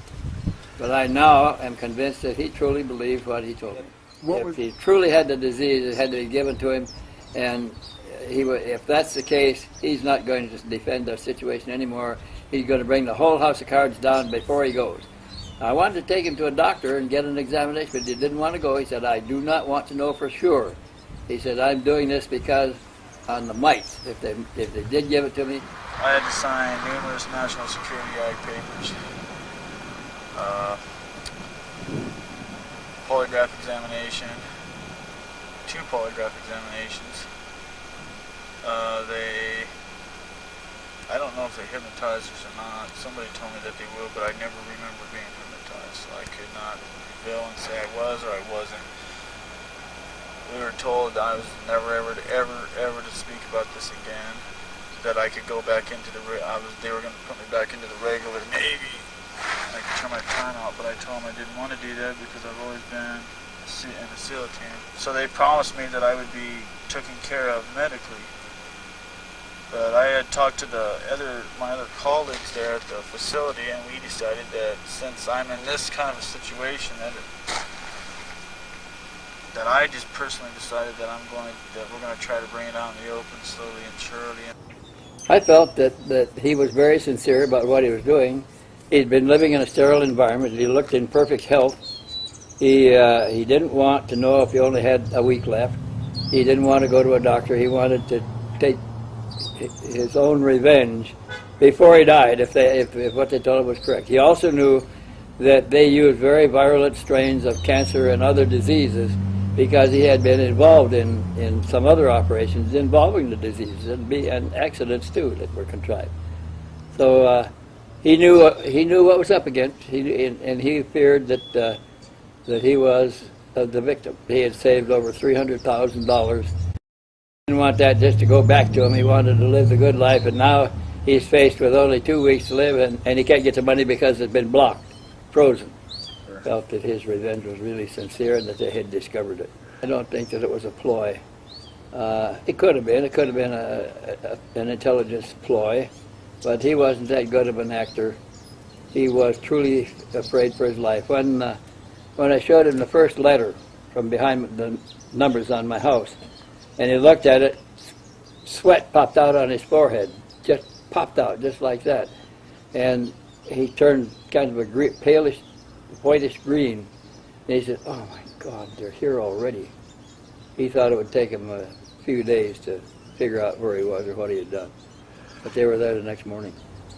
He was truly worried that they had been discovered, and he knew that the results were certainly going to be fatal to everybody involved, that they didn't hesitate to take care of the problems internally. He worried about having all that money and not being able to get a penny of it. He couldn't even draw out $1. And he was really serious about revenge, bringing down the house of cards before he died a week later. And I had heard of this before, but never been exposed to it this close. And I thought, if this is really true, and if it's really going on, this is certainly not a sane operation. It's the work of mad scientists.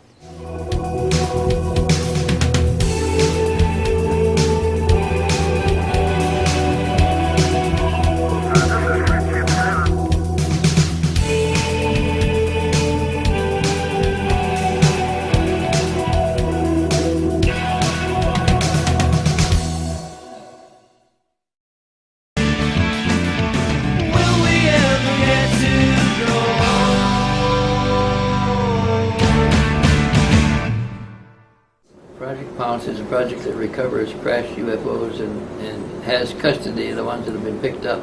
They're the ones that run S4 and Area 51. I thought that was something like Snowbird. Snowbird is an Army project to recover crashed vehicles. Project Pounce takes all the other recovered materials from everybody else and takes it to Area 51. Colonel Steve Wilson, who was the head of Project Pounce at Area 51 before he retired, and he headed the recovery project, and the same people who recover them have custody of them out there in Area 51. It's in S4. And a time came when he knew too much. They also have live aliens, alien extraterrestrial living there. And a time came when apparently he knew too much, and he was given one of these fast-moving cancers. And when he was near death, he retired, medical retirement, and he came to the realization himself that it had been introduced because of some recent information that had just come into his possession that was super sensitive. From Korea, he was a lieutenant colonel, and he was assigned to Vandenberg Air Force Base, where he again fit his classification. He had no ties. He was not married. He didn't have any children. He didn't have any family. And he was quickly recruited into the program and taken inside and transferred from Vandenberg to S4, where he got further indoctrination. Steve Wilson was born in 1930. In 1930, just 7 years after my birth. And like me, he first became an aviation mechanic and then a flight engineer on a bomber. He applied for cadet training. He worked for General Crabb, was accepted for cadet training, and went to flight school at Kelly Field, pretty much as I did. He became a pilot from being a flight line mechanic, career flight line mechanic, became a career pilot. He flew F-86 Sabre jets in the combat in the war in Korea, where he took a bullet in the abdomen that left him bleeding heavily in the cockpit. He was trying to hold his guts in as he radioed a position report and his remaining fuel supply, and then he seemed to pass out, lose consciousness. What followed after that seemed to demonstrate some extraordinary assistance taking place. The air traffic control officer for the 67th Fighter Squadron control tower saw an unannounced airplane entering the traffic to land. The airplane was strangely surrounded by a green glow as it made a correct approach for landing. The airplane is still flying, approaches in the landing pattern with the engine running, and the engine quits on the rollout on the runway out of a good landing. The airplane flared out, made a perfect landing, rolled out, and as the mechanics ran to the airplane to get him out, the engine was stopped, and they found him unconscious in the cockpit.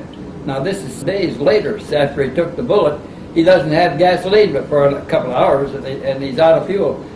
They took him to the hospital. He recovered quickly, and on subsequent tests they discovered that his IQ had gone to a high figure from a normal figure. He had suddenly acquired a very high IQ that they couldn't account for.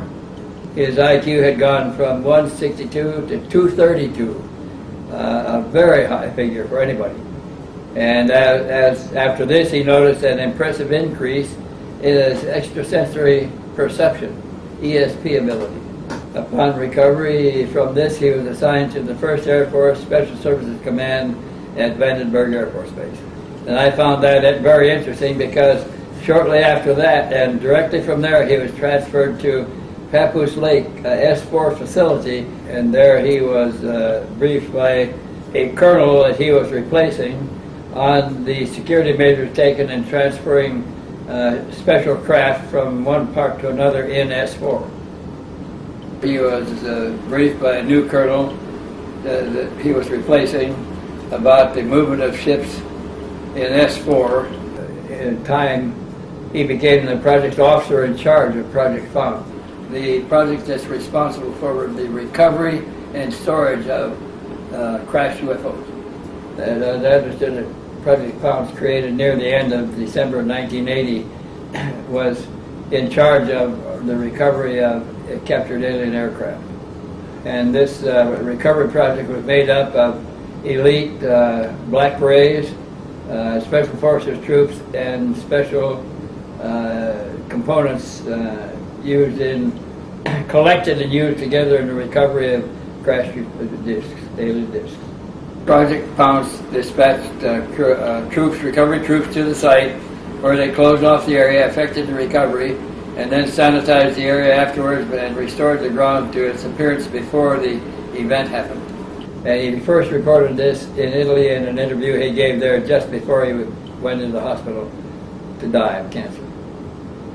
Colonel Steve Wilson was now enjoying cosmic top secret clearance. Cosmic clearance is level Q27. And in this capacity, he was in charge of the storing the captured alien vehicles and the bodies of the occupants in Area S4. When he retired after some 40 years of active service, he was much decorated. I was sorry I didn't get to know him better. But he came, after he came back from Italy, he settled in Phoenix, and he was being treated there for his fast-moving cancer. And he had opened a website so he could publicize what was going on in S4. He had the same feelings as Connor Orion. He felt if he had had a fatal cancer, and which he now knew he knew it had to be introduced by his own superiors, and he knew that it had to be because he now knew too much himself and became a liability to them. And so he, also feeling that this security was misplaced, he intended to bring down the whole house of cards himself, but with his website. He was going to reveal all that he knew about S4, but his cancer worsened rapidly and he had to go into the hospital. He was under special control in a close observation ward in the hospital, where he and Bill Hamilton, decided to stage a conference in Phoenix, a UFO conference, where he would make his presentation and officially announce the opening of the website, and that he was going to publish everything he knew about S4 on the website. And the conference was scheduled to be developed quickly. It was going to come off in less than 2 weeks from the time they got the idea. They rushed out literature and information to everybody they could.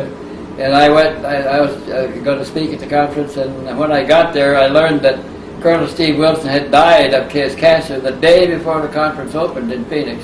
The conference went on anyway, but we did not get the publicity release we expected Steve Wilson to engender when he made his pronouncements from the platform just before he was going to die. A tragedy that he never got to speak. It was controlled that way, I'm quite sure. This painting that was published in the Italian magazine Notizie UFO, put out by Roberto Pinotti and Maurizio Baetta. When Colonel Steve Wilson was visiting Italy and dying of cancer, Wilson told him that he was formerly head of Project Pounce at Area S4 and lived in the S4 facility for a great deal of time. He said that he was dying of cancer and suspected that cancer had been administered by his own security forces because he was about to retire, and he had remained on active duty for over 30 years before he decided to retire. But they weren't going to let him do it because he now knew too much. That's what his feelings were. They gave him a fast-moving cancer to keep him from going very far, but he was visiting Italy in his final days, and he heard about a UFO conference going on there, and he went to see what was being put out about the unidentified flying objects. And he met Baetta and Pinotti, and after he told them who he was, they persuaded him to give them a deathbed statement to be released after he was gone. Baetta and Pinotti had a magazine staff painter with them, one Agnes Shojak, and they had a copy editor doing the review work, taking down the questions and answers and all kinds of additional notes. Agnes Shojak painted this painting by verbal description from Colonel Steve Wilson as she painted, with him correcting as she painted. You notice the one in Bay 1 is identical to the one that Connor Orion sketched.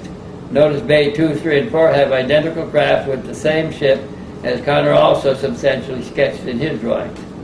I don't know whether Colonel Steve Wilson had access to my private files or not, because I didn't publish anything that I had up to 2001. But this painting seemed to confirm what Connor Orion had told us in great detail. This is what the corridor looked like also according to Connor Orion.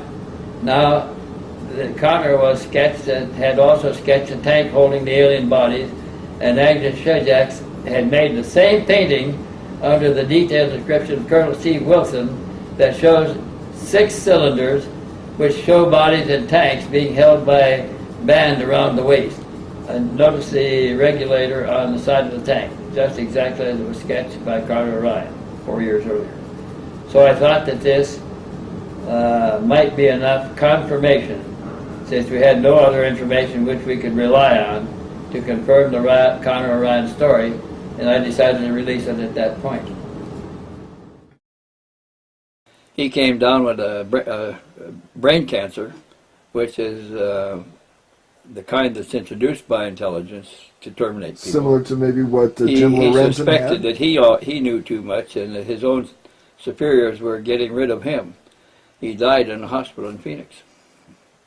Steve Wilson. Mm-hmm. And wasn't that the same thing that Jim Lorenzen had? He died of a brain cancer. So did Dr. Hynek. And Dr. Hynek as well. When they get too much, and if it looks like that they may be approaching a point where they might spill the beans, they terminate them. And that's the cheapest way, is to give them a fast-moving brain cancer. Colonel Steve Wilson, in his terminal cancer stages, he wanted to go back to Italy, and he went to a UFO conference to see what the world knew about UFOs, and he met Baetta and Roberto Pinotti, who was a vice president of Fiat Motors at the time. And when they found out who he was, they tried to get a good statement from him, and he agreed to give them a statement there in Italy as long as they didn't publish it until after he was gone. And he didn't want it translated and published in this country. So they brought in their staff painter, staff illustrator, to illustrate what he could describe at S4, and he described level 2. He described it to him and the craft that were sitting in the bays there. And this Shojak, I think her name was, the artist, painted a good picture with him correcting it as she painted, and then she painted the bodies in the cylinders in the liquid bath in the cylinders, held erect by clamps.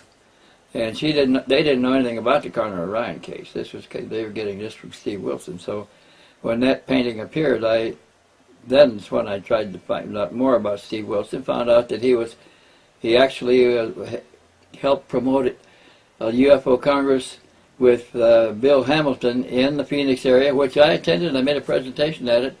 But Wilson didn't make the Congress because he died the day before the Congress started in a Phoenix hospital. So I never got to meet Steve Wilson. I didn't know who he was until after that. And you know, the Dr. UFO Research, Richard Boylan, mm-hmm. did the last interview with Steve Wilson in Phoenix just a week before he died.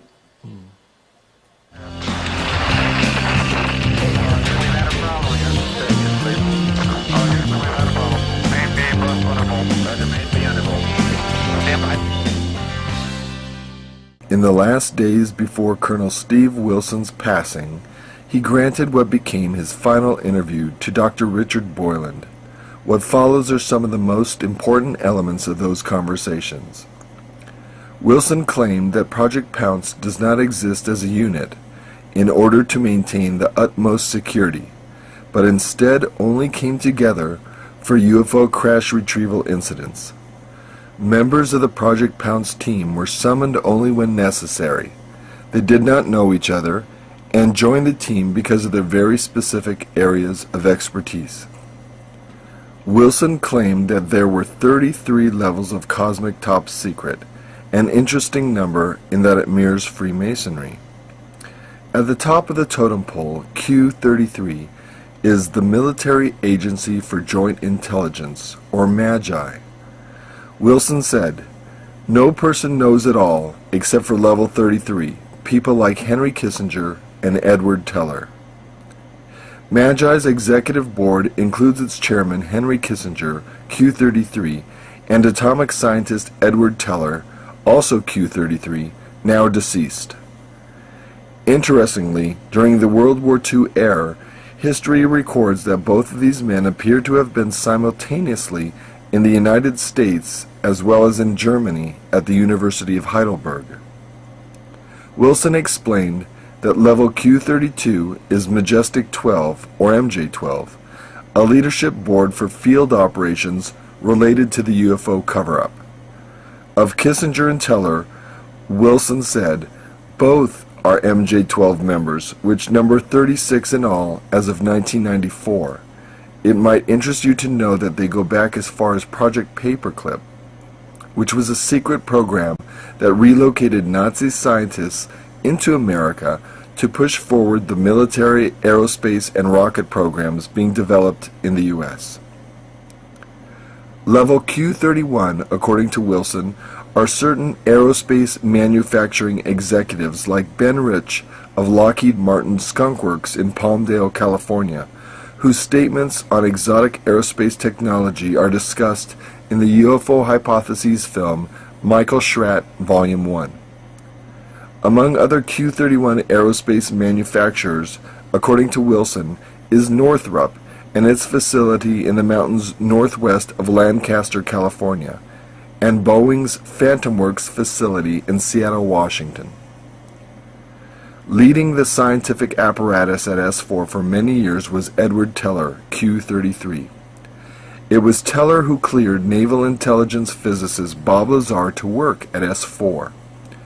Teller led teams of scientists who back-engineered the crashed alien UFO vehicles into functional U.S. anti-gravity aerospace craft that human military astronauts could operate, like Lockheed's X-22A disc. Wilson claimed that this program, headed by Teller, was not responsive to command authority of the United States President. Wilson also informed Boylan that space warfare operations against selected alien visitors were being executed by military astronauts trained at a secret Air Force academy. At Boylan's request, Colonel Wilson drew up a chart of the operating structure of Strategic Defense Initiative, a diagram he nicknamed Star Wars City, made up of government, military, and elite defense contractor corporations. Wilson said that it was common practice for military officers to rotate out of military leadership into executive positions at these defense contractor corporations, a good old boy network, if you will. Wilson also singled out Admiral Bobby Ray Inman, whom he claimed had control over Decision Science Applications Incorporated. Wilson said, Decision Science Applications Incorporated is a group made up of all the heads of the military hardware manufacturing in the black area. Another elite defense contractor Wilson highlighted is the Rockefeller Company, a huge beneficiary of the Strategic Defense Initiative, also known as the Ballistic Missile Defense Organization, also known as Star Wars. In this photo, Henry Kissinger is seen with fellow collaborators David and Jay Rockefeller. David Rockefeller has long been associated with high authority over the Council on Foreign Relations, the CFR, whose long-term globalist goals are widely known. For a more detailed report on Rockefeller influence on the U.S. government and military, see the UFO Hypotheses film, Aztec, Volume 1. Kissinger, said Colonel Wilson, is a key figure in MK-Ultra, which according to Dr. Boylan is a secret, ongoing mind control research and development project directed by the CIA and employs psychotronic devices, selective use of drugs, hypnosis, and signals and frequencies designed to influence people's thoughts, emotions, and behavior. Boylan sees a strong link between mind control and the UFO cover-up. Mind control research may have even earlier roots than is made obvious from the CIA and its Robertson panel of 1953, perhaps originating within Nazi Germany with Dr. Joseph Mengelé's vicious experiments and Joseph Goebbels' Nazi propaganda machine. Additional information on mind control is available in the UFO Hypotheses film Peggy Keane Volume 2, NASA Upside Down. During author William Steinman's investigation for UFO crash at Aztec, Steinman discovered that Captain Henry Kissinger was a leading figure associated with the first Interplanetary Phenomena Unit, IPU, out of Camp Hale, Colorado, just after World War II. Shortly after publishing his investigation, California police warned Steinman and his family that they had apprehended a man who appeared to have marked Steinman for assassination. Steinman quickly dropped his UFO research investigations due entirely to these threats. Wilson reported to Boyland that Magi employs Wackenhut as a private contract agency for assassinations and security under the moniker 1010 Special Security Squadron, and that the next level of clearance, Q30, is given to Wackenhut's 4 highest officers. According to Wilson, this 1010 Special Security Squadron reports directly to the National Reconnaissance Organization, but is funded by the tax dollars of U.S. citizens. Recall that Chairman of Magi, according to Wilson, is Henry Kissinger. Wilson admitted to Boyland that even as director of Project Pounce, his own clearance was much lower. I was only level 27. That's as far as I could go. Boylan remarks that Wilson was sickened by Kissinger and Teller's lust for power. Both acted as if they were above all laws in Wilson's view. Appalled by their unethical and unconstitutional behavior, Colonel Wilson tried to go public with his information on a short-lived website and gave interviews to Roberto Pinotti, Maurizio Baiata, Bill Hamilton, and Richard Boylan in his last days to thwart Magi's evil plans once Wilson realized that he had been poisoned with cancer by his superiors. Wilson understood that Magi's plans include both controlling the most advanced exotic aerospace anti-gravity fighter vehicles from back-engineered UFOs, as well as manipulation of the masses through propaganda and mind control in order to force with invincibility their designs for world power upon an unsuspecting global population. Before his death, Colonel Steve Wilson, like Orion, Lazar, Uhaus, Schneider, Bill Cooper, and Philip Corso, helped immensely with shedding light on the Machiavellian world of black budget defense and the UFO cover-up within the United States. But he came out and told about the secrets of S4, and he quickly died after that. He died right up here in Phoenix. But he had a real colorful history. When he discovered that his own people had poisoned him, had given him the disease that he was dying from, he opened a website and tried to put as much information on there as he could. I don't remember what it is now, but he died shortly after that in hospital in Phoenix. But he knew that we have craft. He knew where the bases were.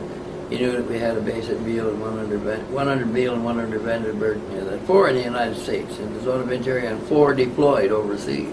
And the ones overseas, the host countries don't even know they're there. They're dug into excavated facilities. All of them are underground.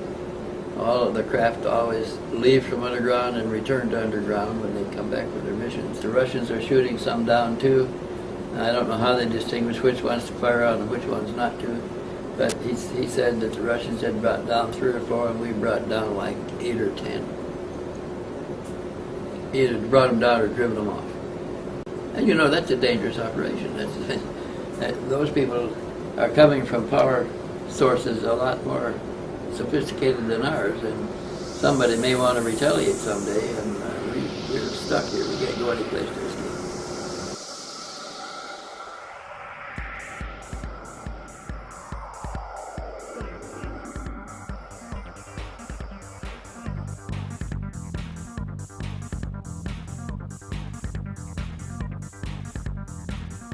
When he first called me, he said, I'm bringing something I want to give you. I said, well, I don't know, I get a lot of junk. He says, this is not junk. He said, these are some pictures. And so I said, oh, pictures, okay, I'd like to see them. He told me that one of the pictures showed Dick Cheney standing with another scientist from that level there, in a smock in front of one of the craft in one of the bays. And this was about noon.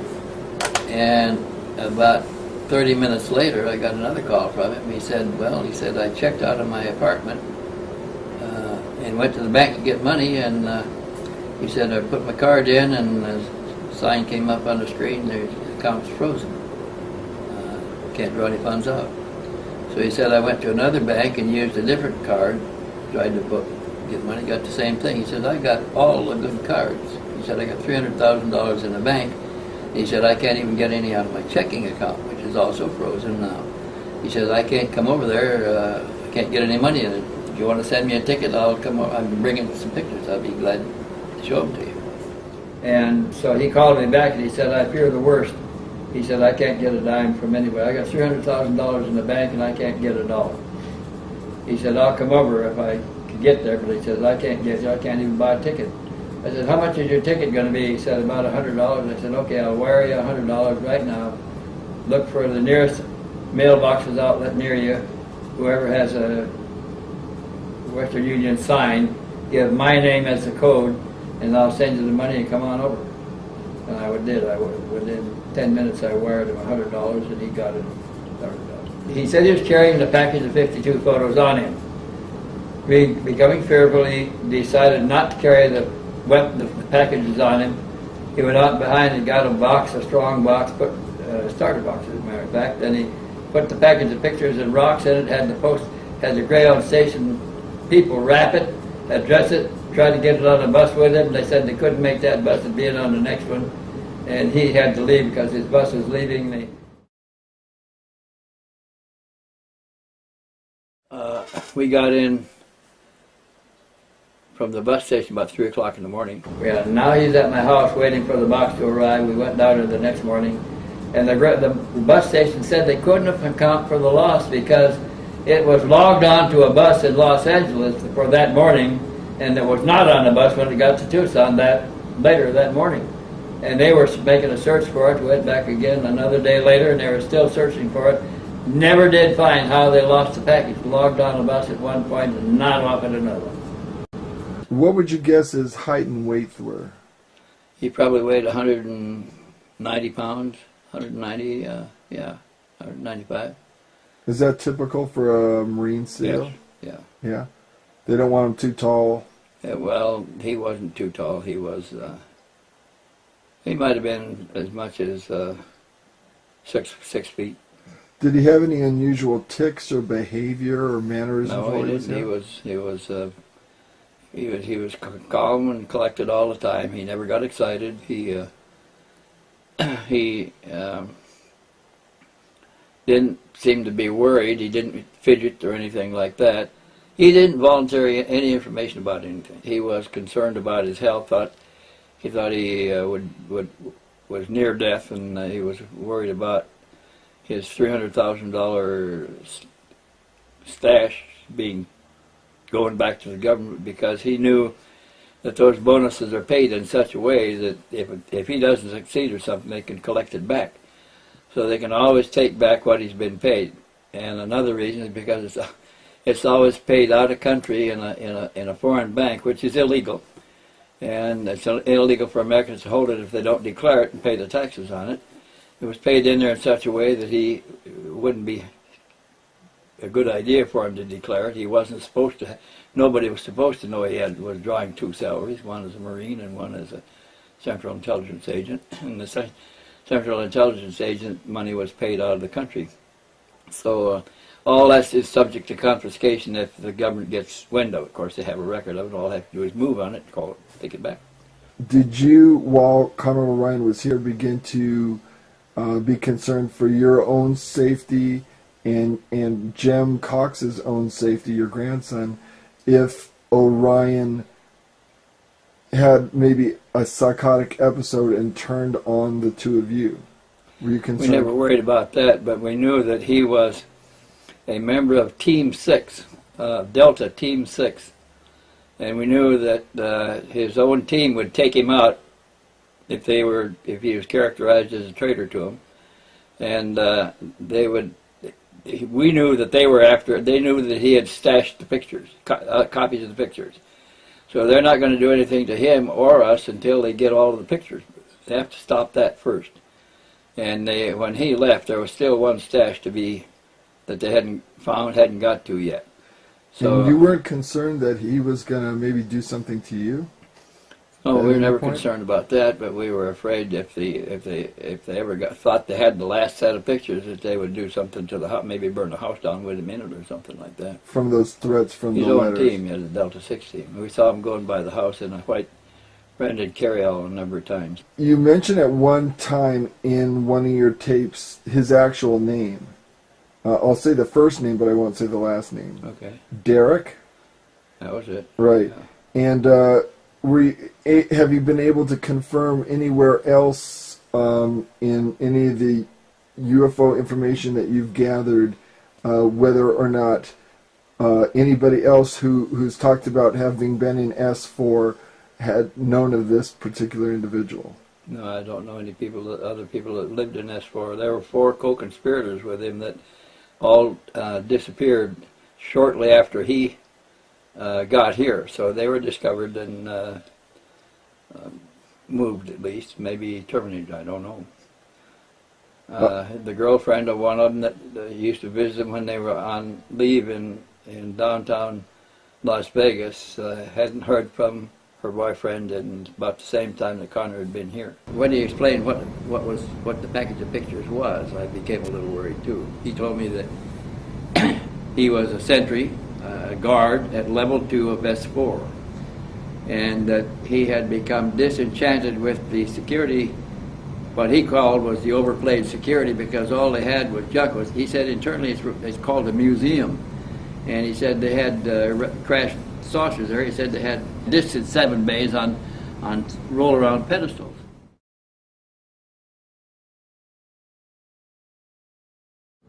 I was watering the plants in front of my house, my little flower garden in front of my house, and I decided, and I was warming water for coffee also, and at some point I laid the hose down and went back in to turn the water down so it wouldn't boil over. And when I came out, just minutes later, I found a blue envelope, pale blue envelope, stuck behind the numbers in my house by the door. It wasn't there when I went in, just 2 or 3 minutes before that. And I left the hose running and took the envelope down, looked at it, looked inside. It was an envelope from with return address to the Imperial Palace in the upper left-hand corner on Imperial Palace Stationery. Well, this is the picture of the first message. When I was watering my lawn and I turned around to come back in the house, I saw this behind the sign, number sign, just like that. And there's the message. It says, "It's to come home." And the Delta symbol is pointed up, meaning it's cool. Just come home. This is the original page. The original message, first one found behind the house numbers on my home in Windmill Circle. And that was the first note, letting us know that they were there. And when I read the note, I took it in and showed Jim Cox, and he said, "I don't know what to make of it." He said, "Let's ask Connor." When we showed him the letter, his face turned white and sweat popped out on his forehead. He said, "Oh my God, they're here already." He said, "I was hoping we'd get a day or 2.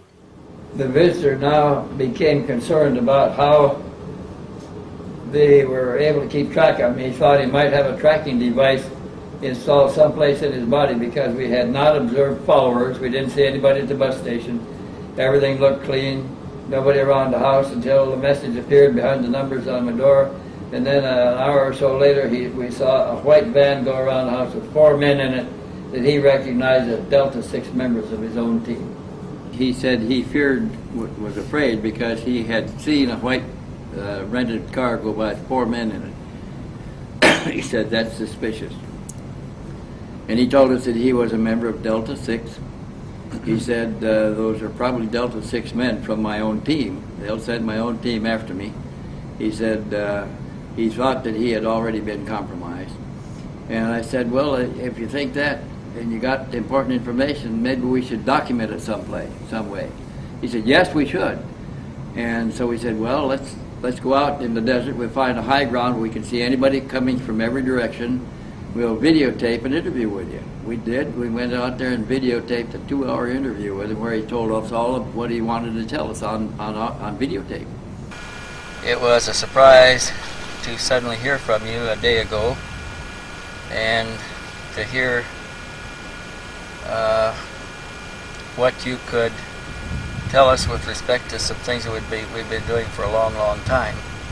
Right now I'm basically kind of scared. I mean, I'm on the run. I don't know what everything holds for me. I just want to get this out in the open. You said that they had 7 discs there. You're talking about disc-shaped flying vehicles or something. Flying vehicles. All the vehicles are of extraterrestrial origin. They are not.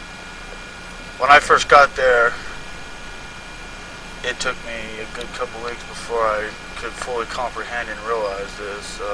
I've always been an avid believer in life in the universe, that we're not the only ones, but this confirmed it for me in my own mind, and there are other people there that believe and feel that this should all be brought out too. But it has to be done slowly. So we took a little camera like that. We went out there and set it up, and we videotaped the full 2 hours of him describing how he got to S4, how he was assigned. He said they took his S4, how he was assigned. He said they took his name away and gave him a number. Then they weren't allowed to know each other's names. They could only address each other by their number. They all had sequential numbers from 119 to 124, or 25 or 26, whatever it was. And from that, he assumed that they all had been assigned at the same time as a whole new team, and that they must have replaced another team that was there because of the sequence of the numbers. And so after he had been with us for a few days, and we tried to find out if the others had been detected. They had all been removed, and a whole new team had brought in again, had altogether different numbers, and we never found out what happened to the team members that were on with him at the time. But we presumed that they were sent to different stations, not in contact with each other for some time if they were suicided for their betrayal. They may have known we were there and what we were doing, so when they got back, we had the tape that we had taken out of the high-8 camera and put it back in a cassette case, and about the time we got home, Bob Dean came by. And we told him that what we'd done and that we had this tape that we were afraid to keep. He said, I can find a place for it. When I retired from the military, I began working for the Sheriff's Department. And I had some perks and privileges. I had a Sheriff's Department car with red lights and stuff on the top. And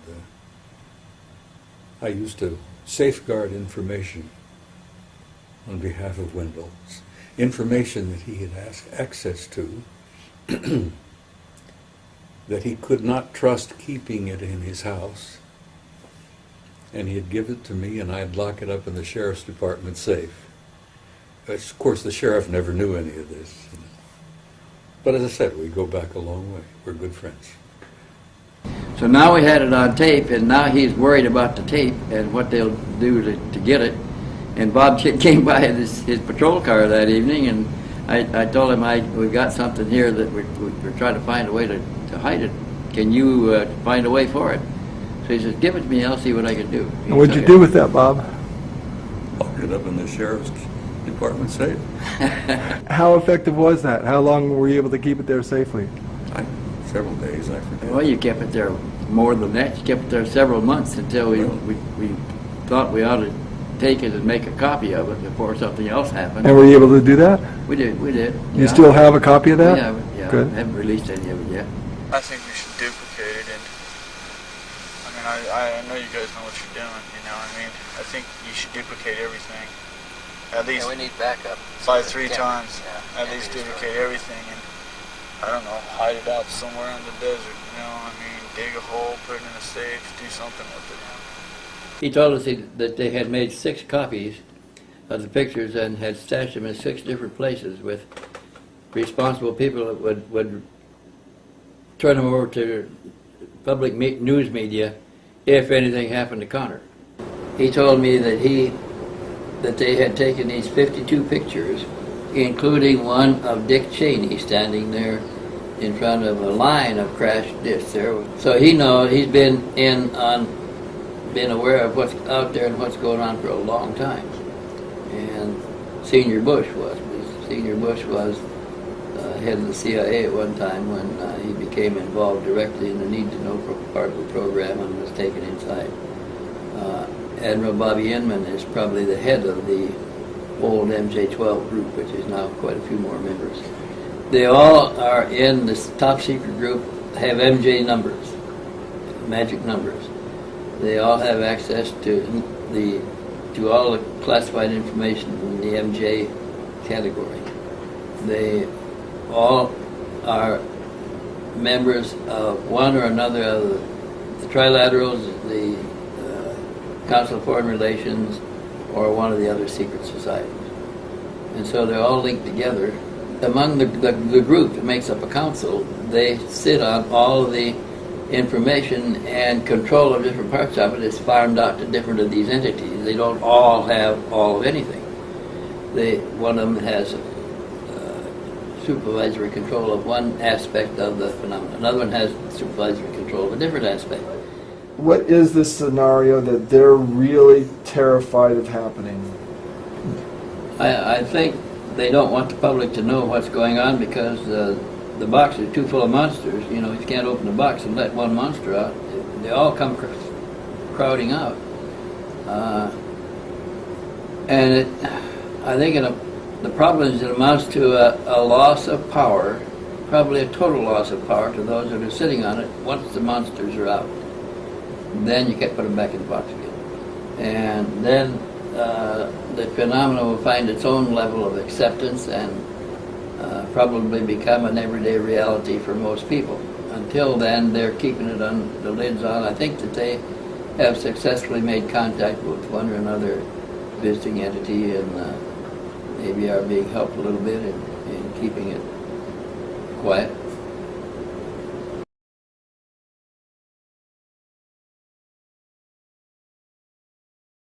But he had it in the sheriff's safe, and Delta 6 did. We were getting notes pinned on my door and in my mailbox and pinched in car doors from Delta 6 warning us that they wanted Connor to return. And he was still resisting, and we had the tape. He said they're not going to do anything until they get the evidence. They're looking for the pictures, and they're looking for any record we may have made here. And they won't really do anything until they get all of that. But he says they'll get it.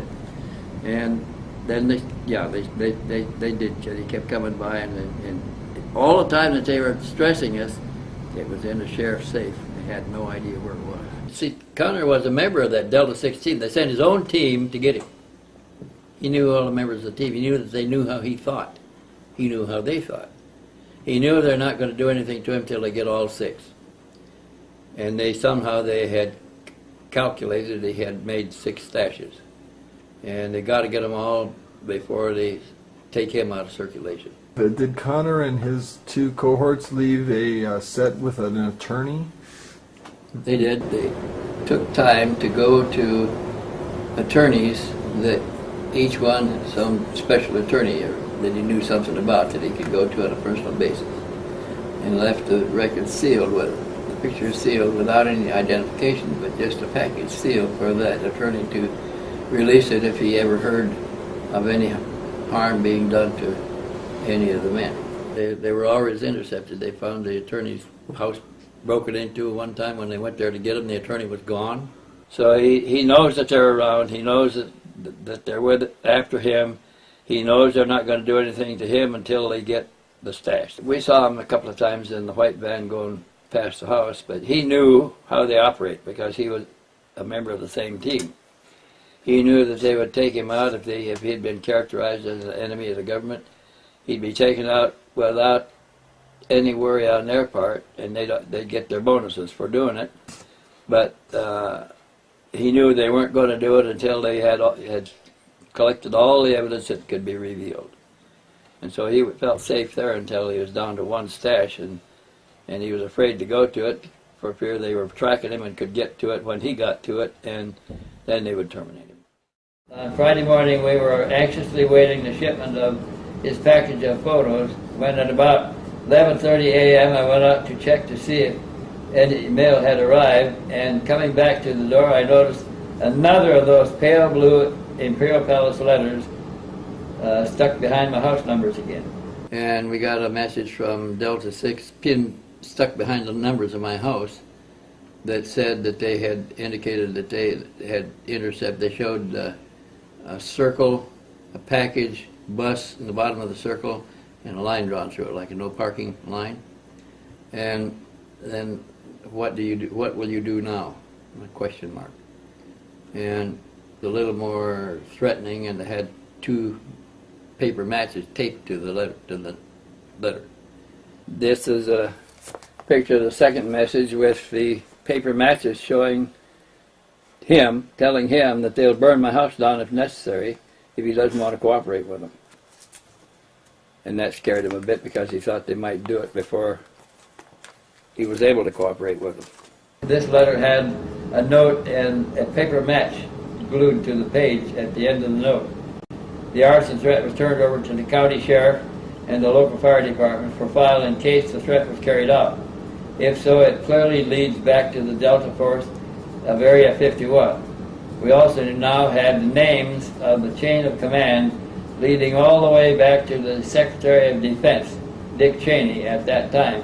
And we had attorneys who were most anxious and prepared to initiate such lucrative action if it happened.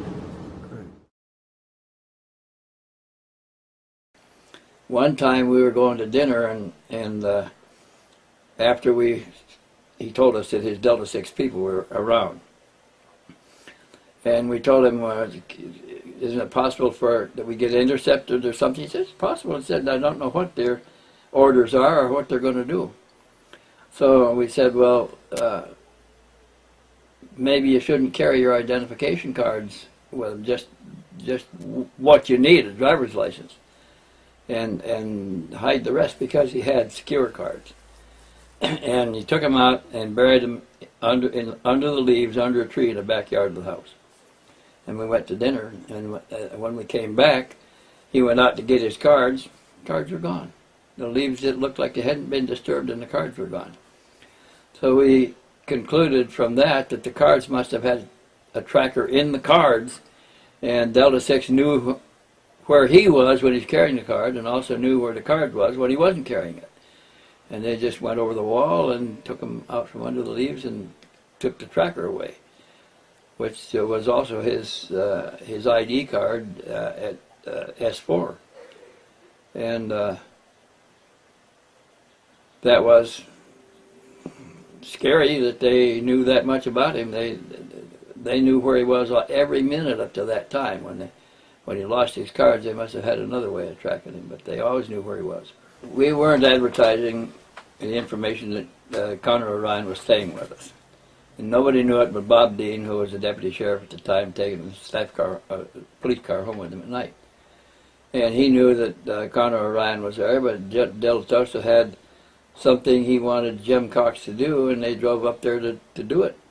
And he invited Connor to go with him, and Connor thought he could give him the slip and go to Phoenix with Jim. They didn't know apparently that Jim was going to Phoenix. He rode up with him to get out from under their surveillance here. They knew immediately where they went. They followed him to Phoenix and watched them there. Do you think Connor O'Ryan was implanted? Do you think he had an implant? He may have had an implant in his body someplace that they could track. They certainly knew where he was all the time. Did he ever discuss whether or not these sentries were implanted at any point? He didn't tell us that. I've never asked him, and he didn't volunteer any information about anything.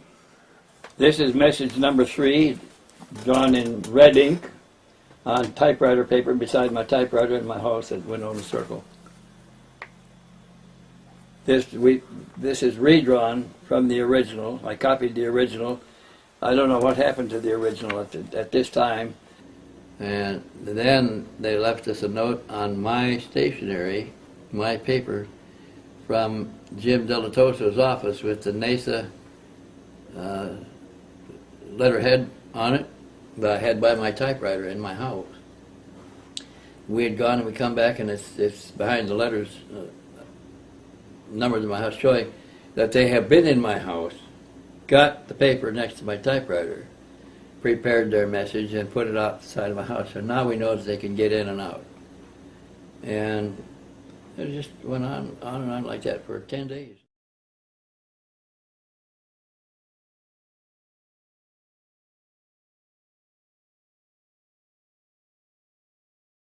When did you first become aware that Wendell had this visitor, Connor Orion, Derek Hennessy, staying at his place?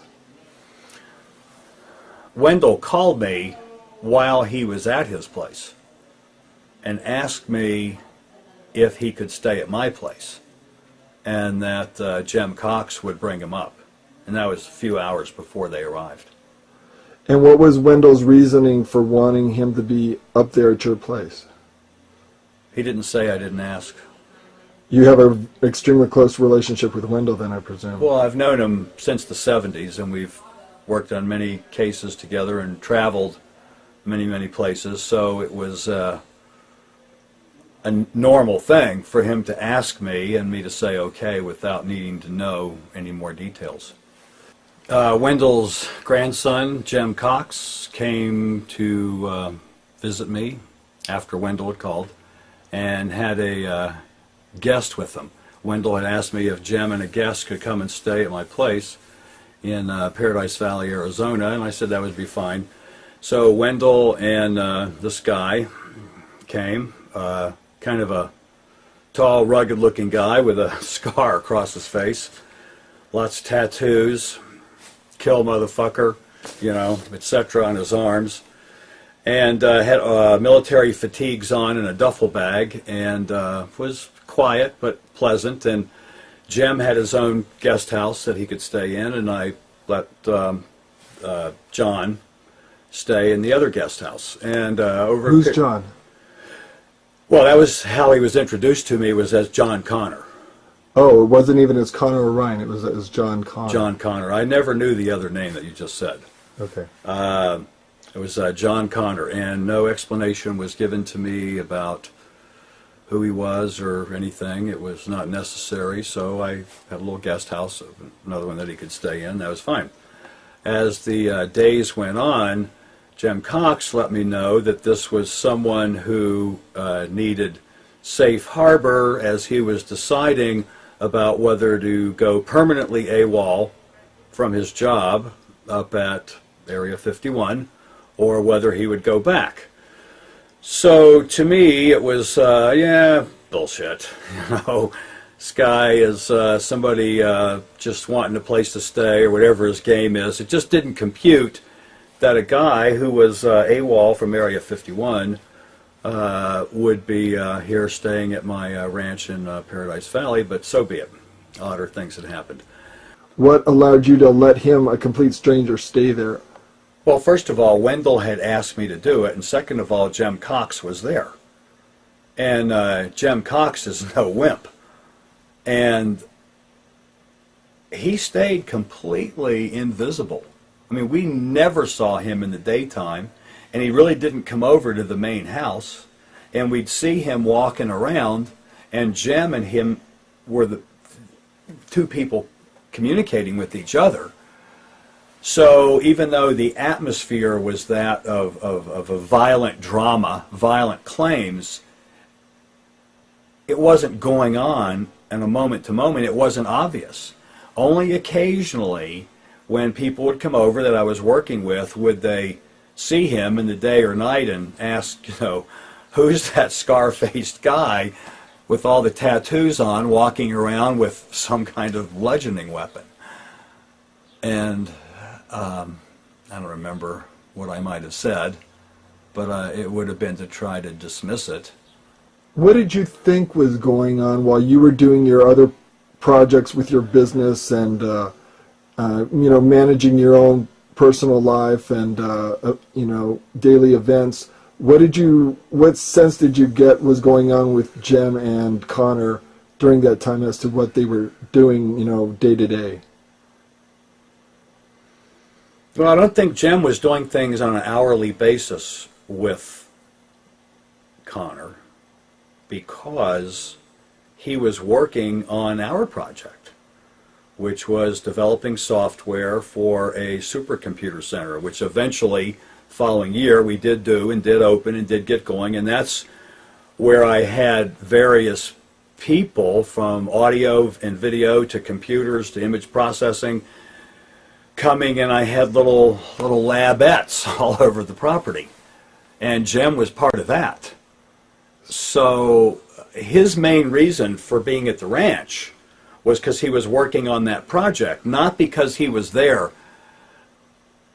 as the concierge for Derek Hennessy. So this was just a place for Hennessy to cool while Jim worked with you on his project. Yeah. Wendell thought it was safer up there on your ranch than here at Wendell's place. I assume so. Gotcha. Okay. Mm-hmm. And also staying at the ranch was another friend of Jim's, who was a woman who had spoken at the first UFO Congress in Tucson about being a walk-in. Her name was Sheila. She had another name, Omnek Onyek. So it's a real contrast. We're working on supercomputers and recording stuff in my other little labs there on the property, and I got a guy with a scar and a woman from Venus also staying at the property at the same time. It was very colorful. He would stay in his cabin during the day and would literally patrol the property at night. I mean, he was a night walker and would walk around, and Jim let me know that he was concerned that people were tracking him and that they would find him, and the story unfolded in, I guess, a period of a few days that he had been a security guard at Area 51, specifically one of the labs there. S4, Area 51, all of that was just unfolding at the time. Bob Lazar and the discussions about all that were fresh. So for me, it was none of my business. They didn't report to me on a moment-to-moment what they were doing. And I don't think that if that was genuinely what was going on in his world, and he was continually on the lookout for people finding him, as could have been what those ninja footprints were later, that he would have told me what they were doing if they were going to go do something covert, because that wouldn't make sense for people to know where he was and what he was doing if there were people going to be following him or coming and doing something to us to find out where he was. So at least there's a little continuity there. But they didn't tell me what they were doing. They're doing what they need to do. I'm doing what I need to do of being a good host. But it started unfolding that he supposedly had been a security guard at the end of his career, which had included being an assassin of enemies of the United States, people that were whistleblowers or were dangerous, and he had photographs, which he did show me a couple of. He did. Of Polaroids of dead guys. Showed me photographs of alien in a tank, a UFO, things that could have been out of a science fiction movie, or they could have been what he said. It was just, that's what he was showing me. What were the conditions that... Go ahead. Well, it seemed odd that if someone really had been in these positions of authority and extreme activity, would find it necessary to convince me that he had done these things. But so be it. Maybe I seemed like someone that credibility needed to be acquired with, so I listened, and we'd talk occasionally, 5 or 10 minutes at a time. Now, can you describe picture by picture? Do you see any of those pictures in your mind still that Connor O'Ryan showed you, John Connor at that time to you? Do you see them in your mind at all? And can you describe the nature of them? Well, two of the pictures were Polaroids, and it was of someone dead on the ground. Two different people.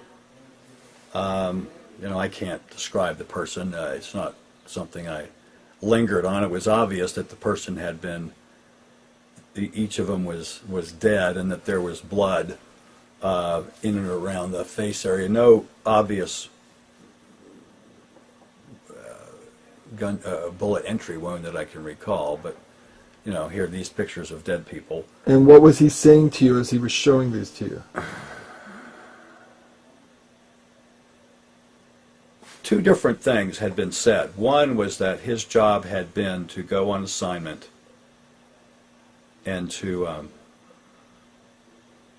take out people that were enemies of the United States, that he had assignments, and that he had to take pictures as part of that.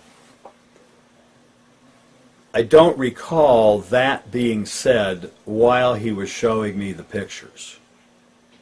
I assumed that these were pictures related to that because he said that he had many of those pictures as part of his insurance, that he was not going to be killed, and that he had other pictures and had put them in containers in various places, including one or two places on my property where he had dug holes and put these coffee cans with pictures in them. I didn't know where they were. Have you ever combed your property to find them? Yeah, I did, sort of. I mean, I just looked for where. I mean, it was 90 acres, so it could have been anywhere. No, I didn't find any, and I didn't comb the property inch by inch looking. I assumed Metal detector or anything like that? No, because when they left, it was plenty of time for him to have gone and gotten them and retrieved them, or maybe he did leave them. I didn't assume that he had left them on my property, which is now a big development, so the bulldozers would have found them if they were left there.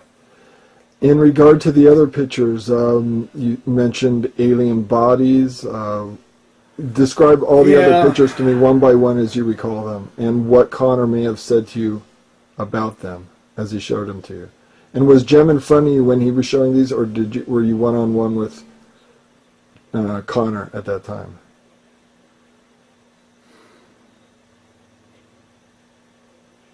I don't remember if Jem was there or not. And the photographs were odd looking. Like, I'm thinking, these are photographs taken of video in still frame on a screen and someone shooting the photograph. Because one of the photographs I remember was a bunch of guys, and he was saying, "Look, here's Cheney, here's this guy, here's that guy, Bobby Inman, and here they all are up on the rail in the lab looking down at the body." Well, that picture could have been taken at the State Department. There was no evidence to me that that rail that they were all standing on and they were looking at something was there. Another photograph looked like a science fiction movie, a round cylinder, maybe 4 feet in diameter, with what looked like a floating fetus in it. And another photograph of a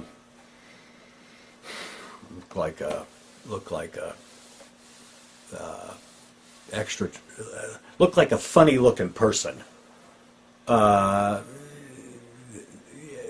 Couldn't make out enough detail to respond, "Oh yes, this is an alien in a work suit working in the lab underground."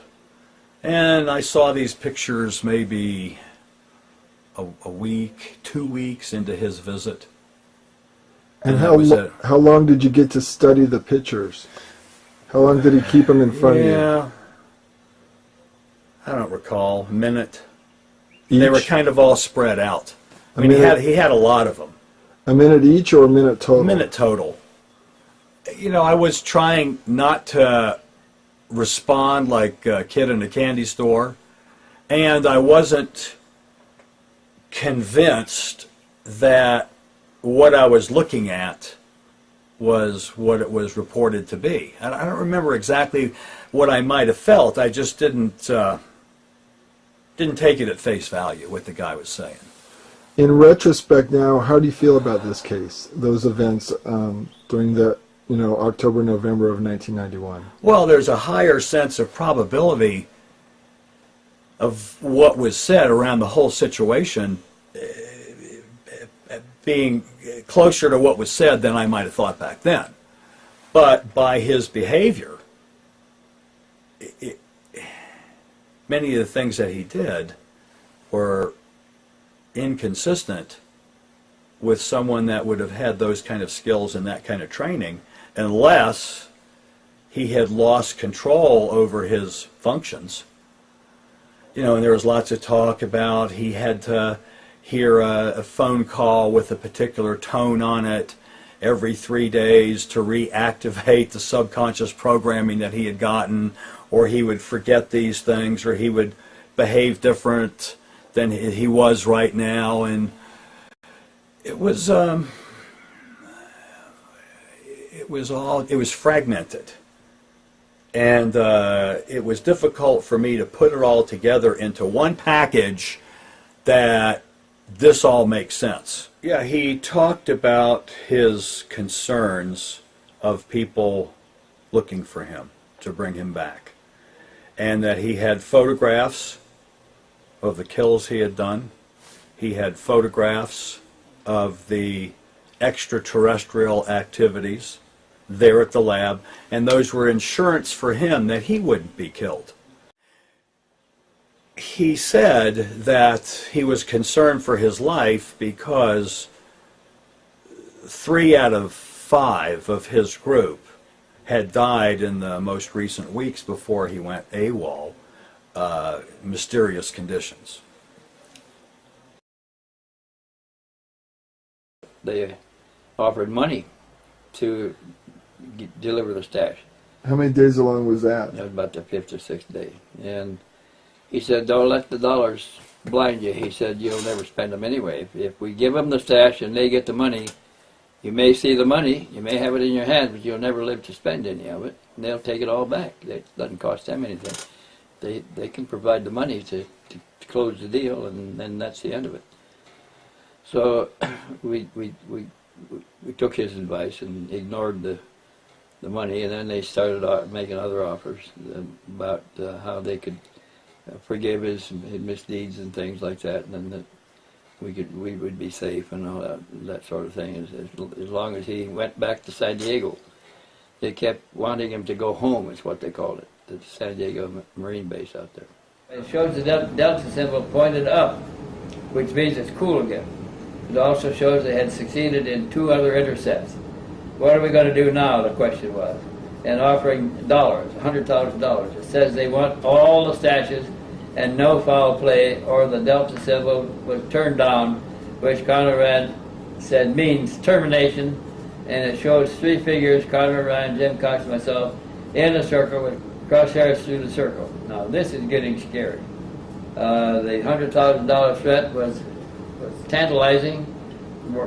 Connor said that they would have the money and they would actually pay it, but we'd never spend it because we'd die before we could spend the first dollar of it. Noon, had dinner with Jim Del Toso at a restaurant, came home, went to bed in one of the outbuildings that Jim had in his ranch there, a separate small outbuilding, and Jim woke up in the night paralyzed. He couldn't move.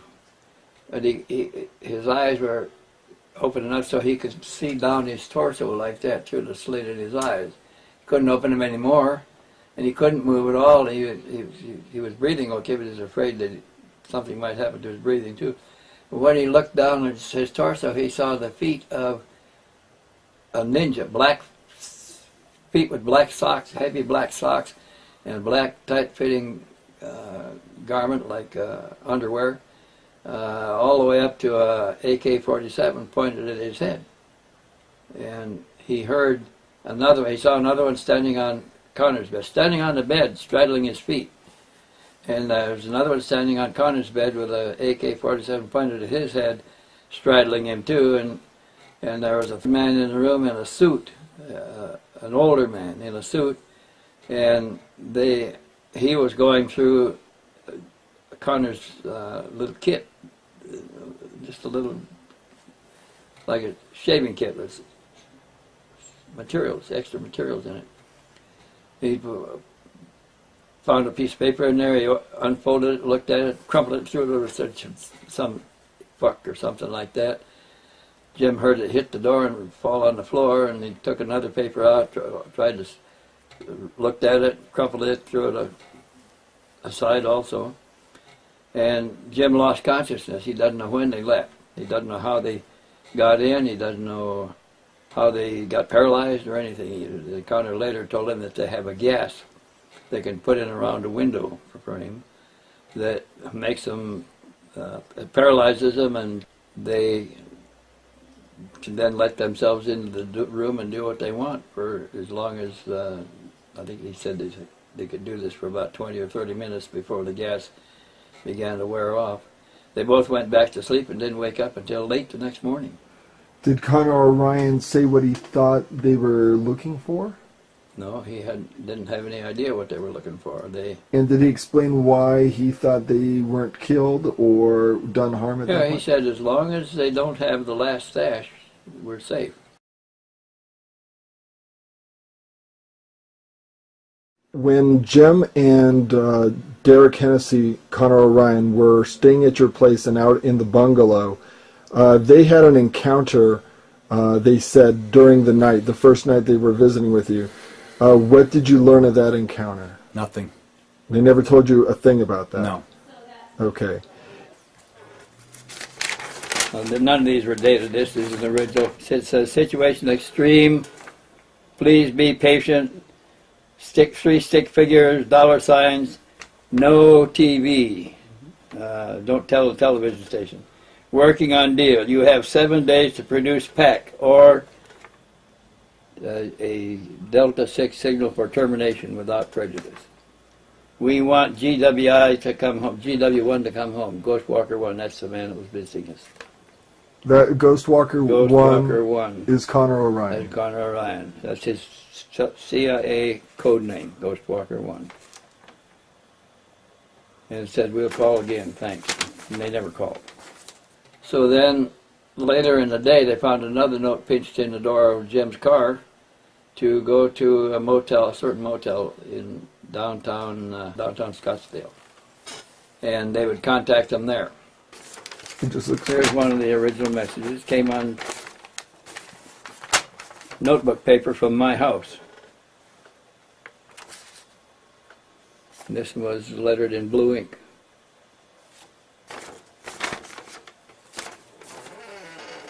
That says? Says, we'll meet. Situation extreme. Motel 6, Scottsdale. This is the one that was pinched in the door of Jim's car up in Scottsdale at Dilatosa's house the day after they were gassed. So they went to the motel and they rented a room, and the desk clerk had a key on his desk, and he handed it to him. Jim looked at it and said, that's the wrong number. I'm a numerologist, and that number doesn't fit. Give me another room. And the clerk didn't want to give him another room, but he finally found him another key and gave it to him. So they went to the room and checked it, and it looked nice and clean and everything, like nothing amiss. So they went to a store, I think it was Walgreens, and bought peanut cans of peanuts. And they popped the lids off and put them in a crack along the top of the door, so that if anybody tried to introduce anything in there, would knock one of the lids down and make a racket and wake them up. Then one of the lids came down in the middle of the night, and they also bought proximity detectors for outside lights. If you get close enough to them, they pick up the body heat or something, infrared, and they put one inside the door facing the door, and it came on in the middle of the night when the lid dropped, or the lid dropped right after the light came on. So they knew there was somebody outside the door. They tried to be quiet, not make any noise in there until we thought they were reasonably gone. There was nothing going on and no sound at the door. They opened it, looked out, and there was nobody there. But they knew somebody had been there. That had they could have introduced the gas and paralyzed them again, but I guess they had to get inside first. And they may even have had a key in getting ready to put them to sleep with the gas and do whatever they thought they were going to do. So they never were formally contacted then? Yeah, there was another note put in his car outside the hotel, too. It's just right receipt for the Motel 6 in Scottsdale.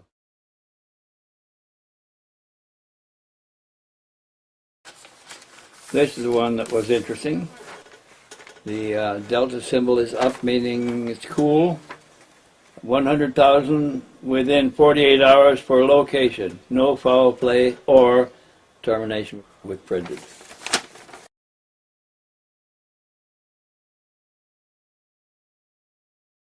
And the number 7 was also redrawn from the original, which I don't have anymore. I don't know what happened to them.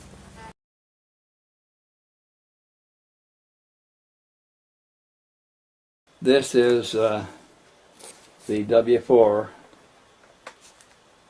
that I found inside of the wallet. What do we have inside there? Well, that envelope inside. He had gone to take a shower, and he left. You can't show those. They're Polaroids of Connor. Oh, they are? Yeah. And you can't show them, why not? Well, he may be dead, but he may not. If he's not, it certainly would be his death warrant. Oh, I see it. Okay. He went to take a shower, and he laid his keys and money and wallet on the coffee table in the dining room. I was sitting there waiting for him. And after I heard the shower running, I decided, I better look in there and see what kind of cards he's carrying. He says he has good cards and a lot of money available, can't draw a dime. So I opened his wallet, and I took the cards out and folded. You can see it's folded 4 ways to fit behind the cards, between the cards, was this W-4 from the Central Intelligence Agency at Langley Field, Virginia. And it shows that he was drawing a salary of $72,725. And they were withholding $12,569 from that salary for income tax. It gave his correct name and address, permanent name and address, was not Connor Orion, he was using a false name. And it gave this salary roughly equivalent to that of a lieutenant colonel or a colonel in the United States Air Force. There was a control number on the paper, 45851, and I don't know what that meant. His employer identification number was 95-659-3572. Wage was $72,725 a year. The permanent address on his driver's license matched the address on his W-2 form. Besides this, he was drawing the full pay and allowances of a special seal, Marine extras and bonuses, on top of the $72,000 a year. I was able to verify the name and ID numbers on the CIA W-4 document through other sources that I have, and found that it was still active at the time he was at my house, and he was still drawing his pay while he was there, in addition to his Marine pay. I knew that Connor Orion was a false name, and that he probably had other false names as well, but I had a permanent name and address which agreed with the permanent name listed on the W-4 statement from the Central Intelligence Agency. And so I believe that I had some substantial information on who this guy really was. He certainly wasn't Connor Orion.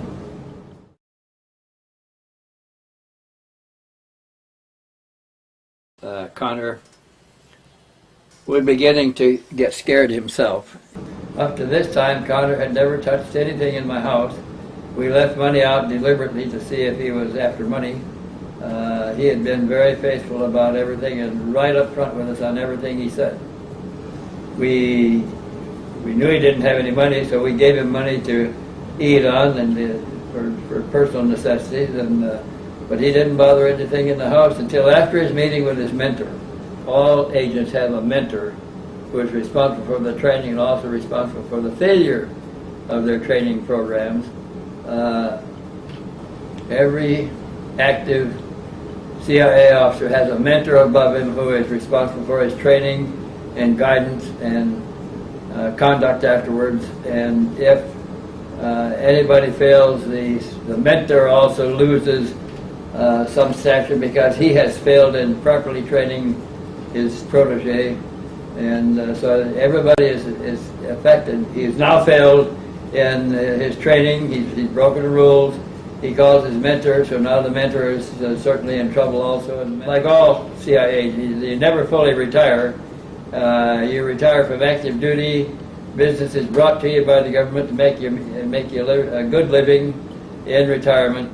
So he had called his mentor. Every agent has a mentor that is responsible for them. He called his mentor, CIA mentor, was a rancher over in Dallas, retired, and they never fully retired. And the rancher says, yes, I've got word that they put a hit order out on you, a termination order out on you. And he said, where is there a little airfield I can land nearby quietly that we can talk? And we told him about Ryan Field, and he said, I'll see you tomorrow. And he came in about 8 o'clock. Connor borrowed my car to drive over to Ryan Field to meet him. And then when he came back, he began to be devious about his answers to our questions. He didn't answer them directly. And he began to act differently. After that meeting, he changed character entirely. He came back, he stole my high-8 camera, hawked it, took the money. Which leads me to wonder, we never saw any of these photos.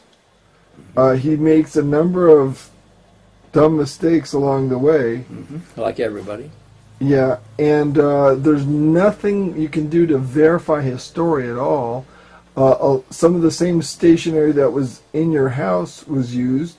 Was he under your surveillance 24/7? Were there? No. So there were opportunities that he had to steal the stuff, type up the letters, handwrite the letters himself, stick them in your... do you think he was doing... some of the letters appeared after we left, and I was, at that time I was typing on books too, and I had my typing all laid out there. And we come back, and the typing, my copy had been moved. And under the copy would have been a pad of paper that I was making notes on, which was the pages that you had there. The other pages I used was pages of stationery from Jim Dilatos's office that he gave me in case I needed to make a note on what he was doing officially and send it up to him to be signed. Do you think he could have had somebody else assisting him to try and fool you? I think we would have seen him. So it could have been that he was just disinforming for the CIA and... He could have, yeah, been.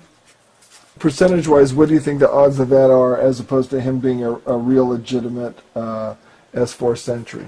Well, I think he really thought he was dying. He was panicked about dying.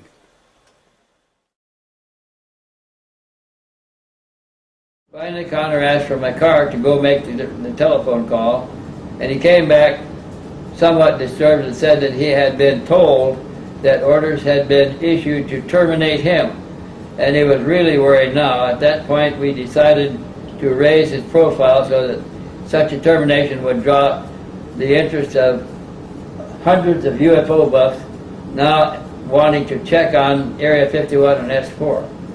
I called a local ham radio station and asked them to stand by in case anything dangerous happened, either an injury or murder in my house or burning the house to the ground, or any other threat like that, giving them some clues and contacts to put the whole story together in case any of this was carried out by anybody.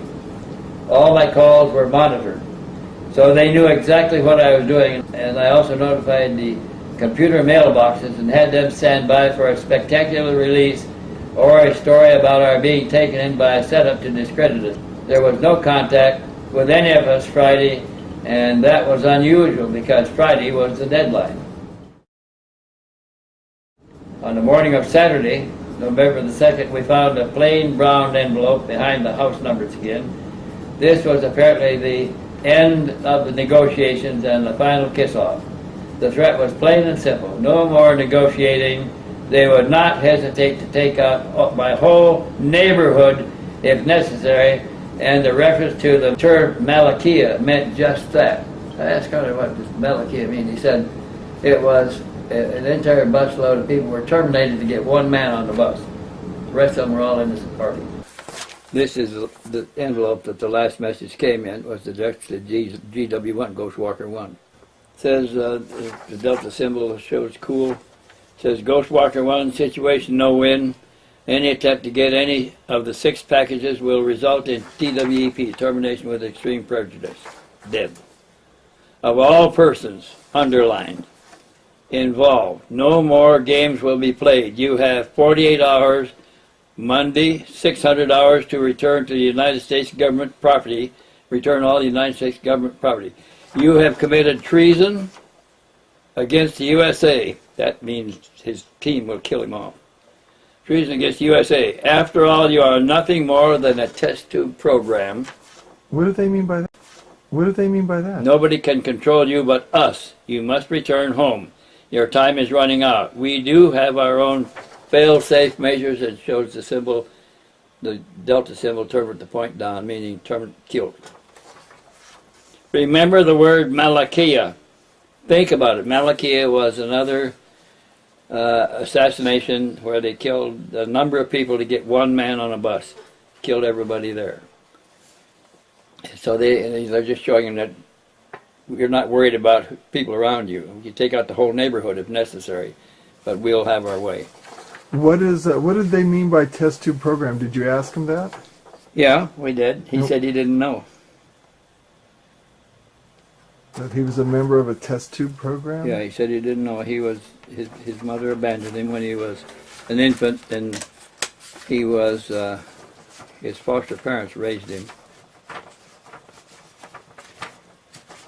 I don't know that he was even adopted by them. He doesn't know anything about his history.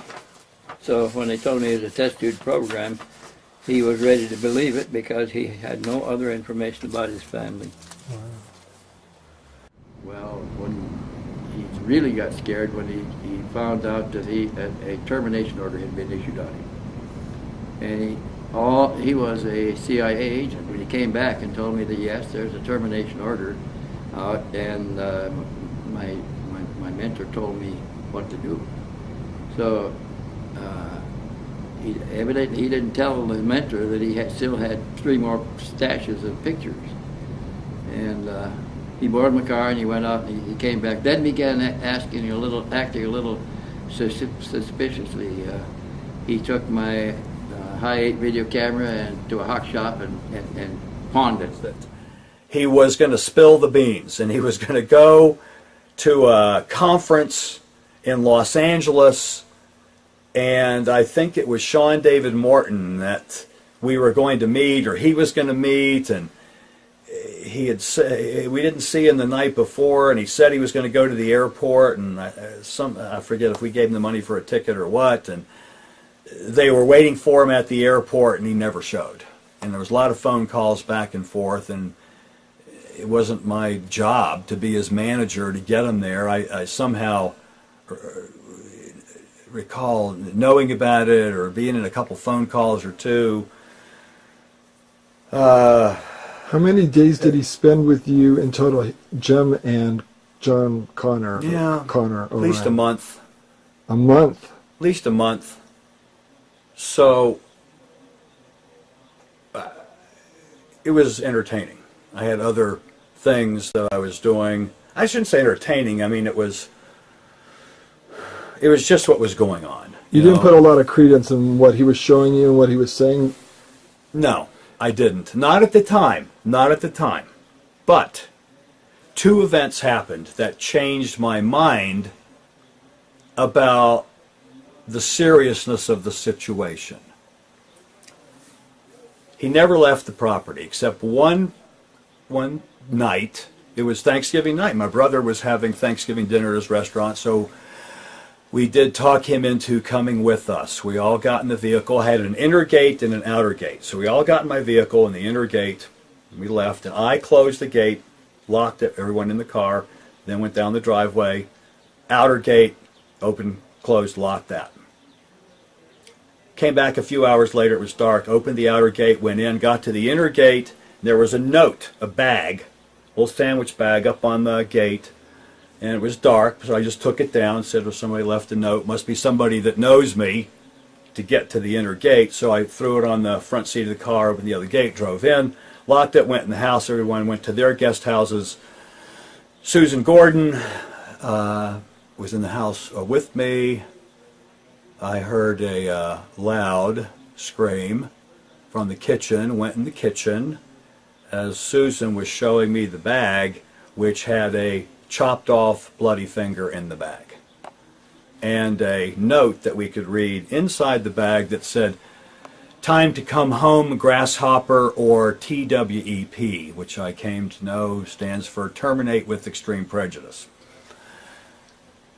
It seemed like this wasn't a note for me, so I went to Jim. Jim went to John, also now we knew him as Derek Hennessy, and it was decided that it was time for Derek to go. Derek started making phone calls, made arrangements that the vehicle that he could have come pick him up would only be temporary, and did I know someone else that could loan a vehicle or buy a vehicle. Or I made arrangements. They left in the one vehicle, met the other people, left in a vehicle that was a white van, belonged to a friend of mine who was going to loan it to them, quote, for a few weeks. What happened to the finger? The finger was taken by Jim Cox and Derek Hennessy, and I never saw it again. His last words were that he would retrieve the last stash package and put it in our hands before he left. He would contact us with instructions again in a few hours. He had already lost 2 stashes, and we had the notes, penmanship notes, indicating that they had gotten the stash at such and such a place, and then another. First one in a locker. There's a picture of a locker and a circle and a line drawn through it. And the next one was someplace else, and the third one was someplace else, and he had a 4th one that he had sent over to Florida to an acquaintance there to hold and be released in case something happened to him. So they decided to drive over to Florida to pick that stash up. Who did? Jim and Connor. Okay. At the time, Omniconic was here in town, and Jim couldn't get anybody to go with him. He invited everybody he could to go along with him and Connor to pick up the note because he wasn't that safe, didn't feel that safe with Connor either.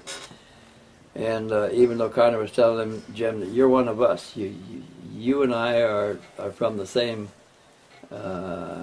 we belong to the same people. And now, Jim was Navy, right? Yeah. Was he Navy at that time? No, he was out. He was retired. So did Connor know that about Jim? Yeah, he knew he'd been Navy. He knew all about it. So is that what he meant? You're one of us, or? I don't know what he meant by it, but he said, you know, you and I were born in the same year. We're the same age. We have a lot of the same experiences, and that was true. So anyway, when they're going to go over to Florida, and they drove up to Phoenix first to talk to Jim De La Tosa about something. And there, between the 3 of them, they decided that taking Jim's Jeep at the time was probably not the best idea because it was vulnerable. The lug nuts could be unscrewed, there was no lock nuts on it, and they decided to switch cars. When they left De La Tosa's shop, they decided they were looking for somebody else to go along, a third party to go along with them. And the only one that would go was Omniconic. She had guts. She got in the car with him, went all the way to Florida with him back. And they headed off for Florida, which I didn't know then. Got a phone call that they were en route. Kept getting phone calls all along the way, some from Jim Cox, some from Derek, with these emergencies that were going on. People had shot at the vehicle, One call was from Derek that Jim had been shot and that they had to get him to medical attention. The other was the vehicle had been all shot up. They had to buy another vehicle. Could I send money? Could I send more money? The first day out, near the end of the first day out, I got a frantic call from Connor telling me that they had just been intercepted and the car was shot full of holes and bullet holes in the door, and Jim was wounded, and he needed to get him to the hospital, and he needed $500 wired immediately. And I said, well, let me talk to Jim. He said, I can't. He's unconscious, man. And I said, well, how do I know that he's hurt? He said, I can't put him on the phone because he's unconscious, but I got to get him to a hospital. He's bleeding bad. So I said, okay, take him to an emergency hospital and have them call me. Are you suspecting a ploy by Orion? Well, I wasn't sure. I got another call in about 3/4 of the way there from someplace in Louisiana, and he said that he's getting better, but he sure needs medical attention. And I told him I'll take him to an emergency hospital, get his attention, have them call me. I didn't hear anything from that. Then phone calls were happening. Derek and Jim had split up. Derek was calling me, telling me where he had left the can of film in a movie theater in Florida, that I was supposed to tell Jim where to go, what movie theater, in what seat, in what row, and with a knife to cut the seat open and to get the film. Well, after cutting up a few seats in that theater and there was nothing, Jim left, and that was the last I heard from them. I actually heard from Jim some months later when he was back. Jim finally decided that this is getting too hairy and that nothing is working out, and he decided to come back without Connor. Now, when they were getting... Had Jim actually been shot? No. So it was just a ploy to get $500. To get $500, yeah. They're in Florida, and Connor is supposedly out looking for a stash. He's been the whole day for the stash and hadn't showed up or hadn't called him back. And they decided they're not going to wait any longer. It's just getting too hairy, and they drove on back and left him over there. So Jim and Omnick drove back together and left Connor Orion in Florida. And that was the last you saw of Connor Orion? No. They got back, and the day after they got back, Connor drove in with another woman from Florida driving her car. He persuaded her to come back with him on some pretext, and they pulled in and they spent the night, and then we're going to go to back to Los Angeles the next day, and they left, and I never saw him again. This is the car he drove back from Florida when he came back with another woman. Did you ever trace that license plate? No. Well, we have the number here. It's a Florida plate. And you could figure out who it was who owned that plate in 1991. We could. She had a child in Florida that she was trying to get back to, but he kept keeping her there so he'd have the transportation in the car. Did he have any family that he spoke of or you knew of? He never mentioned his family. On the W-4 was an address in Los Angeles and the name of his foster parents. About a week after that last phone call from Florida, the lights all came on outside. We had motion detectors. And the lights all came on. And they went off. Then they came back on. And one of the lights was on that had never come on before, was bright enough that it woke me up. And as I looked out through the window, I saw somebody running. And got a little bit concerned about that. Turned off the power inside for the outside motion lights, and was looking out through various windows to see if motion. Had called the police, called Paradise Valley Police. And I saw someone go around the side of the house 5 feet away from me that had on what looked like a ninja outfit. All black, hood, mask. and started then powering, power on, power off, overriding the motion detector, turning the outside lights on, off, on, off. So the police come, and because of the dew and my little sprinklers on the grass, whatever it was, whoever had run across the yard, their footprints had made wet footprints now across the sidewalk and across the driveway. And they look like a one-toed sock, like martial arts footgear, which for me matched with what I had seen with what the guy had on. And I was a bit concerned about it now, piecing it all together, that people were looking for Derek Hennessy, and we had a chopped off finger in a bag on the gate. And it was all very violent in the attitude that was all around it. I did these things. I'm a killer. I worked in this government military base. They're trying to kill me. They're looking for me. I got to go. There's people coming now. That's a violent attitude. It's not a lackadaisical attitude, particularly when there's people combing my property and there's a chopped off finger in a bag. And that's my story, and I'm sticking to it. Now, with that name, you said you were able to find out from a contact in the FBI more information. They were able to verify that the F4 was valid, that he was in the employ, and that for a short time after he left here, he was still alive. And also, so did they verify that he was no longer alive, the FBI? They was never able to get any information on that. When the guy from level 2 of S4, the Marine Sentry, came to my house to tell me what was at level 2 of S4, he gave me a key to a locker in the bus station, the Greyhound bus station at Las Vegas.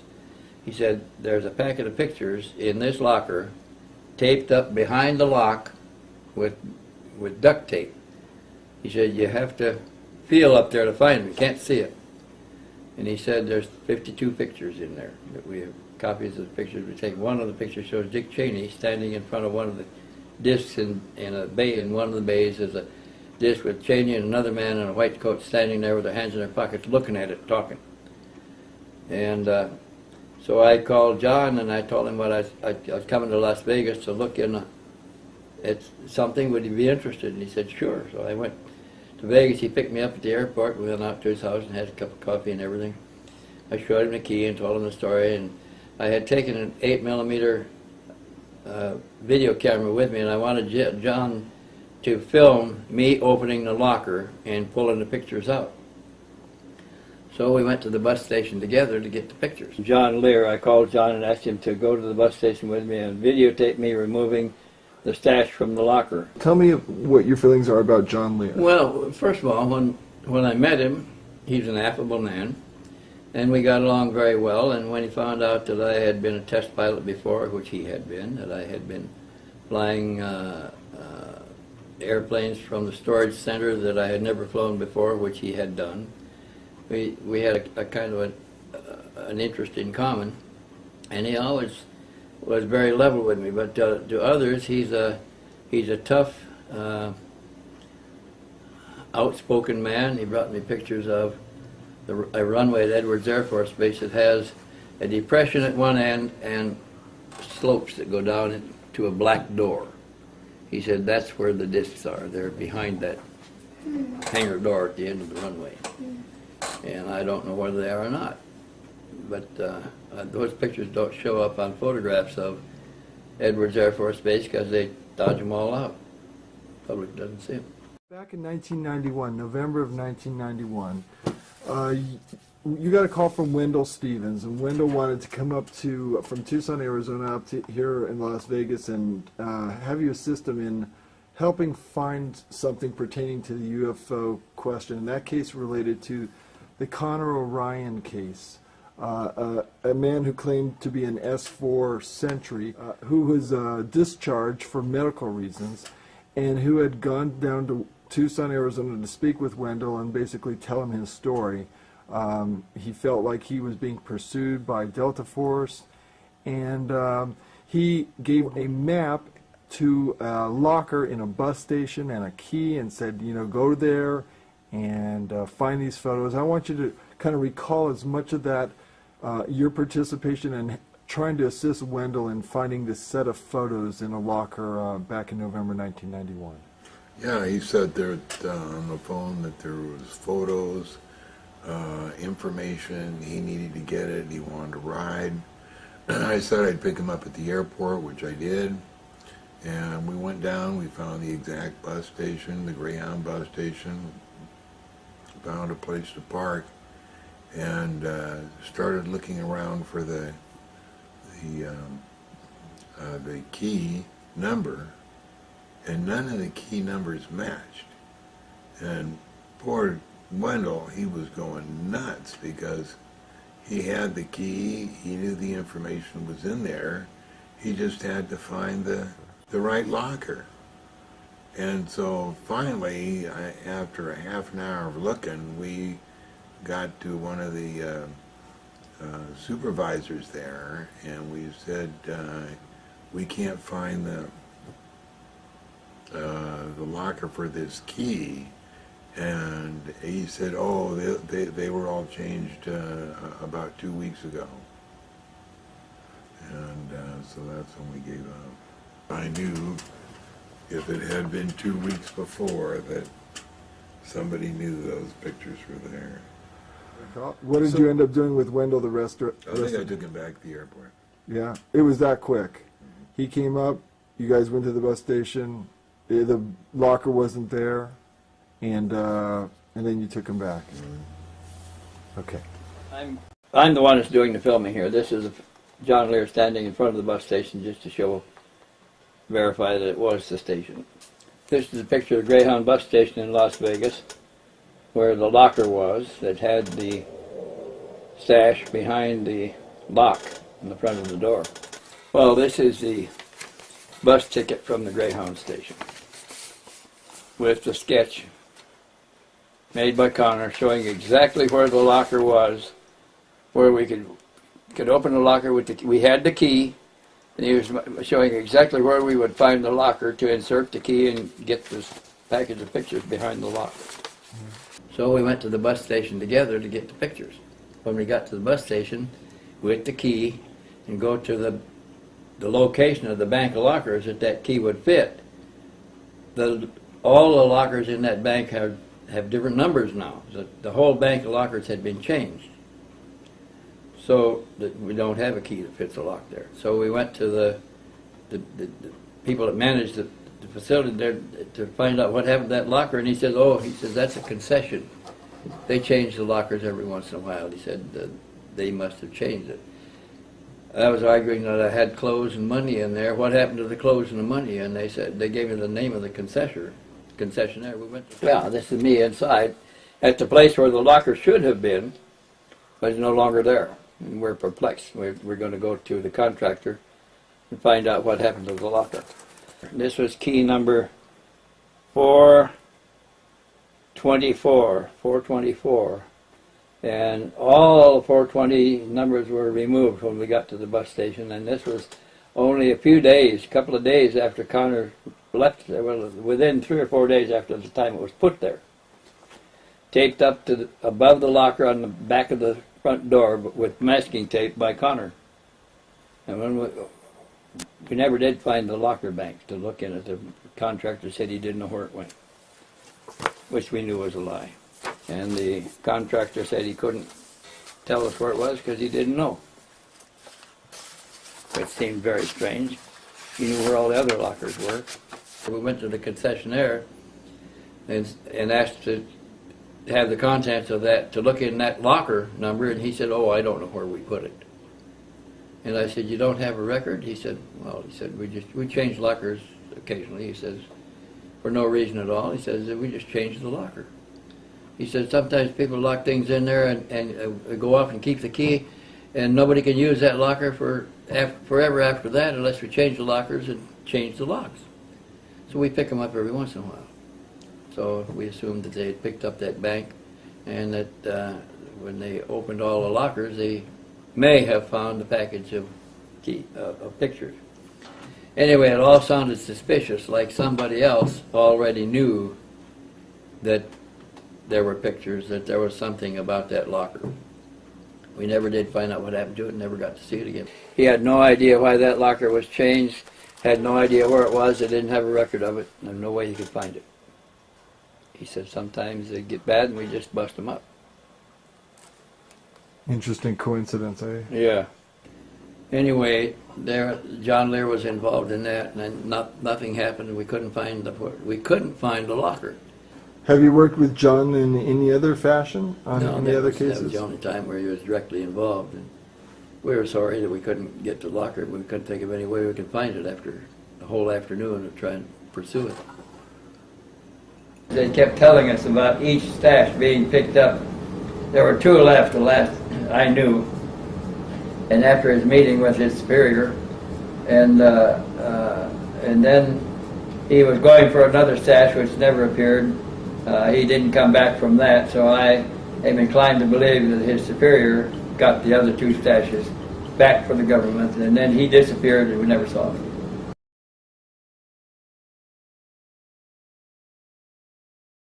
Well, first of all, I don't think many people are going to believe it because there is a very active and powerful government program to persuade disbelief of all of this.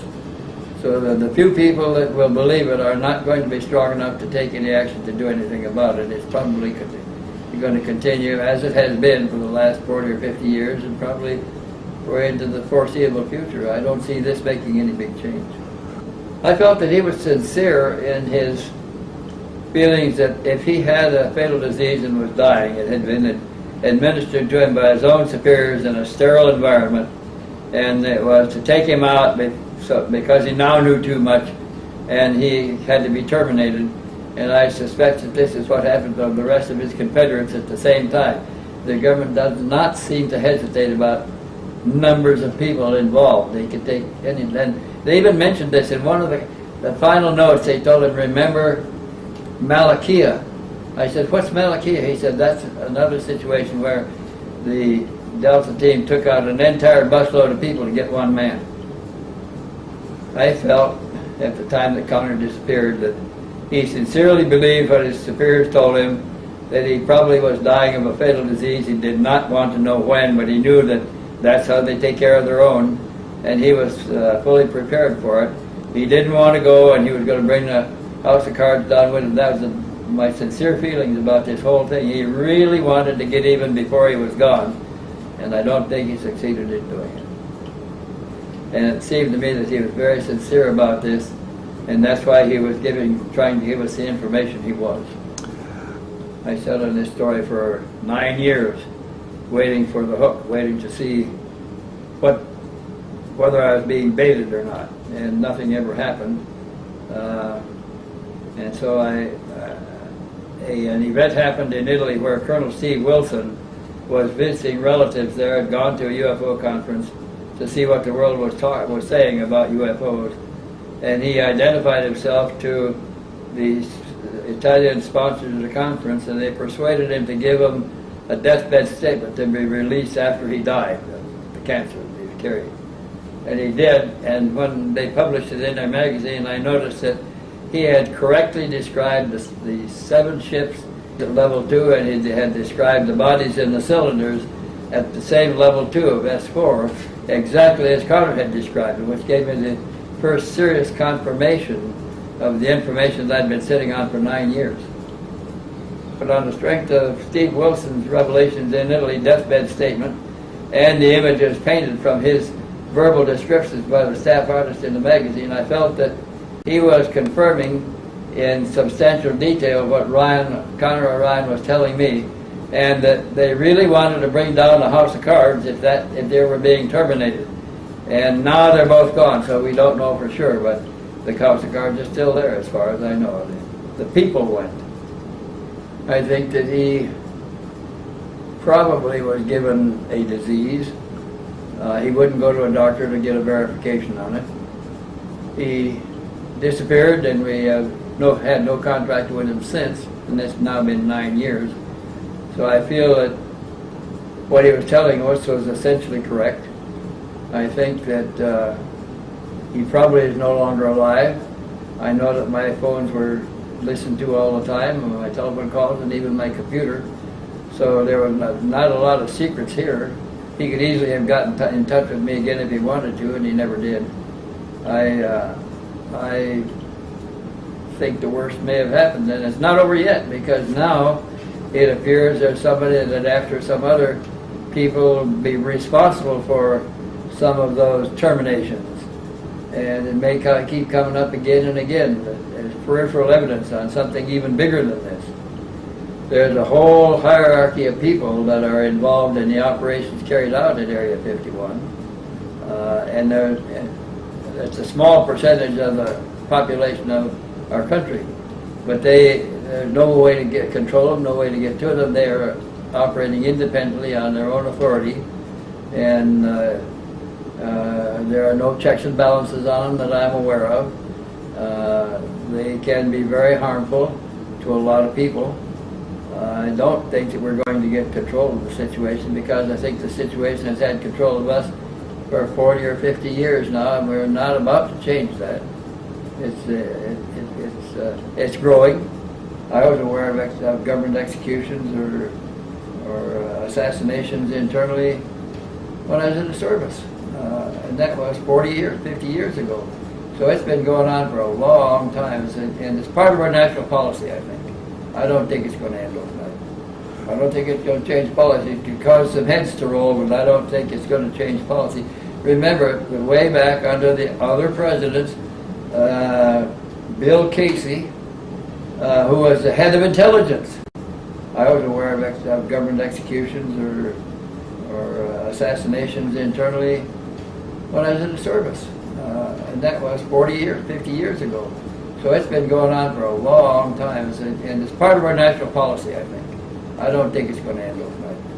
I don't think it's going to change policy. It could cause some heads to roll, but I don't think it's going to change policy. Remember, way back under the other presidents, Bill Casey, who was the head of intelligence, apparently was done in by his own personal staff because he said too much to one of the presidents one time, and he died in the hospital of mysterious circumstances. And he was the head of intelligence. So they take care of themselves. So has this country been basically run by the intelligence agencies since the assassin?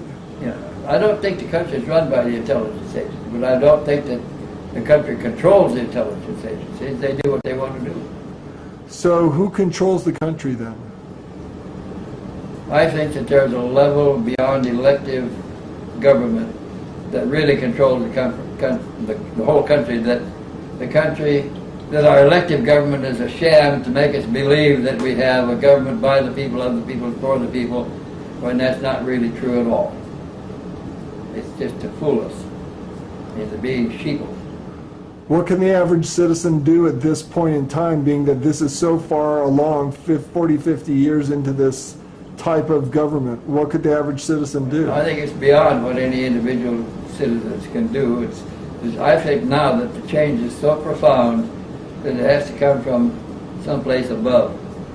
The change has to come from within the controllers that control the elected positions. And you don't see any motivation for them to change? I don't see any motivation for them to change. So where do you see this going for the people of the United States?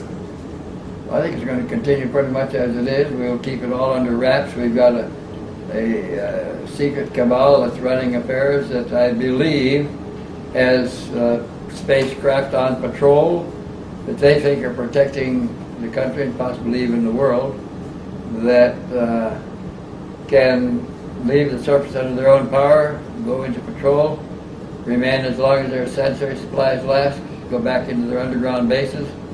I think that we have a surfacing carrier facilities out there now that they can remain on carrier patrol and operate from there for short periods of time that Eisenhower was right. The military-industrial complex has control, and they are doing what they want to do. Is there any way the citizens can get that control back? I don't see how they're going to get it back because none of those positions are elective. They're all self-appointed. So basically, we're living in a fascist state that's masquerading as a democracy. Exactly, and we don't. Most of us don't even realize that. How do you see it unfolding, say, in the next 100 years? What do you see happening? Well, when this bunch dies off, it'll like up to now, it'll pass to others that don't want to yield power either. I think that at some point, the activities of the aliens themselves will increase to a point where it can no longer be covered up. And then what do you see happening? I don't know what direction our country will go then. We could either accept them as another society like we accepted the immigrants from Europe, or we could find them incompatible and believe they're enemies and try to attack them. They're always going to be stronger than us if they can come here and go back, and we can't even get off the planet. They might destroy us. Any final thoughts about this whole big mess of a story dealing with Conor R. Ryan and Derek Hennessy? No final thoughts, because I think about it all the time as an incomplete thought. I don't know what to think about it. Things like the ninja footprints and the chopped off finger don't match up with the fake phone calls on their trip to Florida, unless they were diversionary. Don't match up with the go to this movie theater with a knife and cut the seats open and find the things, unless that was diversionary. If it was diversionary, what happened to the guy? And if what he was saying was real, well, tapes like this will usher his demise. But maybe he knew that he's a sacrifice for the dirty side of covert operations and where it intermeshes with the extraterrestrial situation. But I'm clean. I was there. I mean, and as I said, that's my story, and I'm sticking to it. It is as happened. I have nothing to gain by making up for one version of this or the other. Jim, thank you for spending the time this afternoon. I know you're a busy man. I know you got a big project going on here with Wendell. I am busy. I just got to say thank you very much You're for welcome. taking the time to do this. Welcome. What are your final thoughts on this case? Well, I think that Conor was afraid, that he was really living the experience, that he believed that he was his superiors were getting rid of him, and he was frightened at that because he was in full health and he had money in the bank and everything to look forward to, and now it's all going down the tubes and he's disappearing. And if he's going to die in 2 weeks, he didn't want to know it because he didn't want to worry about it that long. He wouldn't let me take him to a doctor. And I'm sure that being a member of Delta 6 that he knew that they could reverse it if they wanted to. And after this case had occurred and you're doing back investigation, you're checking with a friend from the FBI. Can you tell me a little bit about that person? And, can you tell me a little bit about what that person turned up? That person found that the CIA W-4 was valid, was still valid at the time she checked it. He was drawing that amount of money, $72,000. He was still active, and he had been reprogrammed, gone back to San Diego and been deprogrammed and reprogrammed. That's all she would tell me. What convinces you the most that he was not a CIA guy trying to disinform you and Well, he could have been. That's why we waited 10 years. Right, but my question right now is, what convinces you the most that this case is still legitimate as opposed to being a CIA disinformation setup? Well, the thing that I thought was most convincing was when Steve Wilson described the hangars bays at level 2, the same number of ships in them with the same design in them. And he didn't know anything about Connor Orion, or didn't know anything about Connor Orion being in touch with us, and we never knew anything about Steve Wilson until the Italians got those paintings. Wendell, thanks for spending the time on this case. I know it's a very difficult case. I know you, from what you've said today, you have your regrets about ever putting this case out, but I want to thank you for all of us that really want to know what our government's really all about. I want to thank you for your courage in putting this out and for your steadfastness in continuing to bring to the forefront all the most important UFO cases that are directed and you're exposed to. Thank you for that. You're welcome. You got some idea, I think, of how thorough the lid on this thing has been, and the extreme that the government will go to. I mean, even by terminating people. As I may have mentioned to you earlier, they not only terminate people, they destroy families, destroy careers, all in the interest of keeping the lid on this, the greatest secret in human history. That is in itself essentially why I violated my security oath in '91 and decided to come out and speak publicly about what I had seen and what I had learned. And to you, we all owe a great debt for doing that. No, what you really owe a debt is to Wendell. He was one of the pioneers. He had the courage to come out and really walk the walk, as the saying goes, you know. Many of us talk the talk, but this man walked the walk, and I admire him for it. I was still being cautious about what I was doing, and then when Bob decided to risk it, I risked a few things, got a few death threats. Did you ever get death threats over the telephone? Oh, hell yes. I was intimidated. I was followed in, black cars with no markings, sometimes with 2 and 3 guys in them. Yeah. It doesn't take too many guesses to figure out what's going on. But I may have told you earlier in another interview that I've been a maverick all my life, and I've been packing guns all my life. I'm an infantry vet. I'm a grunt. Nobody pushes me or intimidates me because I've said over the phone, I may have said it over the phone with you because we knew our lines were bugged. Yeah, both. I says, I'm packing, at the time I was packing a .38. I said, somebody pushes me too hard, I'm going to pull that out and start shooting. Being a vet suffering from post-traumatic syndrome, I can't be held responsible. I might shoot up a bunch of guys, and if they're CIA guys, that's too bad, yeah. Now, we know we're all really spiritual beings. Are you guys planning a visit in the next life together?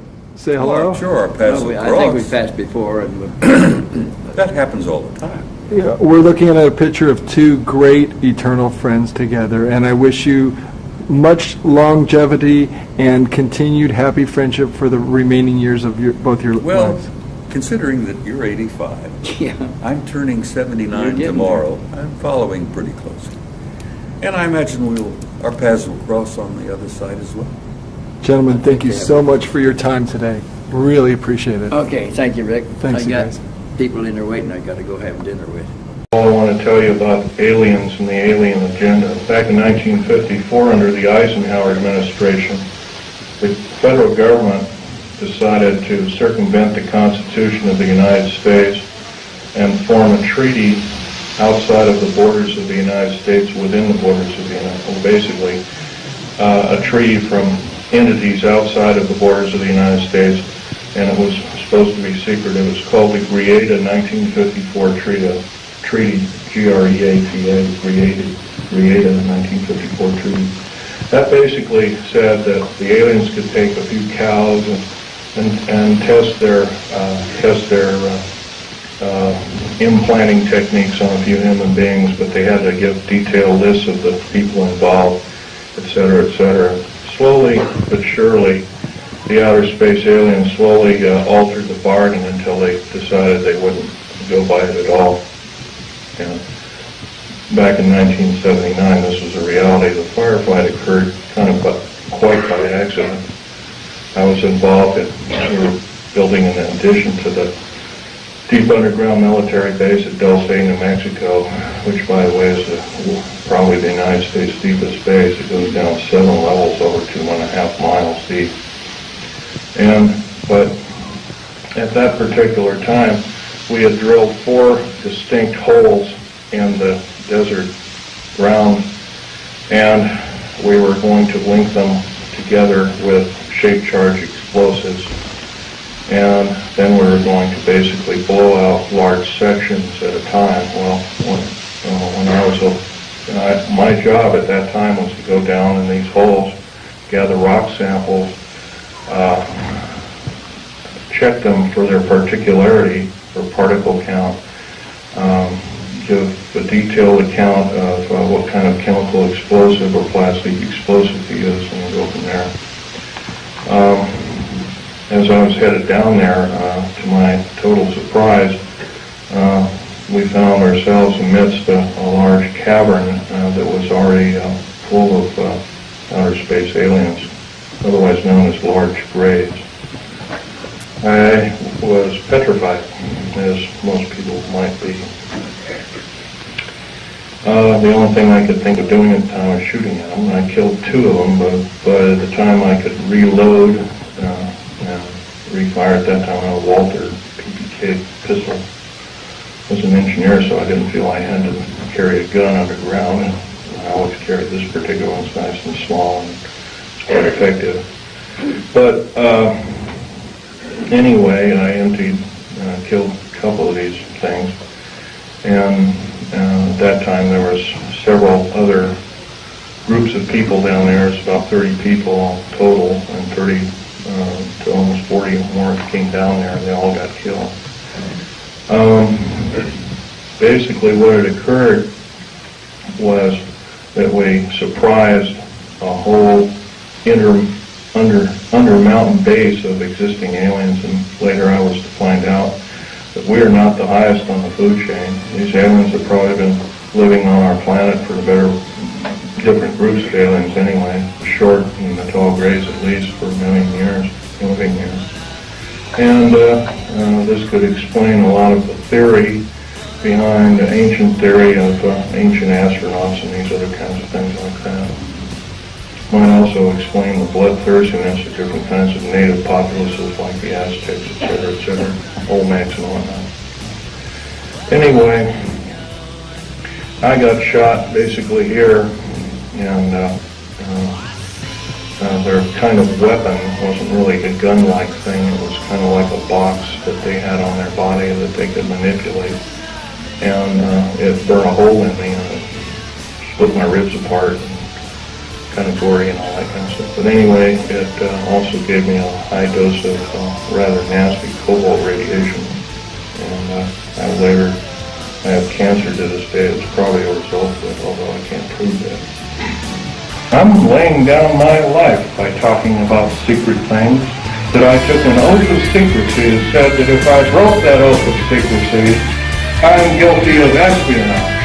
I am called a traitor by my own government for blowing the whistle.